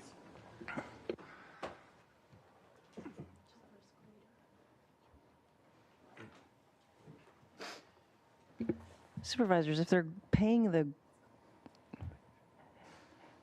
if they're paying greater than the activity rate, it doesn't matter because they're paying gross receipts, which they're doing now. So it's not really an issue. So you're really saying if they don't, if their gross receipts actually is less than what we consider the activity rate, that's when you're asking, it sounds like Supervisor Williams ensuring that they're not being what you're saying, double taxed. Is that accurate? I'm looking at Rebecca and saying, she's like, Well, again, it's the complexity of how they're doing business, and it's kind of the statements we've had with operations in regards to how we do taxable transactions at this point in time is that the ordinance is what the ordinance is, and it's, you need to build your business model around the ordinance, and well, now we're here and we're talking about changing the ordinance. But I don't want to say you need to sway one way or the other because of business structure. I'm just telling you how business is currently operating and how it's functioning. It's not as simple as just saying, oh, if the gross receipts are higher, then don't worry about the square footage, because of how they transfer. It's not as simple as I'm operation A and I'm going to report my gross receipts, and if my gross receipts are higher, I'm good to go. You don't have to do a true up on this square footage. In all reality, you have operation A through F, and they're all filtering and going around, and we're tracking it, and we can see that they're affiliated, but that's not how their license is issued to them. And so the complexity of that is that we would be charging A, B, C, D, E, F a square footage, and they're not reporting gross receipts on A, B, C, D, E, F. So that is a double taxation zone where the details make all the difference on that. And then once that ordinance is written and structured, that's how we have to do the compliance against it. And that's what we're currently working on at this point in time is we're taking what we have, we're taking those taxable transfers, we're doing that follow-up. And I understand that it's been a long time, but we are making forward progress currently. We are doing that. I can say that confidently. I think it would be foolish for us to prescribe a solution for something that we're just beginning to understand here. So we should allow staff the ability to try to propose a solution to it. And if there's not a solution, we should give up, because this is a big deal. right? This is a big flaw in what we're trying to do. Because we shouldn't have to go and amend Chapter 50 to,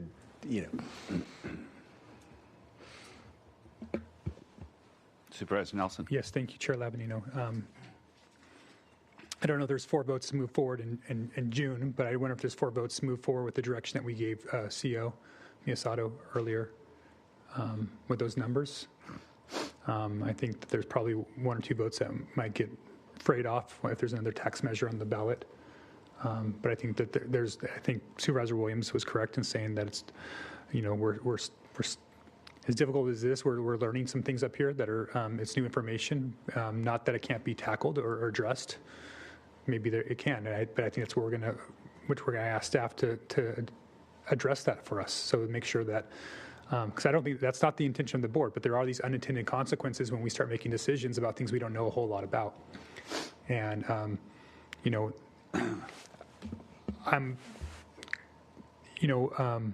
leaving it to staff and us up here is not always the best way to do it too. I think that there's some of those out there in the world. I know they're busy working their businesses, but that they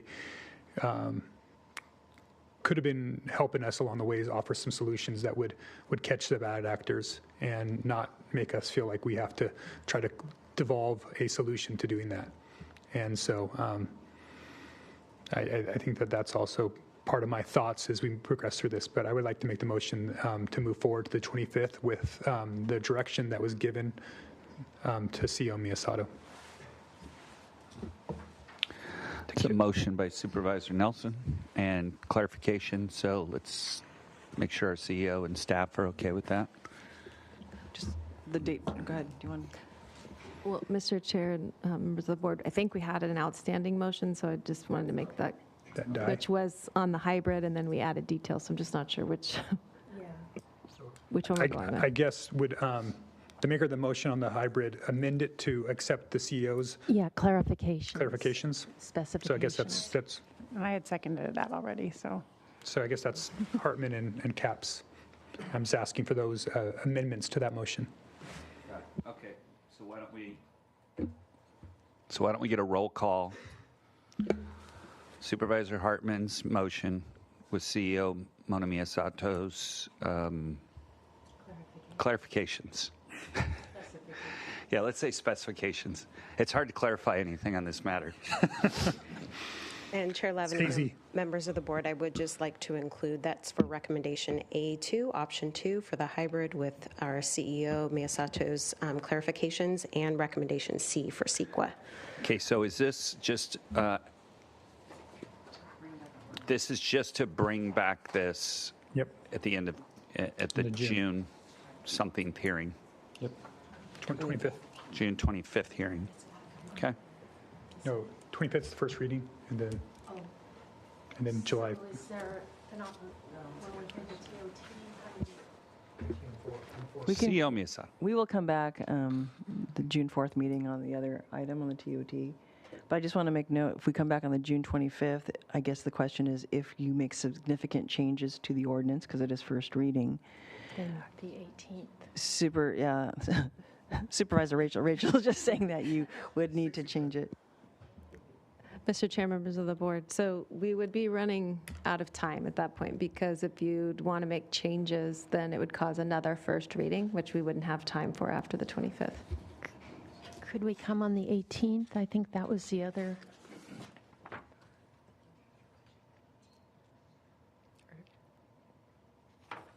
I think anything's possible, so let's see what else is on the agenda, but I'm sure of that we could come back on the 18th for first reading, and if the board has any other changes, we could come back. Yeah, thank you. We can do that. I'm just looking at Rebecca and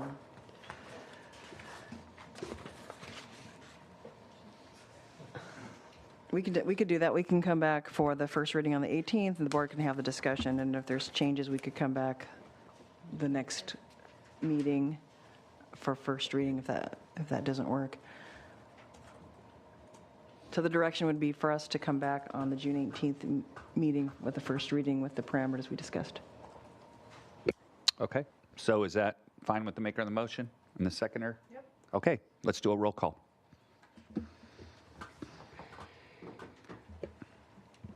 Supervisor Nelson? Aye.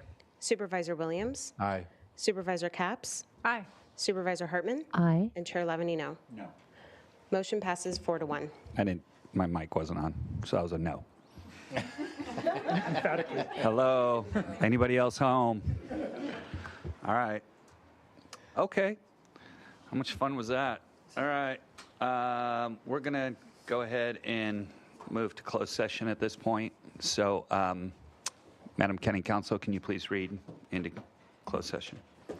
Mr. Chair, members of the board's scheduled for closed session to consider 3 items. The first is existing litigation, Joseph Rocco Peransky versus City of Goleta, City of Santa Barbara, County of Santa Barbara, and Caltrans. It's a Santa Barbara County Superior Court case. Conference with labor negotiators, employee organizations, all bargaining units.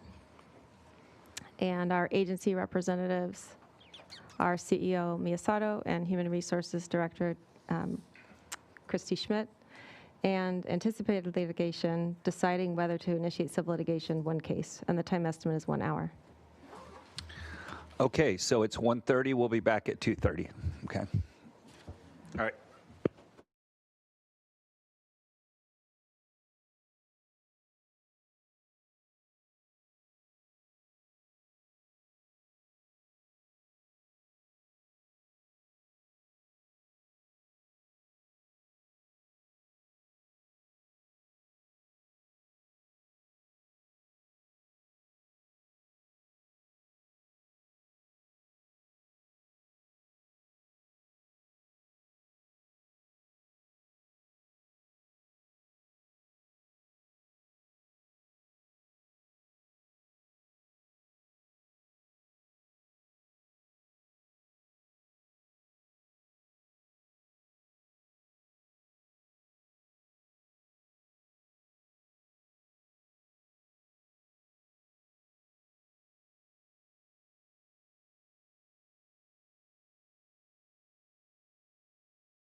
Hello, we are reconvening the meeting of May 14th, 2024. Will County Council please report out from closed session? Members of the board, you met in closed session on 3 items. 1 item of existing litigation, Peranci versus the County of Santa Barbara, a Santa Barbara Superior Court case. Conference with labor negotiators for all bargaining units and unrepresented employees, managers, and executives. And 1 item of anticipated litigation, decision to whether to initiate litigation, 1 case, and the board took no reportable action. Thank you, County Council. Now we move on to departmental item number 4. Madam Clerk, will you please read that department number into the record? Yes, thank you, Vice Chair Capps and members of the board. Departmental item number 4 is from the Community Services Department. It is a hearing to consider recommendations regarding an ordinance to amend County Code Chapter 7A, County Arts Plan, to revise Section 7A2, 7A3, and 7A5.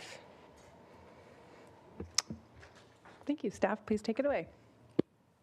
Good afternoon, members of the board. Today we have a relatively short presentation continuing the process of amending County Code Chapter 7A, County Arts Plan, as pertains to the Percent for Arts funding mechanism.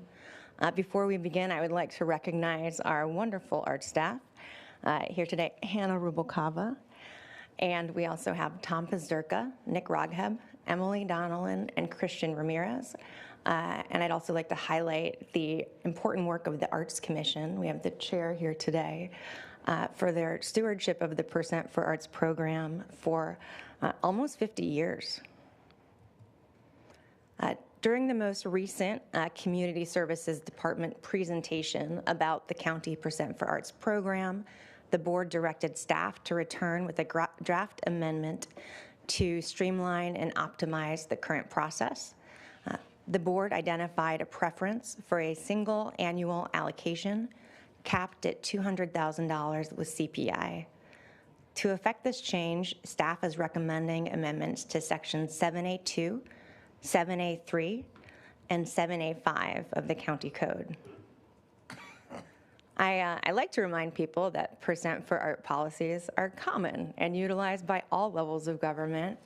The county adopted ours in 1978 with the stated goals that are still there of equitably fostering arts and culture, creating new economic opportunities for working artists and craftspeople, and democratizing the investment, which is something we feel strongly about, so that all county communities, including rural and historically under-resourced areas, can benefit from the arts. As a reminder about why this is important, funding generated through the policy provides the backbone for the county's public art programs. This includes permanent structural art, like the blue floor mosaic in the Public Defender's Building, rotating art in public places, such as the colorful sculptures in this slide, which are on view currently in Waller Park. It also includes the display of county collections throughout public facilities and gallery exhibition such as Flourish and Flow, which is on view here in the Betaravia Gallery and features art by local Asian American Pacific Islander artists. The county also relies on percent monies to cover hard costs for art conservation and maintenance. An example of this work is the Spectrum mural, which is right across the street on the side of the social services building. It requires regular upkeep, and we need to have staff, scaffolding, scissor lifts, expertise to keep it looking good. So under the current ordinance, the Percent for Arts allocation occurs each time a department requests an appropriation for a capital project with a budget over $100,000. Additionally, every project generating over $75,000 for the arts requires that the board review and determine an amount. Departments have expressed difficulty determining how to apply the calculation and when to transfer funds to the County Arts Trust. This fiscal year, over $250,000 has been allocated for the Percent for Arts program, but the process to acquire these funds has been lengthy staff intensive, difficult to navigate, and funds are still pending. So to address the priorities identified by your board, CSD has worked closely with the County Executive Office and County Council to develop a more streamlined process for consideration. Under the proposed amendments, the allocation would just take place once a year. It would reflect 1% of each annual capital budget, capped at $200,000, with an annual CPI capped at 3.5%. A quarter of the allocation would be set aside to offset program management costs. The Arts Commission supports this modification, provided that it won't jeopardize funds that have been generated already by current projects, but not yet transferred to the Arts Trust. Staff feel confident that the updated model will improve the program's efficiency, impact, and sustainability. Having a consistent funding schedule will help to maximize resources, support the larger multi-phase projects, and allow us to engage more with the Arts Commission to really vision and implement the robust arts program in Santa Barbara County.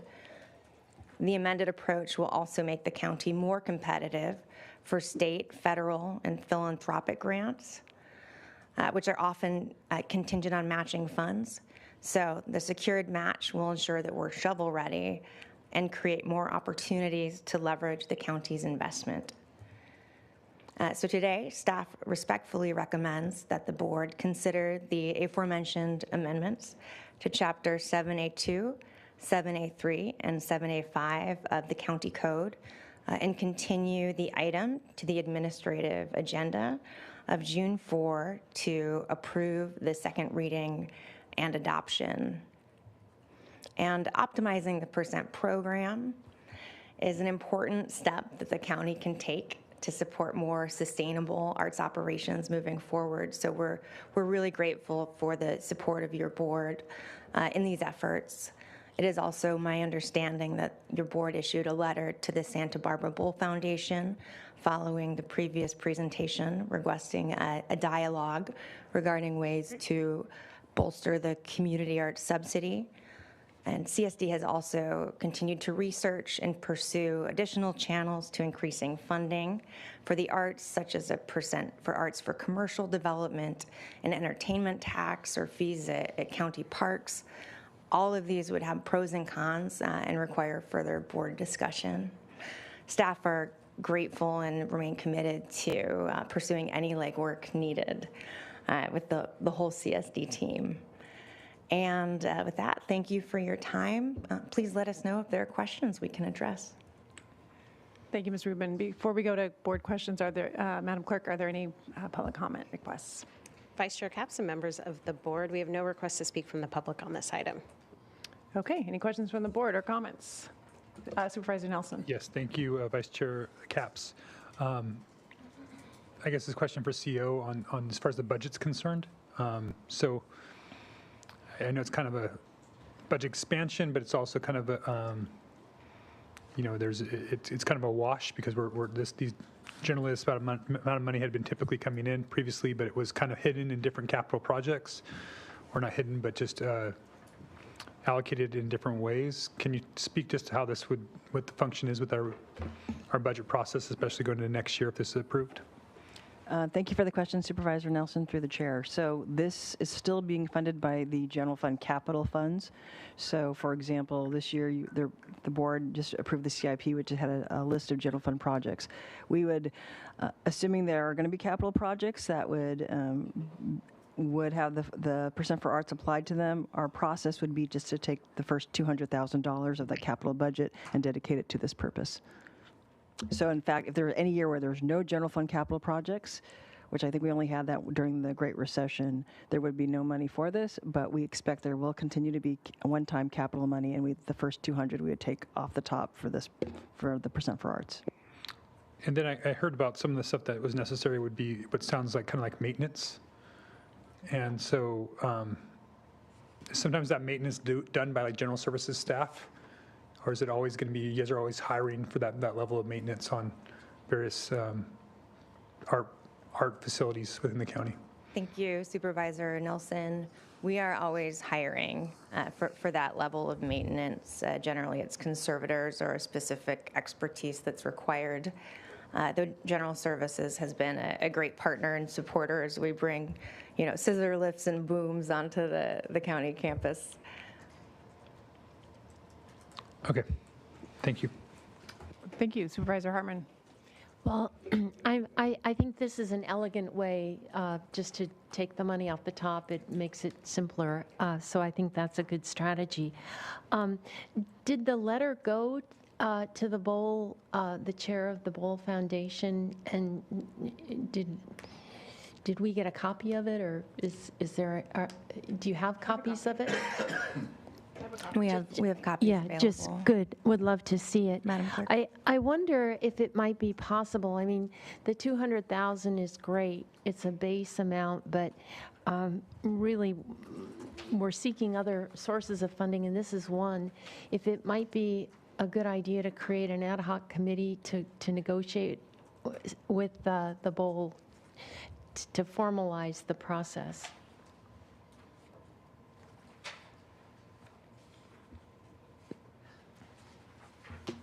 Supervisor, through the chair, are you making that request, or maybe we could hear a little bit more about those discussions with the Bowl from Sarah? Regarding the Bowl discussions, I believe that Supervisor Williams has taken the lead on those to date. Yeah, I think ad hoc might be in order. I think you and I have already been Brown acting on this and communicating with staff, so it would just be kind of formalizing what we're already doing. But Members of the board, if you'd like to formally create an ad hoc, I just recommend you put that on the next agenda. It could be an admin item, and it sounds like we have 2 members who are interested, and then you could take formal action then. Okay. So I would like to. CEO Miyasada is just reminding me that it would need to be a temporary ad hoc in order for it to be exempt from the Brown Act. Right. They can only be up to 6 months, or they're temporary. So we understand that. So we can't really take action today, or what direction do we give? Supervisor Hartman, you're not agendized to take action on that. I mean, you two are already Brown Acted, so if you wanted to have just informal meetings, you could do that on your own. But if you want to create a formal ad hoc, then I recommend you put it on the next agenda and the board take action. Okay. I think the formality would give us a little more oomph. Supervisor Nelson. Yes, thank you, Vice Chair Capps. And maybe that item could get pulled, just because I think it'd be nice to get some other, I trust you guys, but it'd be good to get input from the board of where we're thinking, and I'll just put it out there right now. I mean, I know it might be heretical, but, what about do we need to even still own that facility, and what that might look like? I think when we started looking at some of the other properties that we don't actually run, that we own, like the Bowl, like this, the museum in Santa Barbara on State Street. These are properties that county owns, and I'm just curious if it's still necessary for us to own those and be responsible for the upkeep and other liabilities there. That might be better that if another entity wanted to have that might else free up additional funds that we can use on our other growing needs of capital expenses that we actually own and operate, not just own. So just I want to throw that out there as something to even be looked at in the future. Yeah, Supervisor Hartman. Oh, so whatever action to direct that it be, that it come back to us on the A agenda, I would like that. Well, I just want to take an opportunity to support the work of our arts and our Arts Commission, just really the care that goes into the community and the inspiration and the magic. And I appreciate this staff coming back. I know we talked about this before, and this is a much more streamlined and, as Supervisor Hartman said, elegant approach. So I'm all in support, and I guess we would then entertain a motion to accept this, plus with the addition of an ad hoc discussion on a future meeting. So moved. And we have a second. moved by Supervisor Hartman and seconded by Supervisor Williams. All in favor? Aye. Motion carries. Thank you. Thank you. Okay, then we will move on to departmental item number 5. Madam Clerk. Sorry, let me vote here. Vice Chair Capps and members of the board, departmental item number 5 is from the General Services Department. It is a hearing to consider recommendations regarding the 5-year Capital Improvement Program, CIP, fiscal year 2024 through 2025, through fiscal year 2028 through 2029.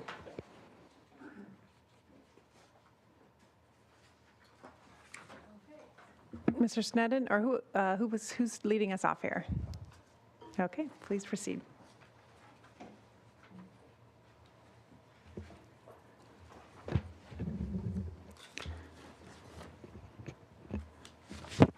So, good afternoon, Vice Chair Capps and members of the board. I am John Green, Capital Division Chief for General Services, and I am happy to be presenting the annual 5-year capital improvement plan, specifically highlighting the fiscal year 24-25 program today. The annual effort to assemble the capital improvement program, or CIP, is through a collaborative effort of several departments and staff. I am happy to be joined today by our partners, Director Chris Snedden and Mustafa Astaji, representing Public Works, and Jill Van Wee, representing Community Services Department, Parks Division. You will hear from them as they will be providing an overview of their respective departments' capital investments for the upcoming year and beyond. The CIP is an annual multi-year planning tool used to identify and implement our short and long-term capital investments. We are committed to using the Renew initiatives as we move through this yearly effort, including to continue and gather and manage the data that allows us to make project selections and decisions. General Services continues to connect with each department on a yearly basis to conduct strategic planning discussions regarding the use of county facilities.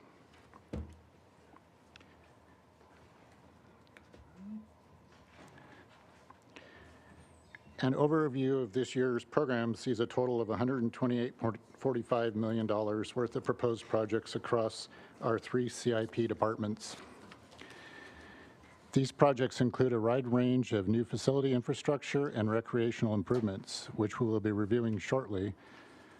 But we also want to share a few of the many current multi-year projects already under development, including the Cala Real Master Plan, Probation Headquarters, Fire Dispatch, the main jail renovation, Public Safety Radio Network for General Services, and under the development for Public Works, the MODOC Multi-Use Path Phase 2 project, Santa Maria Levee Trail, North Refugio Path Phase 2, Union Valley Parkway widening, and Santa Monica debris basin modifications. And under the development for community services, Halama Beach Park improvements, Kachuma RV and amphitheater renovations, and Santa Claus Lane streetscape and beach access. We also continue our commitment towards creating and implementing energy efficiency projects to our overall portfolio. General Services continues to explore multiple projects and initiatives that will reduce our carbon footprint and bring resiliency to our facilities. We will highlight some of those projects later in our presentation. I would like to highlight our commitment to collaboration in developing the CIP, reaching across departmental lines to partner on projects, initiatives, and improvements. I am proud to note our ongoing partnership with Public Works, Parks on the CIP effort, but each of us also partner with other departments to bring value to our operations.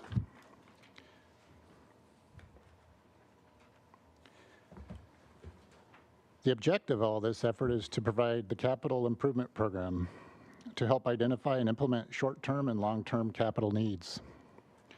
In alignment with the Renew initiative, utilizing data through collaborative partnerships between departments, the county is able to take a programmatic approach to focus funding towards the priority county assets and minimize costly emergency repairs.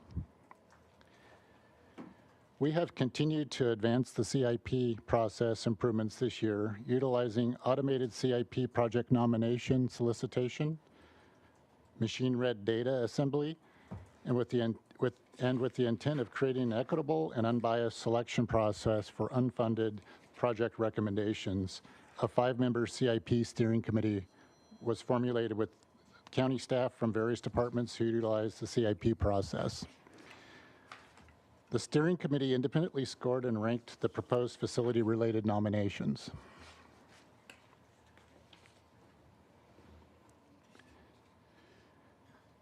We always like to take a moment at the beginning of our presentation to celebrate the successes from this past year.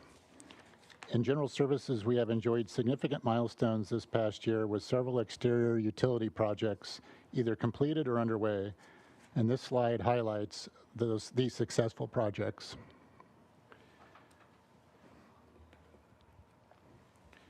General services supported critical cooperative projects this year, including the Hedges House of Hope commercial kitchen, the Bridge House shelter utility extension with phase 1 complete, and phase 2 is now underway. The Dignity Moves homeless shelters at Betteravia in Santa Maria and Hollister in Santa Barbara. Be Well Ticoloty House transitional housing facility in Santa Barbara. We have completed several deferred maintenance projects and continue to address the maintenance backlog. Our facilities maintenance division has responded to roughly 10,000 work orders throughout the year, including significant effort during the 2024 storm events.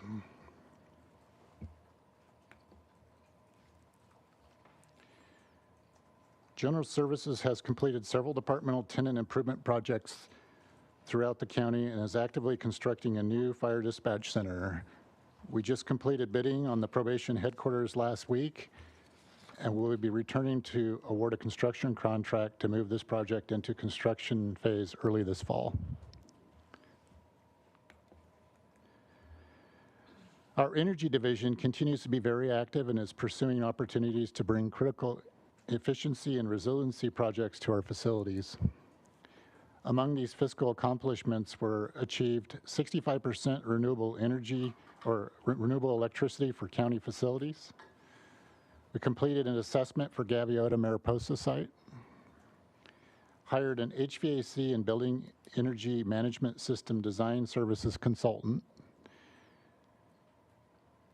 and the completion of the Betteravia solar array and battery backup project, which at this time is only awaiting for final approval from PG&E. And at this point, I'm going to transition this presentation to Chris Snedden, Director Snedden. Thanks, John. I just want to take a minute to thank Julie Hagan, who runs these efforts for our department, and it's a lot of work, so thanks, Julie. In transportation, over the last year, we achieved several milestones in our CIP program. Some of them were related to the storm and had been previously unplanned, but as we did the storm damage repair and recovery, some of our projects ended up turning into capital replacement projects. An example of that is Dominion Road, where we ended up replacing a 60-inch culvert under the road as part of restoring the roadway. So in addition to getting the roadway back open, that culvert won't need attention for decades to come.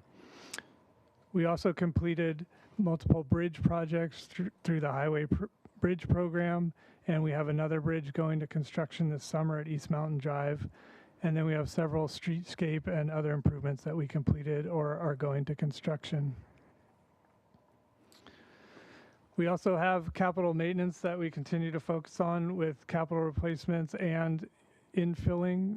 The example is this Lakeview sidewalk infill, where we're filling in segments that are previously missing along Lakeview, so that improves mobility and safety for pedestrians walking along this corridor. We're also continuing to focus on our capital maintenance through our road maintenance annual plan, where we'll be delivering over $10 million in projects covering almost 60 lane miles. In flood control, the Santa Monica debris basin operational improvements will be complete. You can see that on the left. That $6 million project was 100% funded with NRCS funding. and will significantly improve the flood protection and operations of the basin. Cold Springs and San Ysidro will be going to construction shortly, and those two will be improving the basin operations and have the added benefit of improving fish passage and sediment transport. In resource recovery, at the Resource Center, our Gore compost management system is up and operational, and it's making a huge impact in a lot of different ways of this facility. It's improving the operations and the efficiency of the facility. It's helping us with our compliance with regulators, and it's helping us building good relations with the neighbors by addressing the odor issues that they had. Also, the EIR for the landfill capacity increase project was completed, so we'll be moving on to construction with that project. And then we have other operational improvements we'll be doing as well that will, again, address efficiency, compliance, and better operations of the facility. At Laguna Sanitation, the plant upgrades are substantially complete. We're moving to full commissioning. The plant is operational. We're still doing additional work to fine tune and streamline some processes and really optimize its operation, and anticipate full commissioning to be completed by the fall. We also are continuing work on our recycled water projects and our potable reuse study work. With that, I'm going to turn it over to Jill Van Wee in CSD. Thank you, Chris, and good afternoon, Board of Supervisors. Just to show you just a glimpse of what we've done this past year, Parks has been able to spend about $6 million. Our main focus has been continually, what seems like continually evaluating storm damage. But we have been able to get some repairs done basically in each district. 4 of the 5 Isla Vista Beach stair access ways, a portion of the Goleta Pier, which still needs about $1.5 million to complete, but we've been inching towards trying to get that open. Toro Canyon Park Road, Mohawk Road at Kachuma, Point Sal Culvert, a little retaining wall in Lassen that is actually above one of the main bikeways in District 2. And then, of course, Lavanino's only park, Guadalupe Dunes, we've been able to focus on.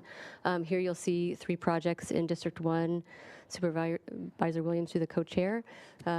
We have been able to complete the design. We will by this June on 2 of the projects, and the Santa Claus Lane Railroad Crossing project did receive final design approval from the CPUC and the UPR. So now we're just working on funding, or Caltrans and Public Works they're working on funding. Thank you, Chris. Let's see. We have some Goleta Beach parking lots, which we're hoping to get wrapped up before June, at least right around the restaurant, which will hopefully open soon as well. And we have a few things at Halama. The restrooms hopefully will be completed by the end of June. There's 3 of those there, and then some conceptual and coastal access designs at Halama Beach Park, and a few repairs here and there, mainly to pool and asphalt at Kachuma Lake, as well as getting the amphitheater design complete. And with that, I will turn it back over to John. Thanks. Thank you, Jill. I'd just like to say that I think that Public Works has the best photos in this presentation. So, as presented in the special issue presentation in April, General Services recommended that the fiscal year 24-25 18% in general fund programs continue. This includes our deferred maintenance and deferred capital programmatic approach. We have established project categories that allow us to focus on our efforts to fund projects across multiple categories. I don't know how we missed it. The categories are presented within this table and represent our efforts to bring funding to those projects to prioritize and address critical facility needs.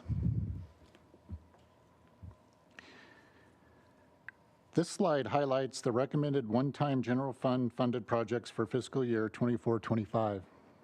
These projects are essentially funded through general fund and extend the county's commitment to upgrading existing facilities and to assist in the planning and design of needed new facilities.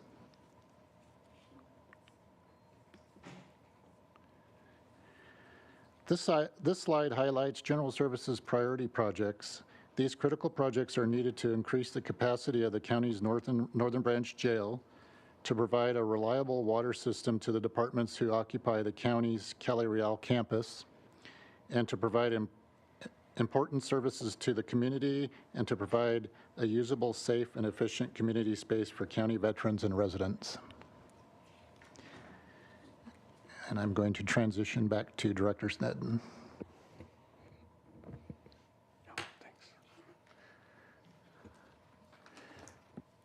In the upcoming year, we'll continue to focus on our capital maintenance and replacement plans, as well as many other capital projects.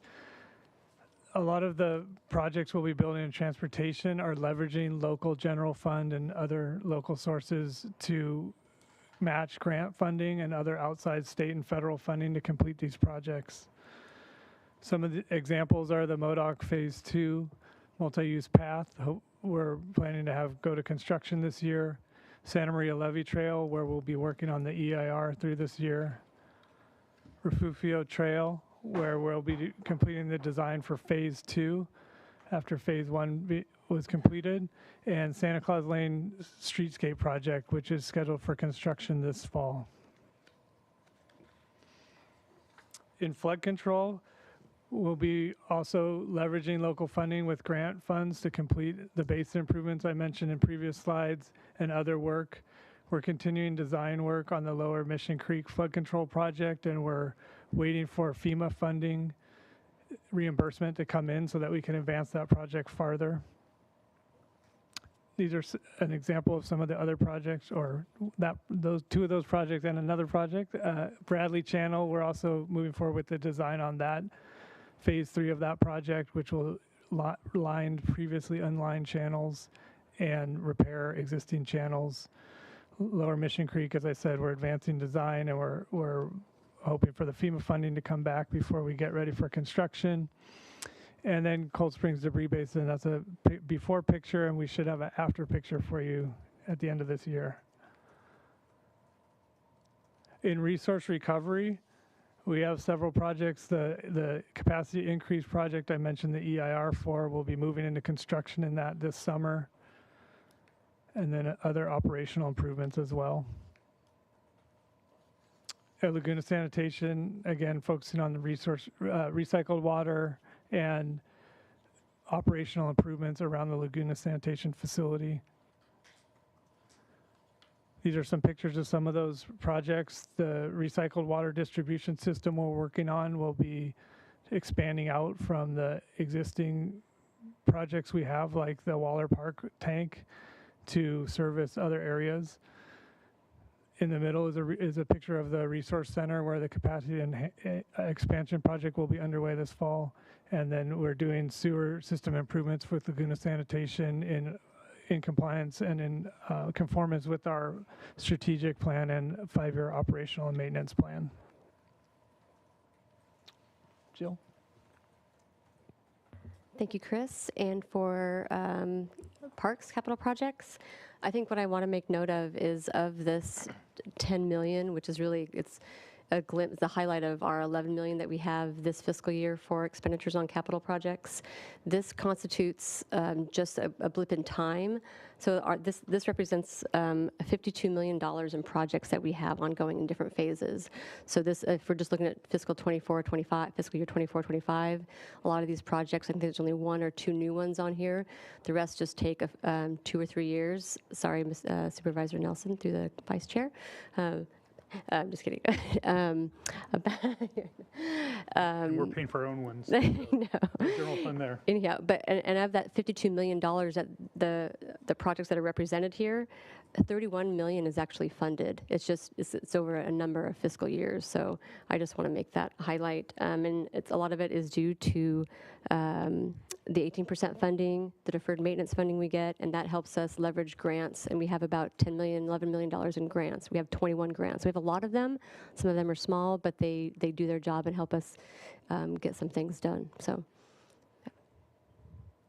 And just to highlight some of the highlights in different districts, we have District 1, Santa Claus Lane Beach Access Improvement. So we've been working with Public Works on that one and in planning development for like we said, a long time, 10 to 20 years. The Kachuma RV renovation in District 3 and Orchid Community Park ball field lighting as seen from space in District 4.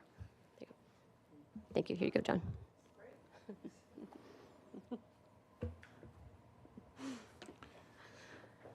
So General Services maintains roughly 2.5 million square feet of parking lots, driveways, ADA ramps, and sidewalks. Consistent with Public Works and Parks, General Services utilizes the Street Saver database system to track our pavement condition index. Our current rating of 66 shows that 71% of our pavement is in good to fair condition.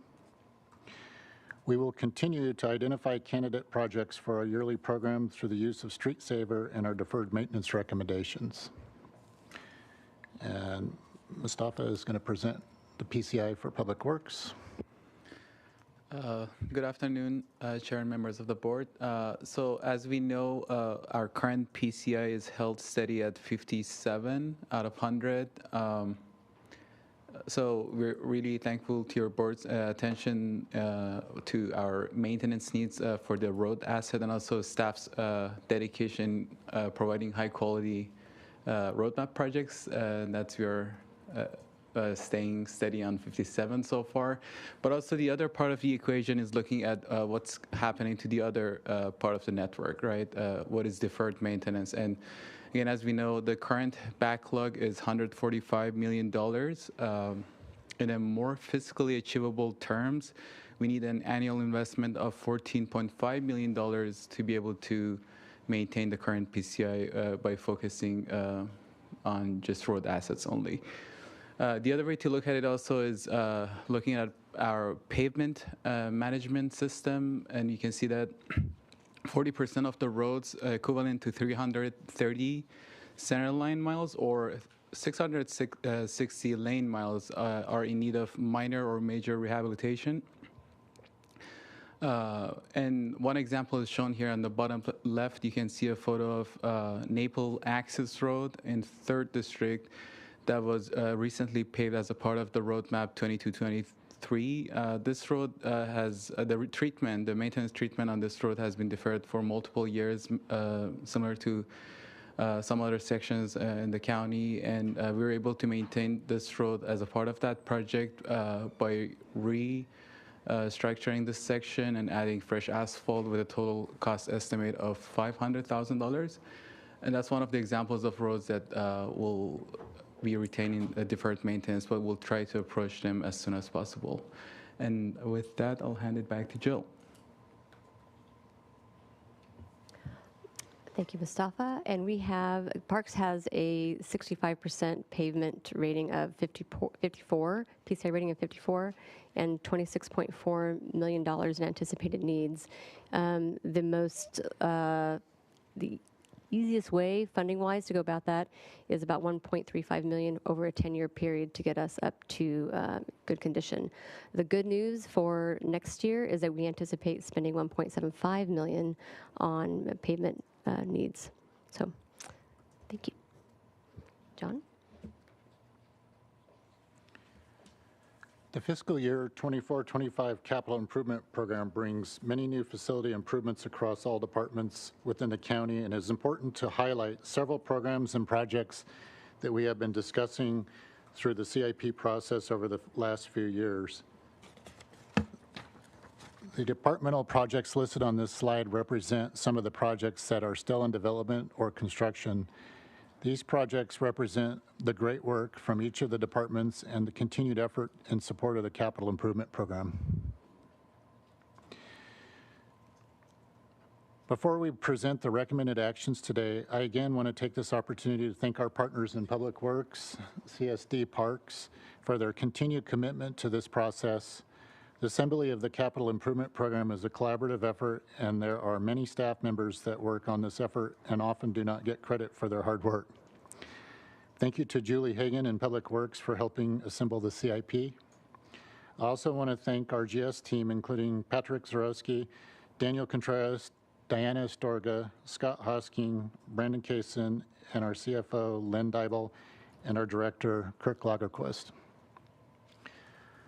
I'd also like to express appreciation for Sarah Gill in the CEO's office for all her valued efforts in assisting in CIP data gathering and assembly of the CIP process.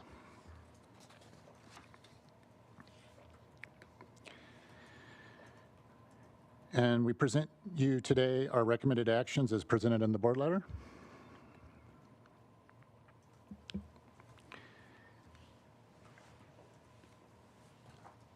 And thank you. We are happy to take any questions or comments that you may have.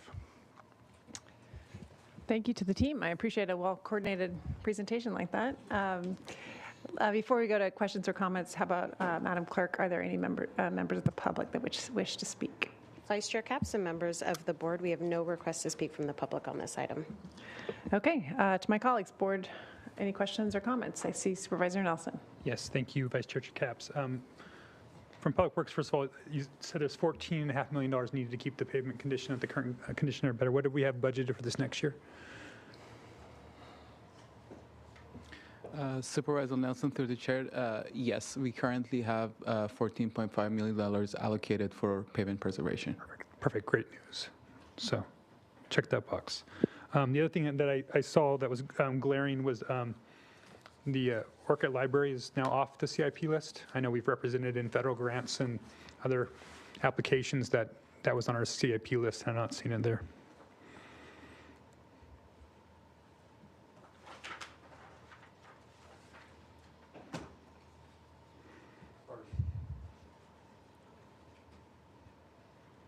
I mean, the Orchid Library as far as grant money or? The project, yeah. Project?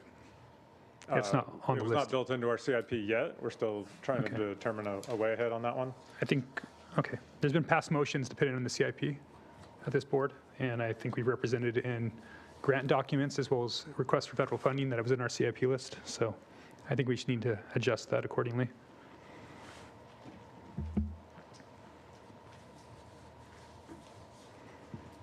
Good. We'll check on that. Thank you. And then going on to some of the projects that were in the North County, as far as Laguna Sanitation is concerned and some of these recycled water projects, that's an enterprise fund, right? That's all spent, all those dollars are either grant funds or done by ratepayers? Supervisor Nelson, through the chair, yes, that's correct. Okay. And even I believe I think it's wrong in the CIP that we have the Orchid ball field lights as ARPA funding, because I believe we actually used Orchid Community Facilities District's funds for that, if I remember correctly. Supervisor Nelson, through the vice chair, I think that was some of this was done back in December of 2023. So I think those funds switched from ARPA to general fund. Yeah. To Orchid Community Facility District funds. Yes. Right. Thank you. Yeah. And I guess that goes to kind of my just, general frustration about many of the projects that I see in the North County, especially in the Orchid area, or is that we don't spend a lot of general fund. Typically, to do projects in the North County, we have to find our funds somewhere else. There's not allocations to those types of projects. And again, it's something I keep banging that drum that, we need to make investments in these areas. And I understand that money's tight and we've got to be prioritization, but we talk about equity, and I keep saying that we need to make general fund investments up here. I think it's important. We've been making general fund investments throughout the county, mostly in the South County, for generations. And it'd be nice to see some of that to filter back up here. If we look on the transportation front, you just think about how much money we're spending regionally in the South Coast with the 101 widening and the companion projects, and how that's sucking all of our regional dollars, so that we have to, throw projects onto this list, like we have our Clark Avenue improvements and other projects. We have our Los Alamos grant that we got through Caltrans, but we had to go and take out of our road funds the funds to match that. And so that's just a frustrating thing that I continue to struggle with when we keep bringing these back to the board. It's often adding insult to injury. So again, those are my comments on this. It is difficult for me to support this under these conditions. Supervisor Hartman. I just had a quick question for General Services, and that is the parking lot at the Lompoc Veterans Memorial Building. I think that's slated for this fiscal year, and that's still in the works. Supervisor Hartman, through the chair, yes, that project is actually active and underway. I saw a contract come through the other day for that, so they'll be getting started soon. Thank you. Any other questions or comments? Okay, well, I will entertain a motion if we're ready. I'll move to receive and file. A through D, and I second. Thank you. All in favor? Or we want to do a roll call vote? Actually, maybe. Option C is refer new CIP projects to the Planning Commission and request analysis for these projects. I believe we've already done that in a previous motion in the past. I'll go ahead and if we can amend it to include the Orchid Library project and that, then I'll vote for us to move forward. Okay. As the seconder, I am agreeable to that. Okay. Okay, well then, looks like we do not need a roll call vote. All in favor? Aye. Aye. Aye. Motion passes. Thanks to the team. The last item is something that I've reviewed and voted for a couple times, and just hope you will too, but I'll leave you to it. Okay, Madam Clerk, if you could please read our last item into the record. Vice Chair Capps and members of the board, departmental item number 6 is from the Probation Department. It is a hearing to consider recommendations regarding fiscal years 2024 through 2026 Public Safety Realignment Plan.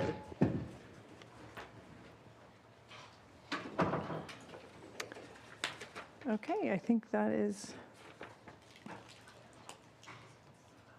who's leading us off here? Excellent, Chief Benton. Thank you.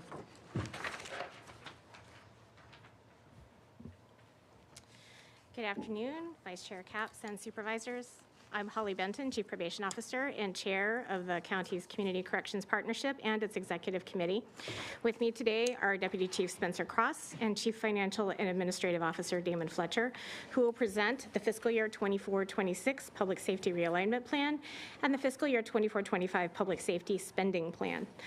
The funded programs and services within the plan represent a balanced approach to public safety, which includes evidence-based treatment and case management for justice-involved individuals. Realignment funding supports programs and staffing within multiple county departments, services through community-based organizations, and innovations to move our local justice system forward. These responses are designed to provide a continuum of services and supports for a population with complex needs and challenges in order to reduce recidivism. As always, the plan reinforces the strong collaborations and partnerships our county has built and continues to build across our justice system. This year, to balance the fiscal year 24-25 public safety spending plan, the ongoing budget approved by the CCP includes reserve funding from the AB 109 restricted fund balance. As a result, for reasons of fiscal prudence, the CCP has approved all new expansion requests and requests for new programs as one-time funding requests. These new programs, some of which will be highlighted in today's presentation, complement existing programs and services and continue our county's progress toward increased diversion, the protection of victims' rights, jail population management strategies, mental health treatment, gap analysis, and housing. In alignment with your board's leadership on change in our local justice system, our CCP continues its work toward data-driven decision-making and a closer examination of whether programs and services have demonstrable impacts. This is more important than ever before, with a number of new initiatives and legislative changes coming to our county and departments, and the critical need to address multiple emerging issues at once. Many initiatives continue to converge in the pretrial, diversion, and reentry spaces with a focus on ensuring appropriate diversion from custody and a more successful reentry to the community. Opportunities exist to enhance the CCP's collaborative efforts under public safety realignment with services through new initiatives like CalAIM. On behalf of the CCP and its executive committee, I would like to thank your board and CEO Miyasato for your continuing commitment to the collaborative efforts of the partnership, and in particular Supervisor Williams, who has represented your board on the CCP. We appreciate your board's engagement with and support of this multifaceted work, which has broad impacts in our community. And with that, I'll turn it over to Deputy Chief Cross and CFAO Fletcher for their presentation. Thank you, Chief Benton, Vice Chair, CAPS, and Supervisors. I'm Spencer Cross, Deputy Chief Probation Officer assigned to the Probation Department's Adult Division and current Chair of the Community Corrections Partnership Work Group. On behalf of the Community Corrections Partnership, also known as the CCP, and the work group, I'll be representing the fiscal year 24 through 26 Public Safety Realignment Plan. So we are entering our 13th year of collaboration through CCP, which was brought about in October of 2011 as a result of the passage of AB 109, as known as the Public Safety Realignment Act. Since 2011, our local implementation plan for realignment in Santa Barbara County has been brought before the Board of Supervisors each year for approval and adoption. To prepare this plan, individual departments provided program and budget presentations to the CCP work group over the course of several months. Following these presentations, the work group asked questions, engaged in discussion, and often asked for additional information prior to moving the plan on to the CCP. In February, the CCP approved the fiscal year 24 through 25 Public Safety Realignment Spending Plan, and in April, the CCP approved the submitted full realignment plan, which details all the funded programs, services, staffing, and expansions. Realignment transferred the responsibility of specific inmates and parolees from the California Department of Corrections and Rehabilitation to counties. With this change, 2 additional populations were added to the responsibility of local county jurisdictions. The post-release community supervision, or PRCS, are represented on the table that you see in light blue and are the individuals who are exited from prison after serving a commitment for a nonviolent, non-serious felony and are deemed not to be high-risk sex offenders. The nonviolent, non-serious, non-sex offender population, known locally as post-sentence supervision, or PSS, are observed in the dark blue, individuals who are served their prison sentences locally and are subject to a mandatory period of supervision as ordered by the Superior Court. In Santa Barbara County, the number of PRCS and PSS clients has remained relatively stable, with the numbers trending slightly upward. If we specifically look at January of 2023, compared to January of 2024, we see the PRCS numbers have increased from 254 to 289, and the PSS numbers have increased from 140 to 153 over this 1-year period. The realigned population comprises of 17% of our overall supervised population in the county and remains a relatively small population in comparison to the number of clients on standard probation supervision. However, realigned clients are at a much higher risk to reoffend comparatively. 87% of PRCS clients and 71% of PSS clients are high risk as compared to 34% of standard probationers. For this reason, it is important to ensure our realigned funding is used to provide services, interventions, and supervision to this population. In Santa Barbara County, the highest percentage of clients within the realigned population are Hispanic, followed by white clients, and the population is predominantly male, with just 9% of PRCS and 24% of PSS clients being female.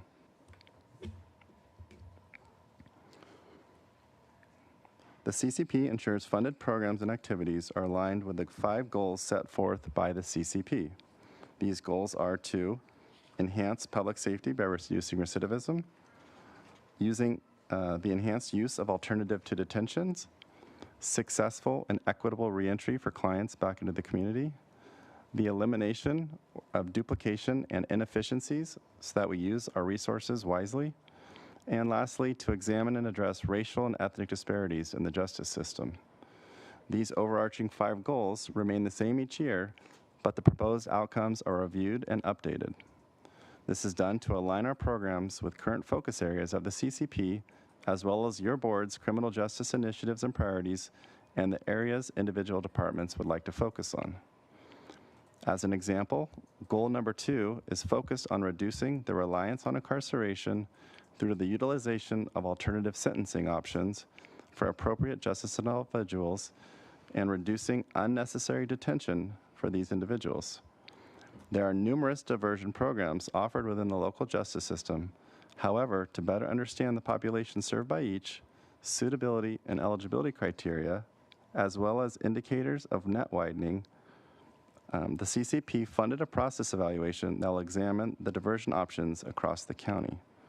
This will include the population served by each, suitability and eligibility criteria, as well as the net widening factors. I'd also like to highlight outcomes the CCP has added under goal number 5, which is to examine and address racial and ethnic disparities in the justice system. One of the new proposed outcomes under this goal involves the development and implementation of a race equity tool. This tool will be integrated into the CCP decision-making process when reviewing prospective new programs. The use of such a tool reinforces the importance of taking racial equity into consideration when designing and implementing new programs. Race equity tools can address disparities in policies, practices, programs, and budgets. When racial equity is integrated in decision-making, it leads to better outcomes. These tools promote fairness, justice, and equal opportunities for all. Racial equity tools serve as both a product and a process. If properly operationalized within the CCP, this tool will ensure racial equity is not just a theoretical concept, but a practice reality. A second outcome includes a study to gather information on the strengths, service gaps, and racial and ethnic disparities within the community. This project is called Valuing Voices. This study will solicit input from justice-involved clients and victims to capture individuals' experiences and to help identify gaps to improve the services of our reentry clients.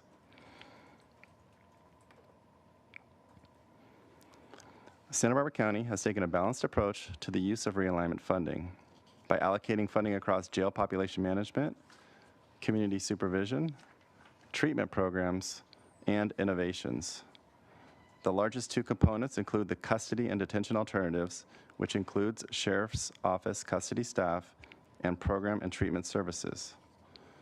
The custody and alternative detention portion also includes deputy probation officers functioning as assessors within the jail facilities. This includes GPS services, discharge and reentry planning, diversion efforts, and the funding of a reentry coordinator. Under the program and treatment portion, the funding covers the behavioral wellness, mental health services for the realigned population, the Sheriff's treatment program staff and curriculum, victim witness services through the District Attorney's Office, staff at the Probation Report and Resource Centers, a contracted discharge planner, and a community release specialist through the Sheriff's Office. The portion of supervision and case management includes probation officers who provide supervision services, as well as their supervisors and support staff. The collaborative efforts portion includes the regional response team from the Sheriff's Office and probation, a co-response team, and collaborative court attorneys. The realignment plan also includes pretrial services staff through the probation department and contracted pretrial service navigators who help connect clients to services and supports. There's also specific funding for housing efforts, which includes sober housing, supportive housing, and a housing specialist. Under innovations, the Public Defender's Holistic Defense Program includes social workers, recovery assistants, and transportation staff. This also includes the Neighborhood Restorative Justice Program and the Familiar Faces team. Funding is also set aside for data analysis and evaluation. As noted earlier, the CCP has maintained a balanced approach and is reiterated by the variety of programs that were added this year. All of the programs I'm about to review were funded using one-time funds from the reserve fund balance, meaning that the expenditure will be limited in time and allocated only once.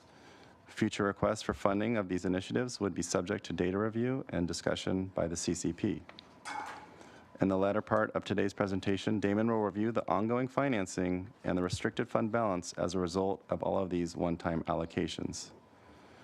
I'd like to highlight a few of these programs for your board to emphasize the balance of programs across our systems. The first is the Public Defenders provided funding for the Reentry, Early Access, and Diversion for You program, also called READY. The goal of the READY program is to provide an assessment of needs, connection to services, and representation at the earliest stage of a criminal case, in addition to reducing the harm of a pretrial incarceration for those well-suited to be released from jail and diverted from the criminal legal system. The READY program was implemented to swiftly meet the needs of those individuals booked into the jail on misdemeanor charges, and the READY team assesses the individual's needs, community ties, and employment and family situation within the first 48 hours of incarceration.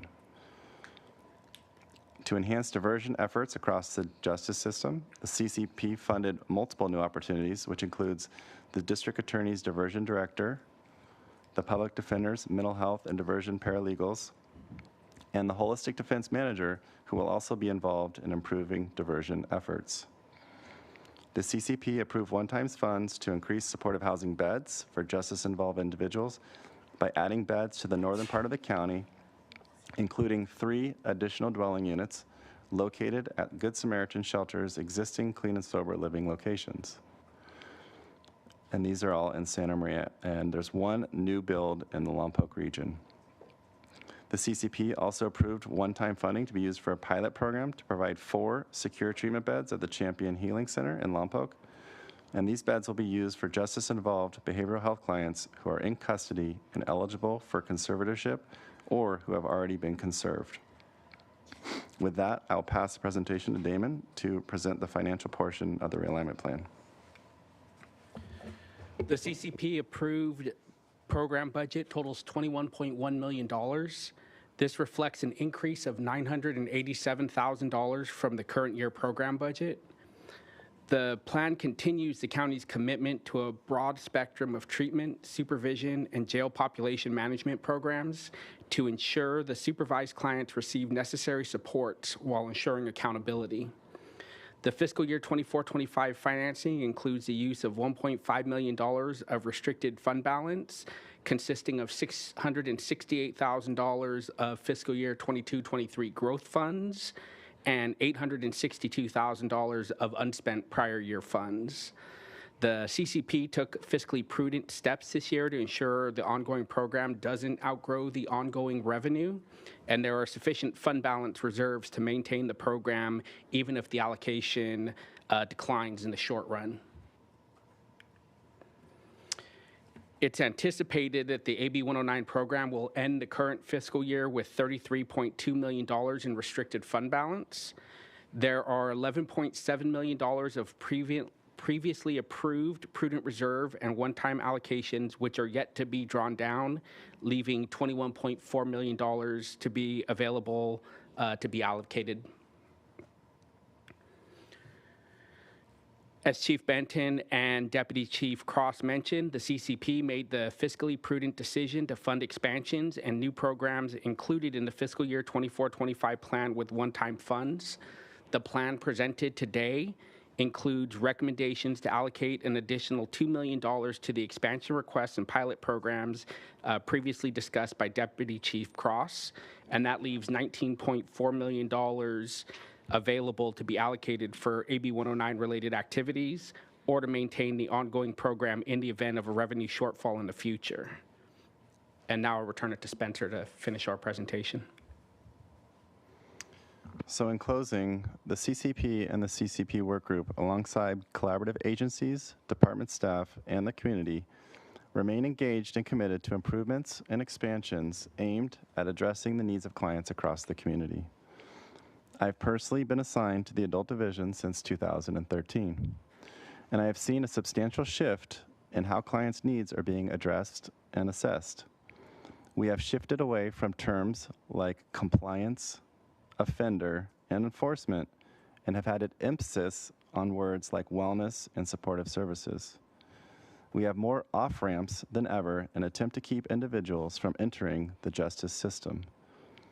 It is exciting to see the focus on diversion efforts, restorative justice, familiar faces, READY, and all of the other programs being brought forward to reduce incarceration and improve the lives of the clients in the community. By helping these clients to make change, ultimately, we're improving public safety and reducing recidivism. A recent example that was shared with me is a client who was provided a bed in a residence through our supportive housing program. While at the program, he was provided case management, budget training, and support from his probation officer, along with housing assistance. During his stay, this individual was able to save up enough money to rent a studio apartment. This supportive environment provided the resources for him to be successful and maintain employment. When we celebrate successes and positive outcomes, we bring to light the important work being done by the CCP as outlined in this realignment plan. I'd like to take the opportunity to thank the work group members, probation staff, and community partners who contributed to the development of this robust and comprehensive plan over the last several months. I would like to acknowledge our talented and hardworking research and special projects team, as well as our fiscal team, who culminated and processed all of the information and prepared the final realignment plan that has been presented to your board today. That concludes our presentation, and we're happy to take any questions you may have. Thank you so much, and I apologize that we're so late in a long day because this is incredibly important work. Madam Clerk, before we get to deliberations, are there any requests to speak from the public? Vice Chair Capps and members of the board, we have no requests to speak on this item from the public. All right, to the remaining board members, any questions or comments? Supervisor Hartman? Oh, your light's on. Okay, that's okay. No, I'll go ahead and thank you for the presentation, probation staff. And obviously CCP is a really important piece of the public safety puzzle, and it's going to continue to be in the future. So it's good for us to all be engaged, especially since one of us will probably have to step up next year to serve on CCP.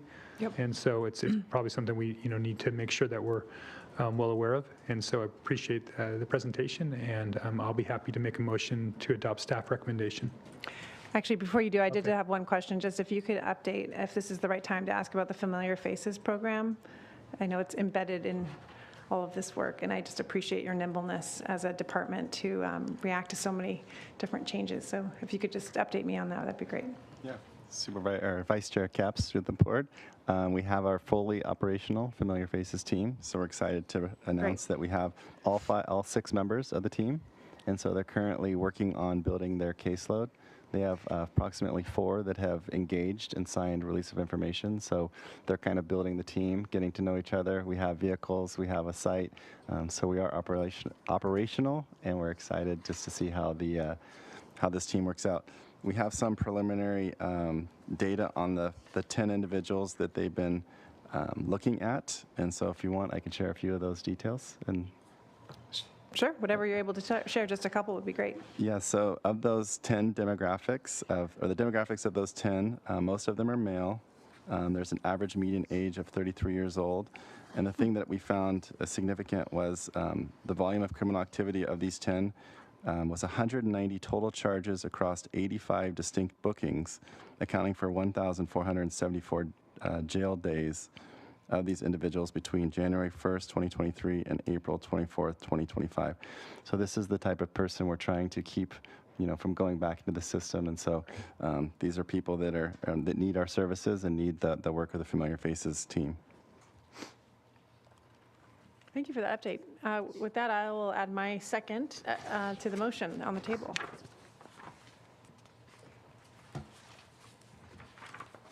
So we think we have a motion here. I'll do it. Oops, and now all in favor? Aye. Motion carries. Thank you, everybody. Okay, that brings us to the end of a long day. Thanks to everybody, and I am happy to adjourn us till Tuesday, June 4th, so we do not have a meeting next week. We are adjourned.